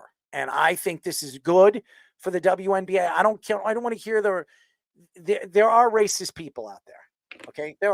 There's going to be racism no matter where you go, no matter what sport you're in, but give this girl some due. I mean, seriously, stop with this stuff. Stop with, oh, she's not this, she's not that. Who cares? The fact that she's helping the game grow, that's all it should matter to you. Everybody's hating on this woman. What is it going to take for them to just give her some credit? It's sick. It really is sick. Anyways, all right, Fish, your thoughts. Here's some credit for you. Look at the stats on the board here. So my favorite thing about her is when they didn't put her on the Olympic team, she got furious. The All-Star game, they beat the Olympic team. And this is what she did kick the crap out of him. And this is what she did after the All-Star break. 24.3 points, 5.5 rebounds. Again, she's a guard. 8 assists a game, 42.2 field goal percentage, which again, she's a guard. She's shooting a lot of outside shots. 36.7 from 3, 90.6 from the line, 1.33 steals, 0.68 blocks. That's quite the all-around game. Angel Reese is a get you the rebound and put it back type of a person. She has a little bit of a short game near the basket, and that's about it. But she's really good at it. That's not an MVP type of a player, though. That's not the skill set of an MVP player. So the fact that anyone's even talking about that's ridiculous because they're just harping on, all the, the back and forth that's been going on since they were in college, the racial element of it. Everyone just wants to take a side. If you're just looking at it basketball, I mean, what's the equivalent of like what is she, like an 18 and 10 power forward? Yep. A very good player, maybe on the All-Star team. That's what Angel Reese is. And then you have someone who's like averaging numbers that are somewhere between Jordan and LeBron numbers. What are you talking about? Who are we comparing here? You have to realize the talent here. She is an incredible shooter. She gets her own shot. She maybe takes her shot too much, but she's really good at it. It's like Steph Curry. No, yes.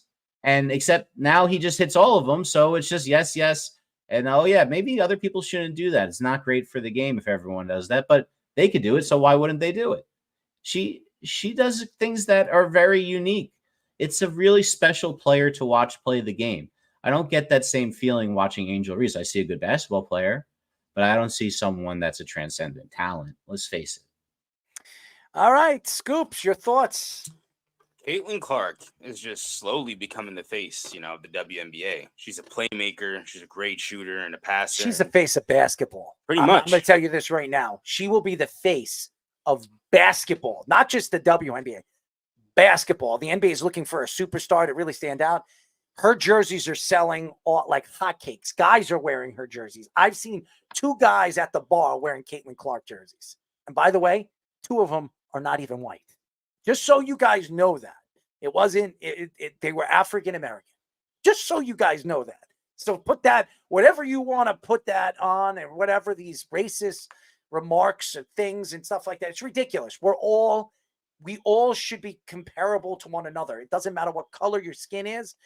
You go out there and you play the game. That's all it should matter. I'm sorry to cut you off. No. Just, the fact that she's such a great passer, such a great shooter. She even talks trash like a pro. She just, all around her game is just so admirable. Like, I don't see how you can hate on someone like this. And something like Fish said too, when I watch her, as opposed to Angel Reese is a good ball player, but when I watch her, you could just see like, this is talent. This is the face. This is going to be what evolves the sport itself right here. And I wanted to point out the fact too, that she has taken a horrible team. This team is bad. This team has been bad since I'm looking back, 6 wins the one season, 5 wins the next season, 10 wins the next, 5, 13. This team was horrible. The first year that she gets in there, they finish 500, but they at least make the playoffs. So, I mean, that's a great turnaround, honestly, for a horrible team. And, I don't see, like I said, I don't see what there is. She'll win a championship. She'll definitely win a championship. She's going to win a championship. She'll probably win 2 or 3 of them. And and you keep saying the WNBA. I think she is going to take this even past that. I do. I think what she is doing and what she's going to transform the WNBA is going to help not only, even though the NBA don't need it, I think she's going to help look at the growth of the NBA to another form of just domination. I think she's going to change the game for not only for women's basketball, for men's. I think she's a very unique player. I think she's a likable player. What is the hatred behind it? I have no idea. You want to say race? Could be race. I don't know. But it is pretty fantastic to watch somebody go out there the way she has over the last, I would say, 3 months and just shut everybody up. Just like go out there and say, you know what, I'm just going to go play my heart out. I'm going to let my game do the talking. And she's not speaking about anything, and everybody that said all these derogatory, even people that shouldn't be opening their mouth and saying things about her. What has she done wrong besides go out there and play the game? It's just, it doesn't make sense. Honestly, it's hate. And it's sad what we are fighting for our country. This is a democracy of a country, and there's so many things that should be looked at and obviously fought by, not just the players, but everybody around her. It is despicable. And that's why she's got a lot of fans, because the fans see what's going on with the WNBA and what these players are doing to her. And she stands for more than that. And that is what I stand for, supporting what I think she is. And I think she's a great Samaritan of the game. And I think she's going to take this game to so many areas that nobody would have thought a player could do, not only for the WNBA, for professional women's sports. So I think very well deserved. Fourth in MVP voting. That's unbelievable for a rookie who everybody thought was overrated. Overrated is not even the answer to what anybody should say. First of all, nobody should ever say ever that this woman is overrated. This woman deserves a lot more credit for the pressure she took and to take on the responsibility to put this league on her shoulders says a lot about who she is as a player. So I'm so happy for her. And if we can get Caitlin Clark on a show, it would be special because I would give her not only the thumbs up, I'd give her a hug because I think that this woman deserves a little bit more credit than she is getting for what she has done this year. It's hard to do what she did and to do it so miraculously and so fantastically. It just says what she is as a person, and I love it. Keith, to answer your question, who thought she was overrated? That's your buddy Jeff. A lot of people did. Snug did too. Okay, and different people that we've had say this on the claim, saying and all the different takes that we've had saying that Caitlin Clark's overrated and all this other stuff. Stop. I don't want to hear it anymore. It's just shameful what people have said about this young lady who's going out there and putting the league on her shoulders and bringing endorsements, TV deals because of who she is. And she doesn't even take the credit for it when she should. I would say, you know what? Yeah, I'll pat myself on the back. Yeah, I did this. Yeah, thank you. Thank you. All you ladies are going to make more money because of me. All you ladies have something to look forward to because of me. All you ladies that have kids or don't have kids that can buy clothes and all that other stuff and not have to go overseas is because of me. I'll just pat my back for everything. So it's horrible. I think it's shameful. And as far as Stephen A. Smith saying that Caitlin Clark shouldn't have won, it just shows you how incompetently stupid he really is. So I just, whatever. Enough said on that one. Great show. Thank you, obviously, to Jason White for joining us, first time on the show, and Antoine Cason for joining us, giving us his takes. But, and I understand she's not egotistical, but you know what? Sometimes you have to be when stupid people have something stupid to say about you. Maybe you do have to come out and say, you know what? I deserve all the credit for what the league is transitioned into. But she will never do that. That shows you who she is and how she was raised by her parents. That's all I'm going to say about that. And by the way, congratulations to her wonderful parents that have raised her to be very professional about all the stuff. The takes and the disrespectful, some of these analysts, what they've done to her, ridicule her all season long, like she's some kind of like bitch. Okay.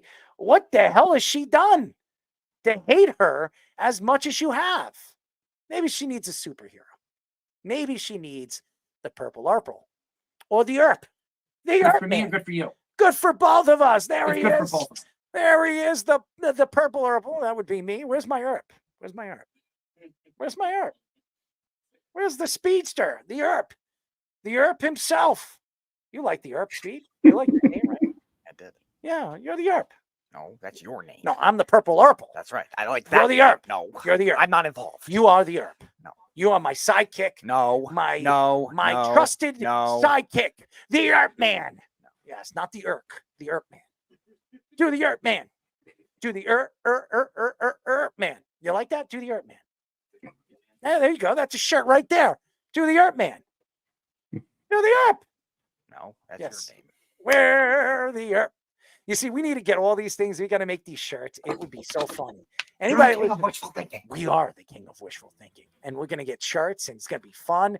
We got to put this together. You guys got to give me some things that we could put on the backs of the shirts and fronts of the shirts, and kind of design it. And we'll design it. It'll be really, really fun. I think fans would absolutely love to buy some of the shirts. All the crazy things that we bring up on this show, they would be great shirts. They would be great. I think I'd buy some. I got a question for you then, Errol. Did you buy any shirts at this concert that you and Speedy recently went to? Which one? What concert?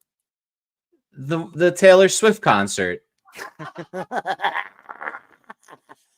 The day I buy a Taylor Swift shirt is the day I'm in a wheelchair and you can push me off a friggin' building. Okay. All right. I will never buy a Taylor Swift jersey or shirt or even go to any concert to see her sing. Okay. I can't stand doing a party and listening to her music.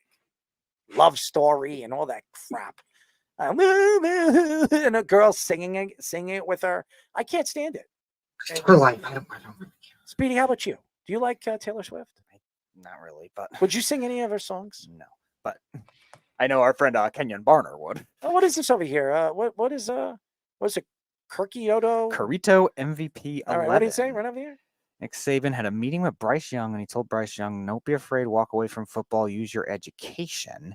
And that's what Bryce Young's agent wanted him to say. Really interesting. Huh. I'm sure his agent didn't want him to say that because it's just going to drive his value down. But Well- let's face it, Bryce Young is a 5'9", 180-pound guy who can't see over the line and is already shell-shocked. But Emo Kelsey has cost me 2 weeks of fantasy football because he doesn't want to catch passes anymore. He's too in love. Too in love He with got his brand new happy, man. haircut. He looks like he has a dad bod, man. He's done. Kelsey, Travis has nothing else to prove, but he only came back because he wants to win another Super Bowl, win back-to-back Super Bowls. And the NFL, they're going to do everything they can to try to make that happen. What do you say? Also, quarterback battle in Jacksonville, maybe. Yeah, well, Mac Jones. Trevor Lawrence is in a lot of trouble. I mean, the Jacksonville Jaguars. And by the way, where's Jeff? I mean, he said, Trevor Lawrence deserves the money. Well, where's he? Where's Jeff right now? Where's Trevor Lawrence right now? Because Trevor Lawrence is horrible. Okay, really bad, horrible. He is not anything what they said he was going to be, and I am just speaking the truth. That was a dumb pick, Fish. It not only dumb so I was like, you know what? It's going to be a three-peat. I'm going to be the one that breaks the curve. I'm just going to take these guys because they've proven it. And you're welcome, all Chief haters. I did this for all of you. Maybe you need to smack him in the ass. What do you think? And Jeff, I know it was already your birthday, but we assume if you're not here, you're at your favorite casino. So once again, just a belated happy birthday. Have fun playing at your favorite place. Happy birthday to you. Happy birthday to Jeffrey. Happy Snatch Day to you. Travis Kelsey. Sorry. There you go. Snatch Day. You like that, Speedy? Why? What's wrong with Snatch Day? I don't care about anything related to snatch. Well, I like to snatch. Good for you. You like to snatch? You don't like to snatch anything. No.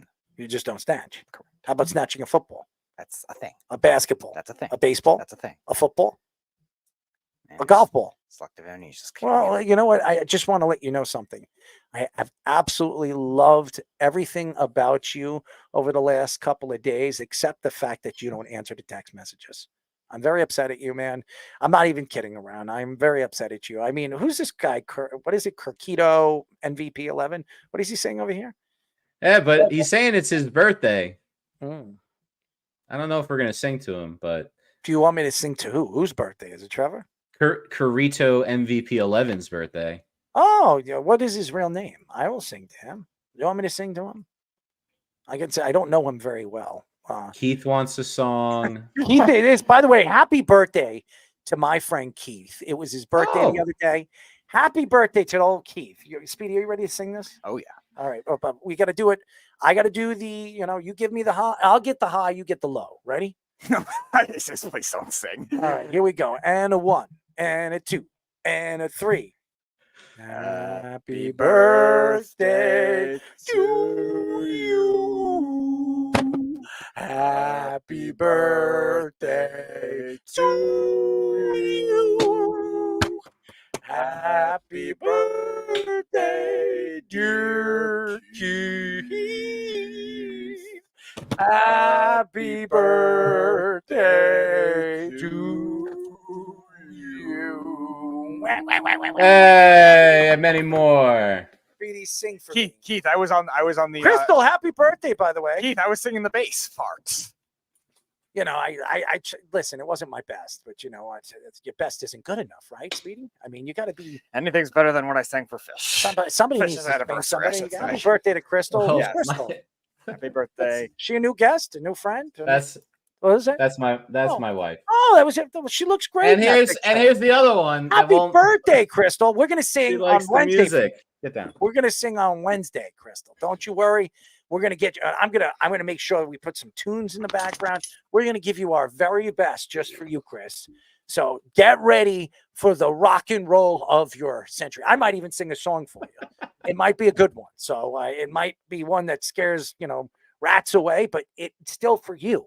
So that should be everything to you. That I am gonna go out of my retirement of singing one of the worst singers known to man and sing to you for your birthday. But happy birthday to Crystal, which is tomorrow, right? Yeah, that's correct. Tomorrow. Well, we're going to sing happy birthday on Wednesday after the birthday because I got to get my voice you all in tune for the old Crystal. So how old is Crystal, by the way? Yeah, I'm not going to answer that on the radio, but thank you. She's I'm an old doing man. great. I mean, she's younger than me. She's got to be younger than me. So That is correct. So there you go. So I know how old she is, by the way. So we have had this conversation before, but I don't want to throw her under the bus. But who cares how old you are? I believe age is just a number, right, Speedy? Okay. Keith, Except with your underwear. Speedy has a lot of holes in them. Scoop, Keith says, "Scoops, you sing next time, please." All right, Scoops, you ready to sing for Keith's birthday next year? No, Scoops doesn't want to sing, and right now Scoops is going to keep it on the lowdown. You know why, Speedy? Do you know why? I don't. Why don't you ask Scoops? I want to ask you. Ask Scoops. You're important to everybody. Everybody's dreams and admirations. Everybody that looks at you. Admirations. It's my word. Okay, you don't like it? Tough luck. It's already a word. It's just having the wrong definition. Exactly. It's my word. So me bringing those words into the conversation only tells me one thing. You know what it tells me? No. Again, ask Scoops. It tells me that we need to get back into the closet and talk about clownship. What do you think? Nobody knows what clownship is. You do. You don't like clowns. I think we need to show you what a clown does, especially locked into a closet with you. That's my case right there. That clown laugh. Could you give Crystal the clown laugh in person? Give it to her. Sounds like a seal in heat. That sounded like a seal in heat, man. Come on, give it to us. Give us a little bit of that irk. Yeah, that horrible, irk. man. Give us that irk laugh. No, that's your job. No, I'm the purple urple. You're my irk. No, I'm not. You're my irk. I know that was not part of. You are the that irk. was not part of the You're the irk man. OG story. You're the irk man. I am the purple urple, and you're the irk. Yeah, man. that was not part of the origin. Tough story. luck. You're the irk man. That was not part of the You're origin the irk man. story. Do the irk man. Let's go. That is Ready? not. That was not part of the origin. Give me the irk story. laugh. That was not part of the origin story. Give me the irk laugh. Give me the irk laugh. Let's go. Here he goes. Hit it. That sounds like a great song for a villain. Hit the damn tune here. Now he looks like that's better. All right, how about Enjoy. I just got an idea, actually. So you were talking about the shirts, like what we could put on the shirts and everything. Okay, let's hear it. On one, like on the front, you could put. It's gross. And on the back, you could be like. You sound like a frat boy. That's a good one. Sounds like a good That's idea. a good one. We have a lot of. What is this? I actually have Bryce Young. What if Bryce Young and Birmingham Stallions agreed he wants to be a Stallion quarterback? Should the Panthers respect his wishes and let him be the Stallions quarterback? Very interesting. That would question. never happen. That would never happen, and I don't think he'd ever want to be a Stallion. But hey, Speedy likes Stallions. He likes riding. No, that's a Birmingham Stallions. I think. But you like riding Stallions. They do it me. I'm telling Carito, our first-time listener, about our betting. Carito. I'm telling Carito about that was one of Chaz's most bet teams during the UFL season. I'm just asking Carito or Speedo. Can you stop making fun of our new fan? I'm not making fun of him. I'm calling. You're making fun of his name. You're the one who called him Carito, and I called you Speedo. Okay, can you not make fun of our new fan's name? You're the Earth Man. You're the Earp. You're the Earp. You like that, right? No. Why? You like purple. I'm not involved in this. You are the Earp man. Could you do a Involved in dance for this. us? No. Could you just put your hands No. up? Just wave to No. Carico. All right, fine. Wave to Carito. All right. Give him the old. No, that's Wes's thing. Give him the old. That's Wes's thing and Wes's thing only.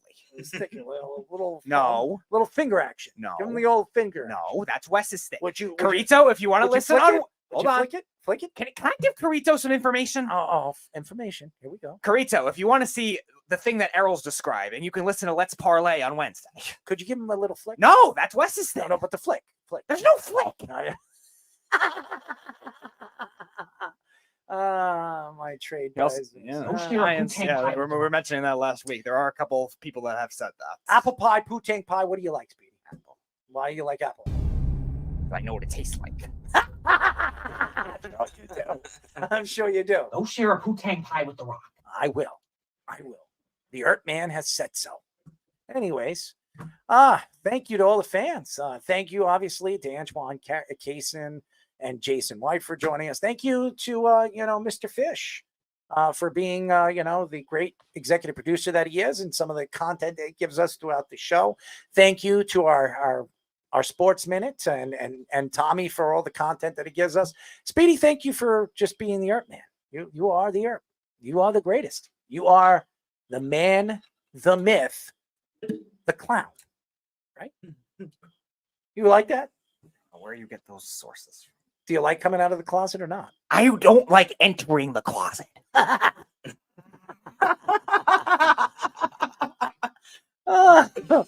Oh, there he is. What was that? What was that? Who the hell is that? It's a good one.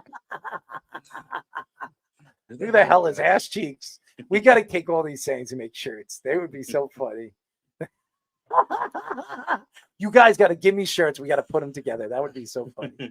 That would be so. We got to make all different shirts. Speedy has so many takes that we can make shirts. It'd be so funny. Anyways, Bambi Sala is the best one. I mean, come on. All right, wait. What about this one? You could also put like this on the back or on the front. You'd be like, no, I'm not embracing it. And then you get on the back. You have like, it's evolution. It's evolution. It's evolution. It's evolution. Yeah, there is evolution involved in the deer. Good old deer. I mean, I don't know about good, but you know what? I could grab my breasts, and maybe we should put Robert Soller and Nathaniel Hackett on my breasts, and I can grab them and rub them like genies. You know, maybe have a genie and maybe have them coming out of my breasts. What do you think, Speedy? Okay. You like Robert? Okay. You like Bambi?